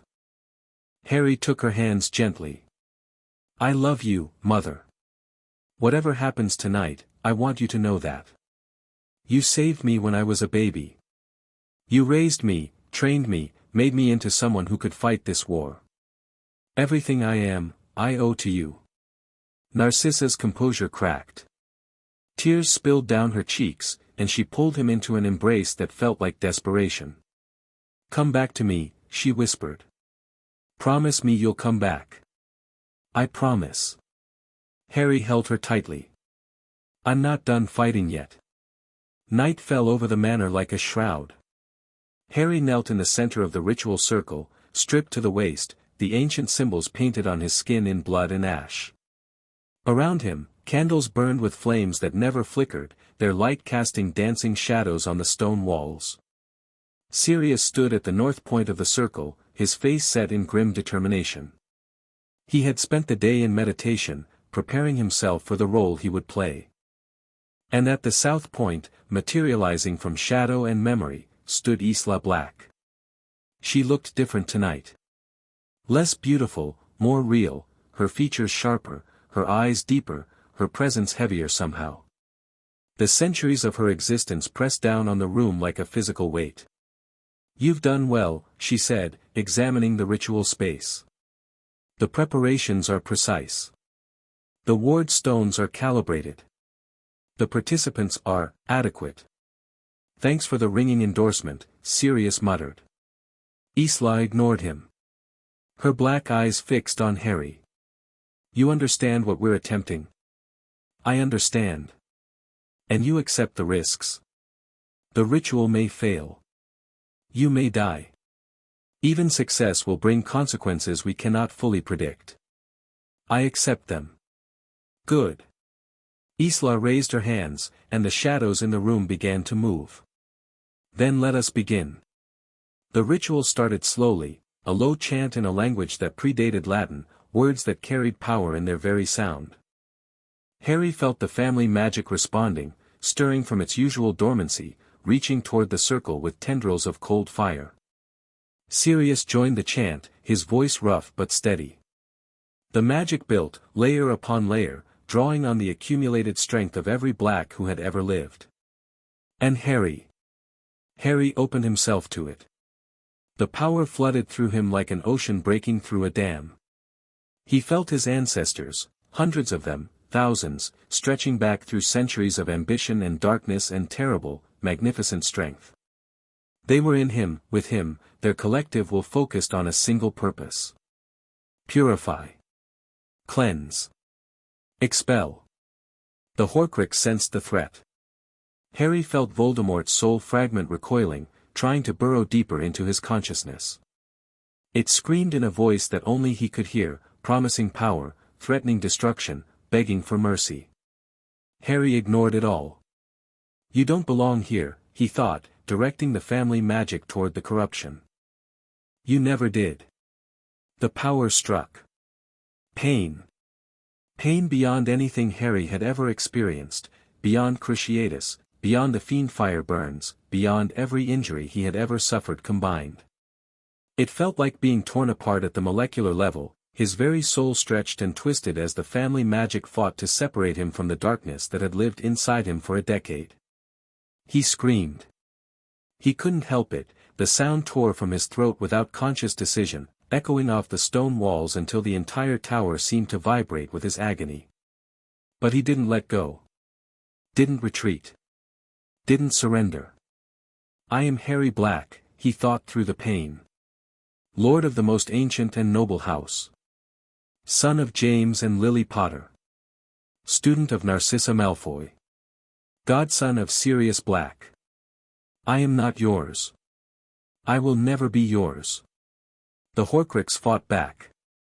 Voldemort's memories flooded through him, a childhood of neglect and cruelty, a youth of growing power and darker choices, a lifetime of murder and conquest and terrible, all-consuming hunger.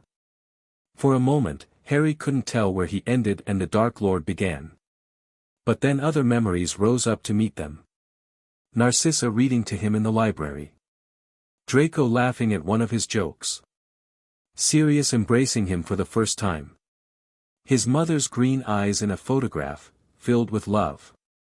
This is who I am, Harry realized. Not the darkness. The light. He pushed. The Horcrux shattered. Silence. Harry lay on the cold stone floor, every nerve ending in his body screaming in protest. He couldn't move, couldn't think, couldn't do anything except exist in the aftermath of what had just happened. Harry. Harry. Sirius's face appeared above him, pale with terror. Strong hands lifted him, cradled him. I'm okay, Harry managed. He stopped. Reached inward, searching for the familiar darkness that had lived behind his scar for as long as he could remember. It wasn't there. For the first time since he was 15 months old, Harry Potter was alone in his own mind. The relief hit him like a physical blow. Tears streamed down his face, tears of pain, of exhaustion, of overwhelming joy. It was gone. The Horcrux was gone. It worked, he whispered. It actually worked. Yes. Isla's voice came from somewhere to his left, weaker than before. It worked. The contamination has been expelled. You are whole. Harry forced himself to sit up, ignoring the protests of his battered body. Isla stood at the edge of the ritual circle, her form flickering like a candle in the wind. You're fading, he said. The ritual required significant power. More than I anticipated. Isla smiled, a genuine expression, perhaps the first one Harry had ever seen on her face. I am not dying, that's not possible for me. But I will need time to recover. Time to rebuild my strength. How long? Years, perhaps. Decades. Her black eyes met his. Long enough that you will have to fight the war that's coming without my guidance. Long enough that you will have to become who you're meant to be on your own. I thought I was your instrument. You were never my instrument. You were always my hope. Isla's form flickered again, growing more transparent. I've been watching for 700 years, Harry. Watching my descendants rise and fall, watching the magical world decay into corruption and prejudice. I thought I had failed, thought my work was wasted, my vision forever unrealized. And now? Now I see something different. A boy who carries my blood but not my darkness. A lord who commands power but refuses to be corrupted by it. A warrior who fights not for conquest but for. She paused, searching for the word. For love. I think that's the word. An emotion I barely remember. I'm not a saint. No. Saints are useless, too pure to understand the world as it is, too rigid to adapt to changing circumstances. Isla's smile widened. You are something better. Something I never dared to hope for. You are a black who has chosen to be good. She began to fade more rapidly now, her outline dissolving into shadow and memory. Wait, Harry struggled to his feet. I still have questions. About the family magic, about the war, the answers are inside you. They always have been. Isla's voice came from everywhere and nowhere. Trust yourself, Harry. Trust the people you've gathered around you. And when the darkness comes, because it will come, remember that you are not alone. You never have been. She was gone. Harry stood in the center of the ritual circle, emptied and renewed, staring at the place where the founder of his family had stood. Well, Sirius said eventually. That was, something. Harry laughed. It hurt, but he couldn't stop, the sound bubbling up from somewhere deep inside him, carrying all the fear and tension of the past months with it. Yeah, he managed. It was definitely something. The next morning, Harry woke to chaos. Lucius Malfoy had moved. The news came from Draco, who burst into Harry's room at dawn, his face pale with shock and betrayal. He's gone. Father's gone. He left last night while you were doing the ritual. He took documents from the vault, contacted allies in the ministry, and disappeared. Where? No one knows. But there's more. Draco's voice shook. He left a message. For you. Harry took the folded parchment with steady hands. The writing was Lucius's elegant script, every letter precise and controlled. Lord Black, by the time you read this, I will be beyond your reach. The game you've been playing these past months has been impressive, I underestimated you, and that is an error I rarely make. But you underestimated me as well. While you were consolidating power within the family, I was building something outside it.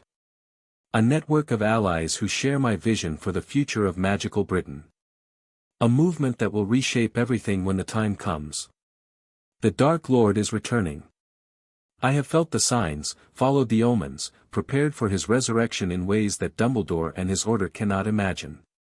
When he rises again, and he will rise, I intend to be at his right hand. Your mother has chosen her side. I do not blame her for this, she was always sentimental, and you have given her something she never expected to find. But her choice has consequences. She is no longer welcome in my house or my confidence. Draco presents a more interesting case. He has potential, more than he realizes, but his loyalty to you has blinded him to his true inheritance. I leave him with you for now, but understand this, when the Dark Lord rises, my son will have to choose. I hope, for his sake, that he chooses wisely. We will meet again, Lord Black. When we do, only one of us will survive. Lucius Malfoy. Harry read the letter twice, then set it carefully aside. How long have you known? He asked quietly. Known what? That your father was planning to defect. That he was building something separate from the family. Draco's face crumpled. I didn't. I suspected things were wrong, but I never thought. He's my father, Harry. You thought loyalty meant something to him. Harry's voice was gentle. But Lucius has always been loyal to power first. When the Black family was weak, he aligned with the Dark Lord. When the Dark Lord fell, he aligned with the Ministry. Now that Voldemort is rising again, he's making the same calculation he's always made. What do we do? Harry rose from his bed, reaching for his robes. We prepare. We strengthen our alliances. We make sure that when Voldemort returns, we're ready to face him, and anyone who stands beside him. Including my father? The question hung in the air. If necessary, Harry said finally. I'm sorry, Draco. I know this isn't the answer you wanted. No. Draco's voice was hollow. But it's the truth. And I'd rather have the truth than comfortable lies. Harry gripped his shoulder. You're not alone in this. Whatever comes, we face it together. That's what family means, the real kind, not the blood and politics version. Family stands together. Draco looked at him for a long moment. Then, slowly, he nodded. Together, he agreed. Let's go tell Mother. The Wizengamot session that followed was the most contentious in decades. News of Lucius's defection had spread through magical Britain overnight, and the implications were staggering. A former member of Voldemort's inner circle, openly declaring his allegiance to the Dark Lord's eventual return. It confirmed what many had suspected but few had been willing to say, the war wasn't over. It was just beginning. Harry stood before the assembled nobility, wearing the full formal robes of Lord Black, the ring of his office gleaming on his finger. Honored members of the Wizengamot, he said, his voice carrying through the chamber. I come before you not to ask for help, but to offer it. The threat we face is real, and it is growing. Lucius Malfoy's defection is merely the first crack in a dam that is about to break. You speak of you-know-who as if his return is certain, Lord not challenged.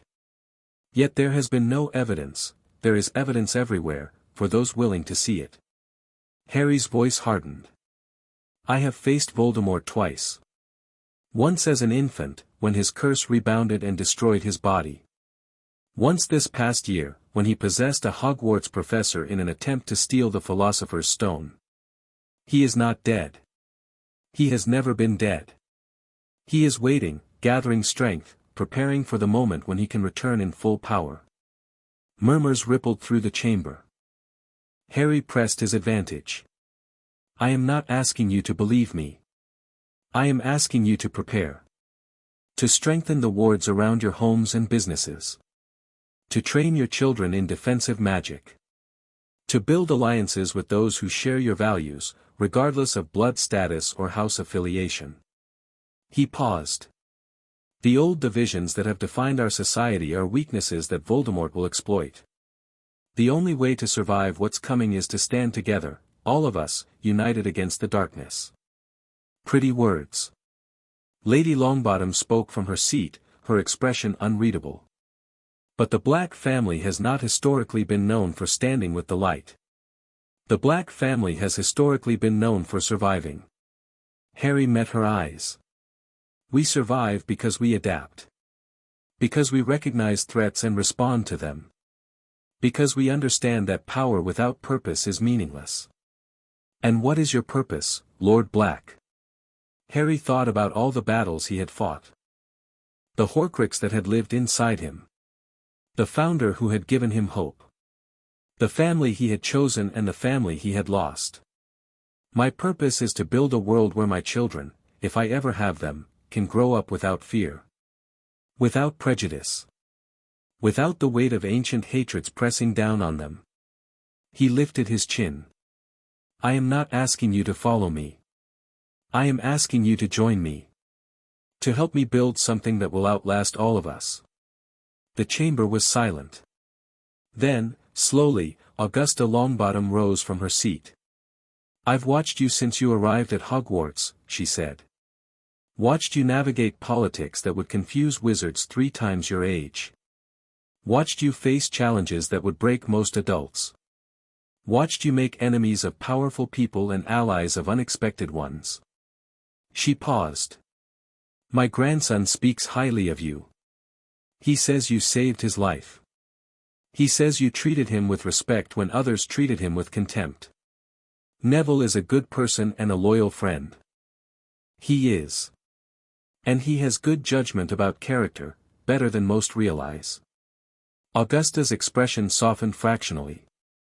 I don't know if I agree with everything you've said today. But I believe you're sincere. And in times like these, sincerity matters more than ideology. She extended her hand. The House of Longbottom will stand with the House of Black. At least until you give me reason to regret it. Harry clasped her hand firmly. You won't regret it. Around the chamber, other hands began to rise. The Bones family. The Greengrasses. The Abbotts and the Macmillans. Not everyone, the conservative faction remained silent, their faces closed, but enough. More than enough. The alliance was forming. And Harry Black stood at its center. The rest of the summer passed in a blur of preparation. Harry met with each ally personally, learning their concerns, their capabilities, their hidden strengths. He established communication networks using enchanted mirrors and secure owl protocols. He coordinated training programs for those willing to learn defensive magic, partnering with Sirius and Andromeda to provide instruction. And he watched. Always watching. For signs of Voldemort's return. For Lucius's next move. For the inevitable moment when everything would explode into open conflict. Narcissa threw herself into the work with a focus that bordered on obsession. The revelation of Lucius's betrayal had wounded her deeply, not because she loved him, but because she had trusted him to remain predictable. His defection meant her entire understanding of the political landscape was flawed, and she was determined to rebuild it correctly. Draco was quieter than before. The loss of his father, not to death, but to ideology, sat heavily on him. Harry made a point of including him in meetings, giving him responsibilities that demonstrated trust, helping him build an identity that wasn't defined by Lucius's shadow. Sirius took on the role of intelligence coordinator, using his old Marauder connections to build a network of informants throughout Britain and beyond. His time in Azkaban had taught him the value of information, and he pursued it with an intensity that sometimes worried Harry. By the time September arrived, they were as ready as they could be. It wasn't enough. Harry knew it wasn't enough. The forces arrayed against them were vast, and Voldemort hadn't even returned to full strength yet.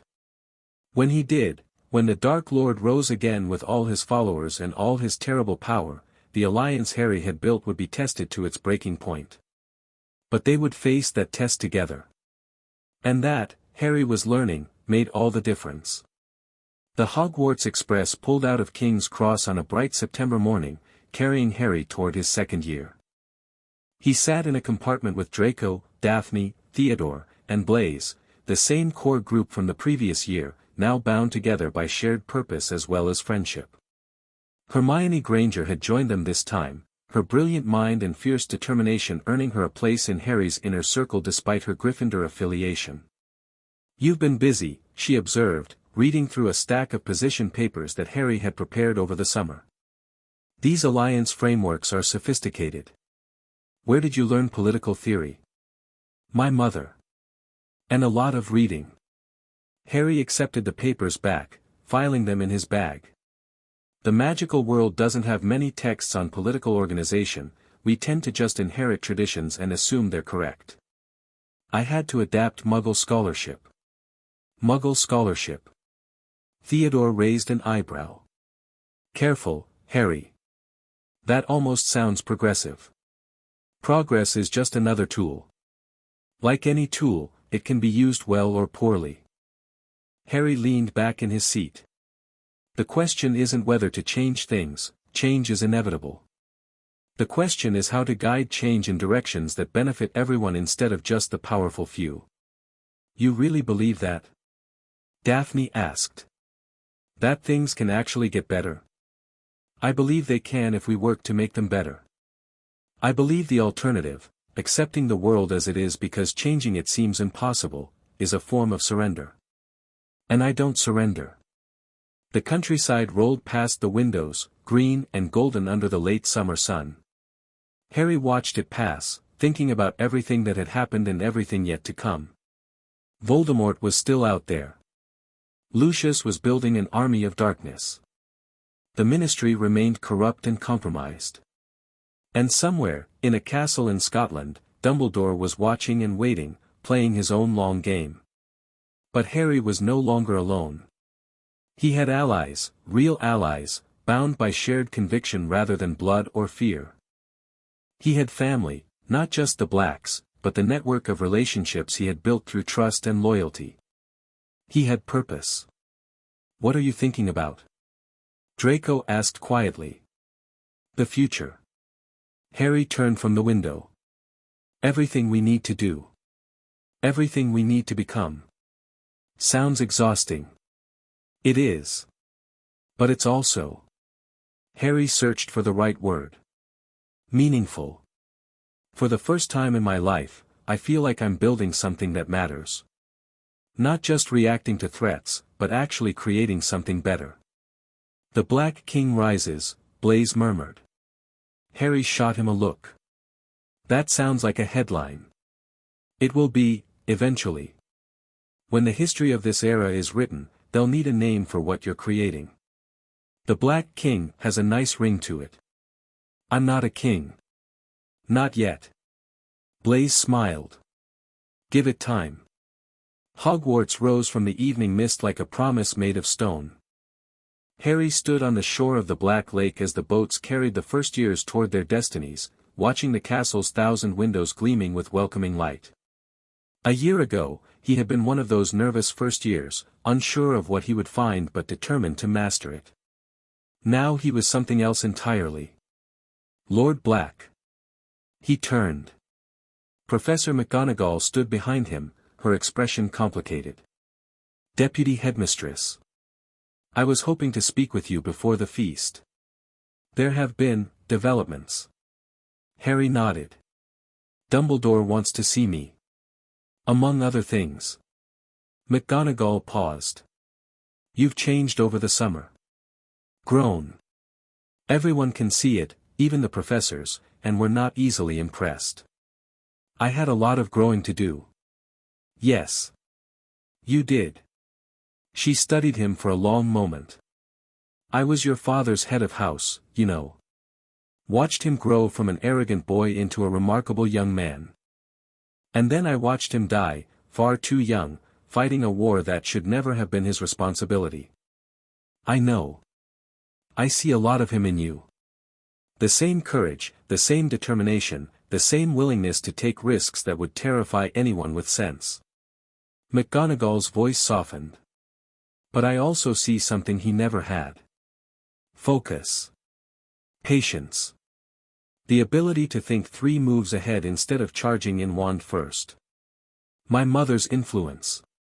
Perhaps. Or perhaps it's simply who you are." She turned toward the castle. "Come.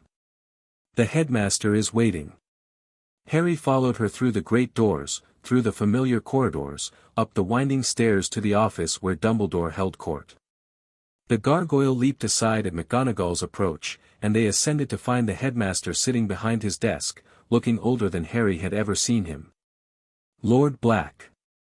Dumbledore rose as they entered. "Thank you for joining me, Headmaster." Harry took the offered seat. Professor McGonagall mentioned developments. "Several, yes." Dumbledore sighed. "I have tried, for the past year, to maintain the fiction that you are simply another student under my care. Events have made that fiction increasingly difficult to sustain." "You're referring to Lucius's defection." "Among other things. You have built an alliance that spans half the Wizengamot. You have assembled a network of intelligence and communication that rivals the Order of the Phoenix. You have positioned yourself at the center of forces that will shape the future of magical Britain. Dumbledore's blue eyes were piercing. You have done all of this at age 11, while simultaneously attending classes and maintaining the appearance of a normal student. I'm efficient. You're more than that. Dumbledore leaned forward. You are what I never expected to find, an equal. Not in raw magical power, not yet, though you may reach that level eventually. But in strategic thinking, in political acumen, in the ability to see the board and move pieces toward victory, you are my equal. Harry considered this. Is that a problem for you? It is an adjustment. Dumbledore's expression flickered. I have spent decades as the primary strategist for the light. Making decisions, guiding events, carrying the weight of the magical world's survival on my shoulders. Having someone else capable of sharing that burden is unfamiliar. But welcome? I hope so. Dumbledore sat back. The war that is coming will require everything we have. More than I can provide alone. More than you can provide alone. Our only chance of survival, of victory, is to work together as true partners. You're proposing an alliance. I'm proposing what I should have proposed a year ago, equality. Full disclosure of information. Joint planning for the battles ahead. No more manipulation, no more hidden agendas, no more treating you as a piece on my board. Harry studied the old wizard carefully. This was what he had wanted, what he had demanded after the incident with the stone. But demands were easy, follow-through was harder. What about the prophecy, he asked. The full version, that only you know. Dumbledore was silent for a long moment. The one with the power to vanquish the Dark Lord approaches, born to those who have thrice defied him, born as the 7th month dies, and the Dark Lord will mark him as his equal, but he will have power the Dark Lord knows not, and either must die at the hand of the other, for neither can live while the other survives. The one with the power to vanquish the Dark Lord will be born as the 7th month dies. The words hung in the air like a sentence. Either must die at the hand of the other, Harry repeated. One of us has to kill the other. There's no escape. There is no escape from prophecy. Not directly. Dumbledore's voice was heavy. But prophecies are not inevitable. They describe possibilities, not certainties. The fact that one of you must die does not determine how that death occurs, or what happens afterward. You've been studying this. For 11 years. Dumbledore met his eyes. Ever since the night your parents died, I have searched for a way to fulfill the prophecy without sacrificing you. A way for you to destroy Voldemort without being destroyed yourself. Did you find one? I found possibilities. Options.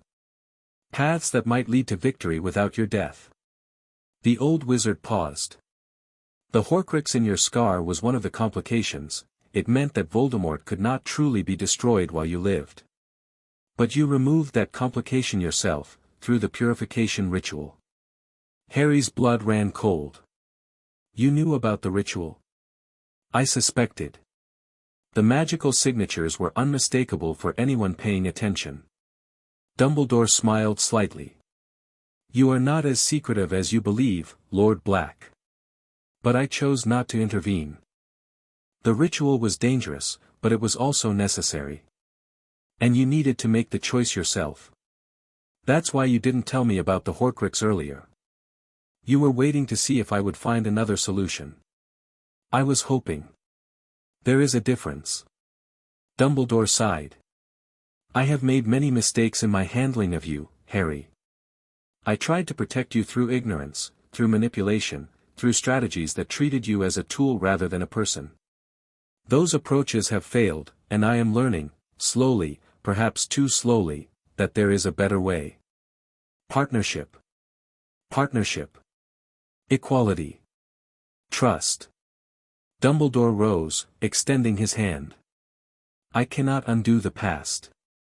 But I can offer you this: from this moment forward, we face the darkness together. No more secrets. No more manipulation. Just two men fighting for the same cause. Harry looked at the extended hand. A year ago, he would have refused, would have seen only the manipulation, the decades of chess moves, the calculated management of his life. But a year ago, he had been carrying Voldemort's soul inside him. A year ago, he had been playing defense, reacting to threats instead of creating his own path. Now he was something else. Together, he said, and clasped Dumbledore's hand. The alliance was sealed. And somewhere in the darkness, forces beyond their understanding began to stir. The school year began quietly enough. Harry attended classes, maintained his friendships, continued building the network of alliances that would sustain the light through the war ahead. On the surface, he was simply another second-year student, admittedly one with an unusual amount of political power, but otherwise unremarkable. Beneath the surface, he was preparing for war.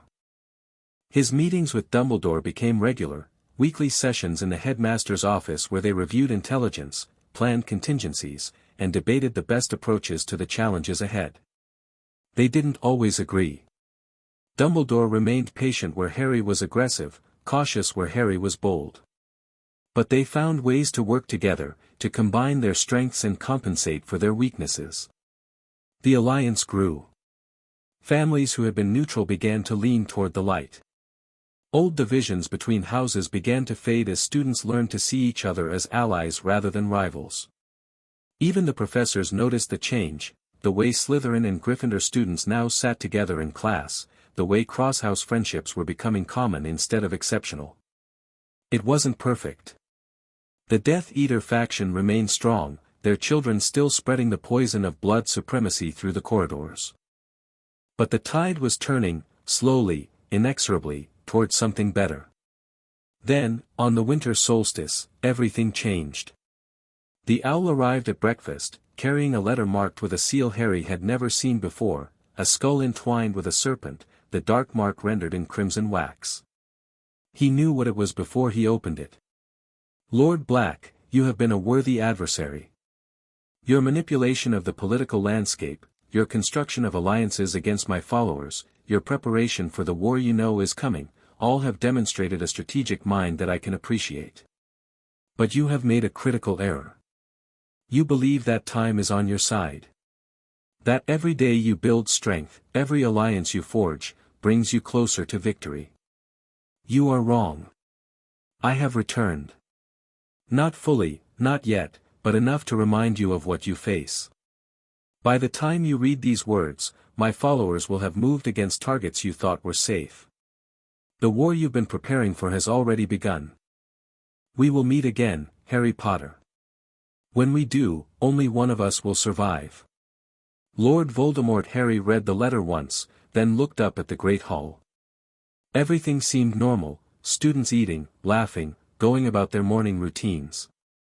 But somewhere out there, Voldemort's forces were attacking. Harry. Draco's voice was sharp. What is it? Get Dumbledore. Now. He was already running. The attacks were surgical and devastating. 3 families, all members of Harry's alliance, struck simultaneously in the early morning hours. The wards were overwhelmed by dark magic of extraordinary power. The defenders never had a chance.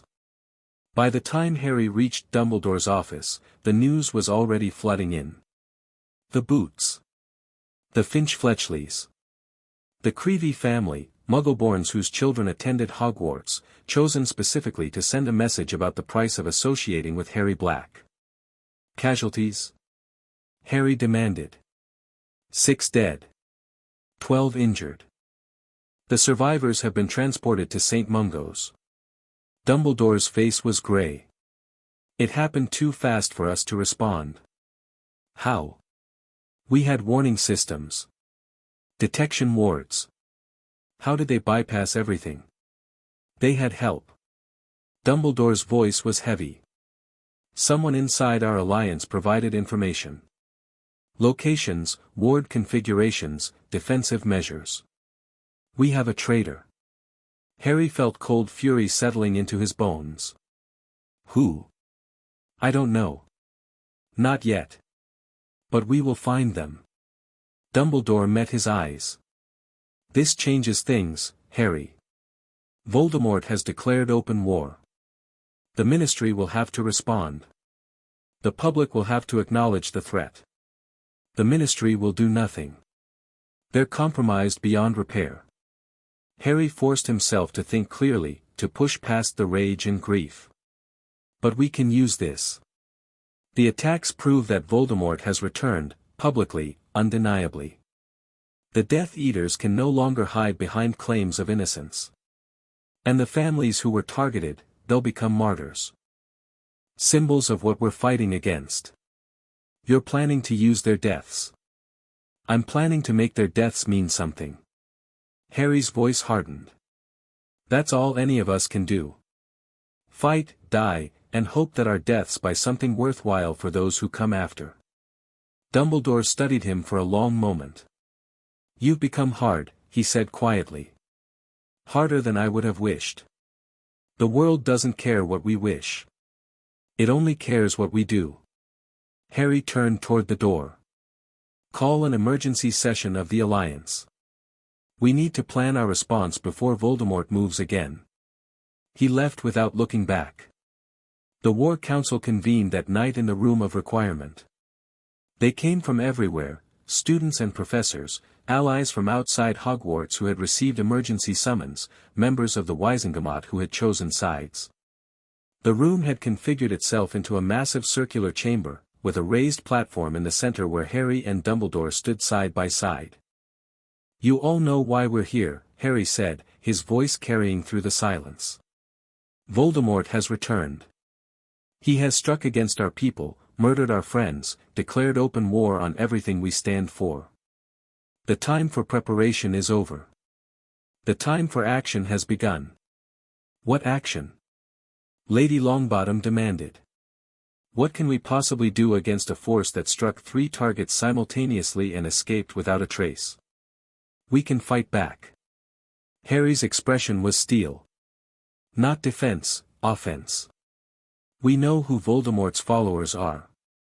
We know their faces, their homes, their businesses. While they hide behind masks and pretend to be respectable citizens, we can expose them. Strip away their protections. Make it impossible for them to operate in the open.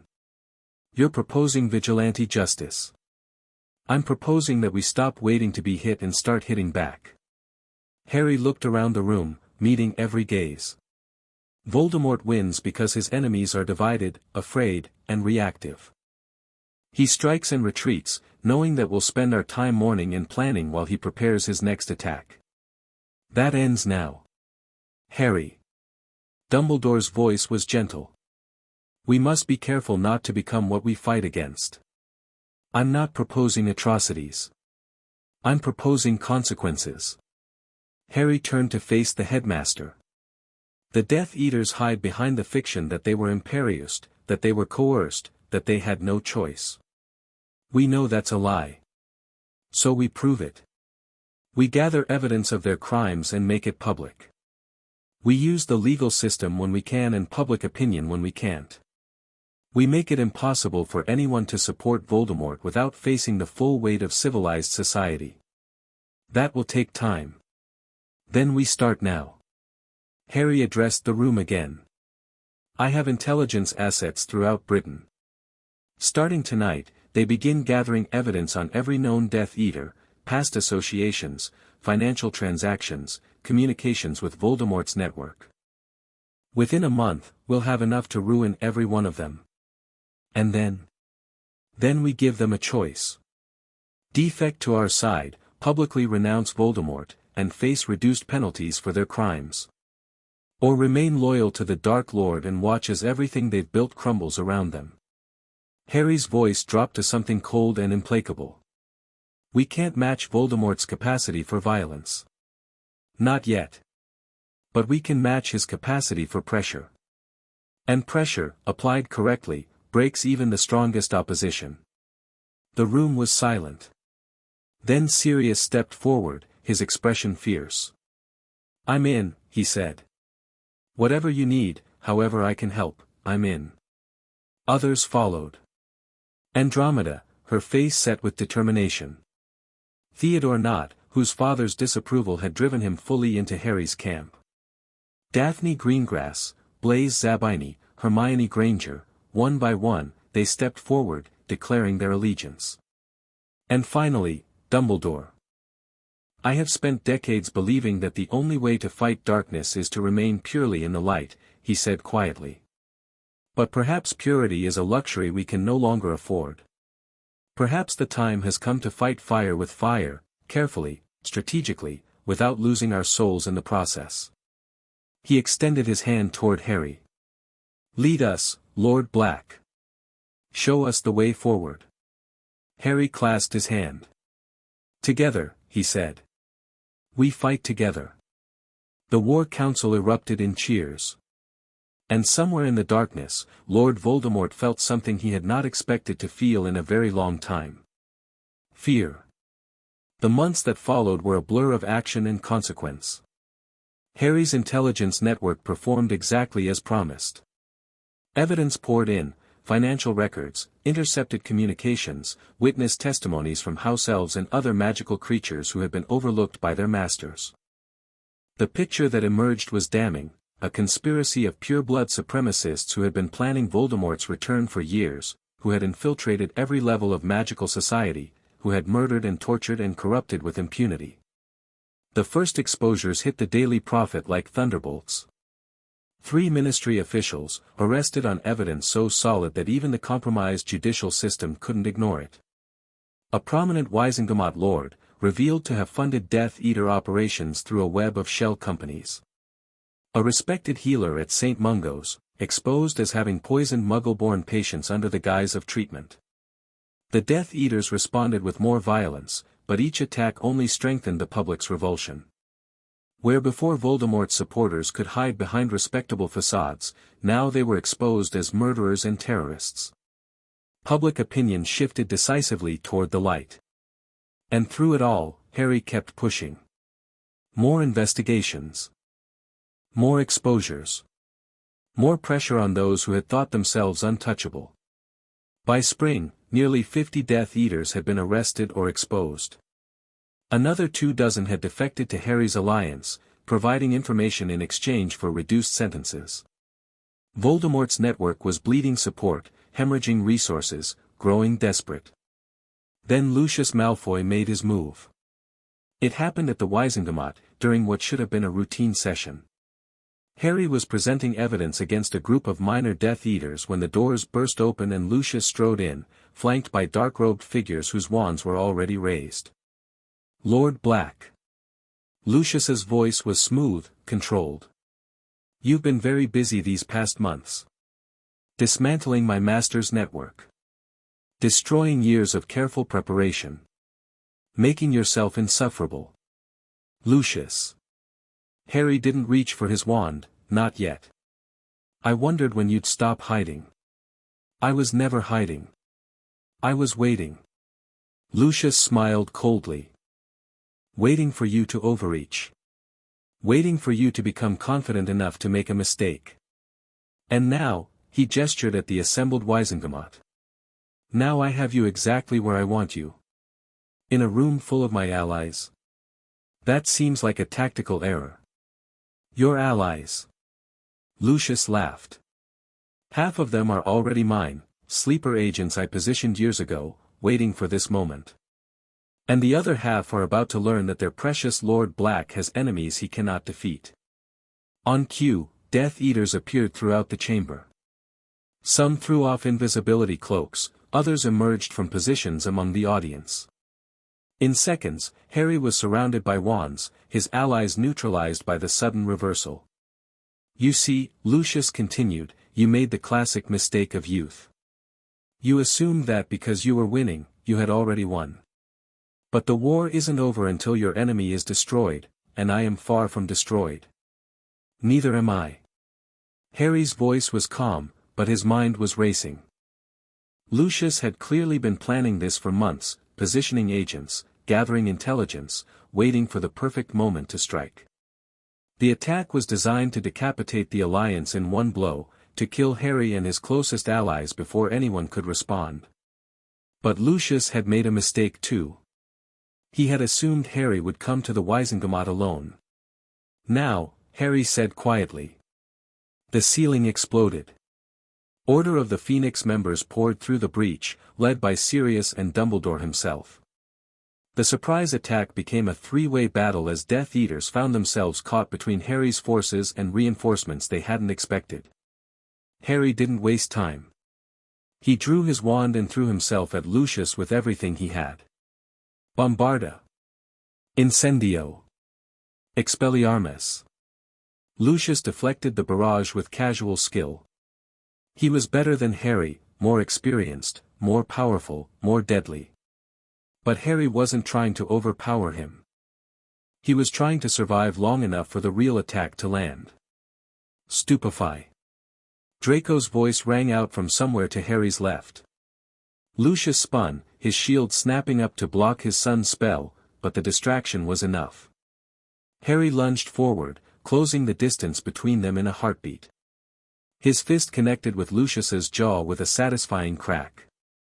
Lucius staggered, more surprised than hurt, and Harry pressed the advantage. Another punch, then a kick, then a headbutt that sent stars exploding across his vision but also broke Lucius's nose with a spray of blood. Magic isn't everything, Harry growled, grabbing Lucius's robes. Will is everything. And my will is stronger than yours. You animal, I'm a black. Harry smiled fiercely. We've always been monsters. The question is what kind of monster we choose to be. He slammed his forehead into Lucius's face one more time, and the Death Eater collapsed to the floor, unconscious.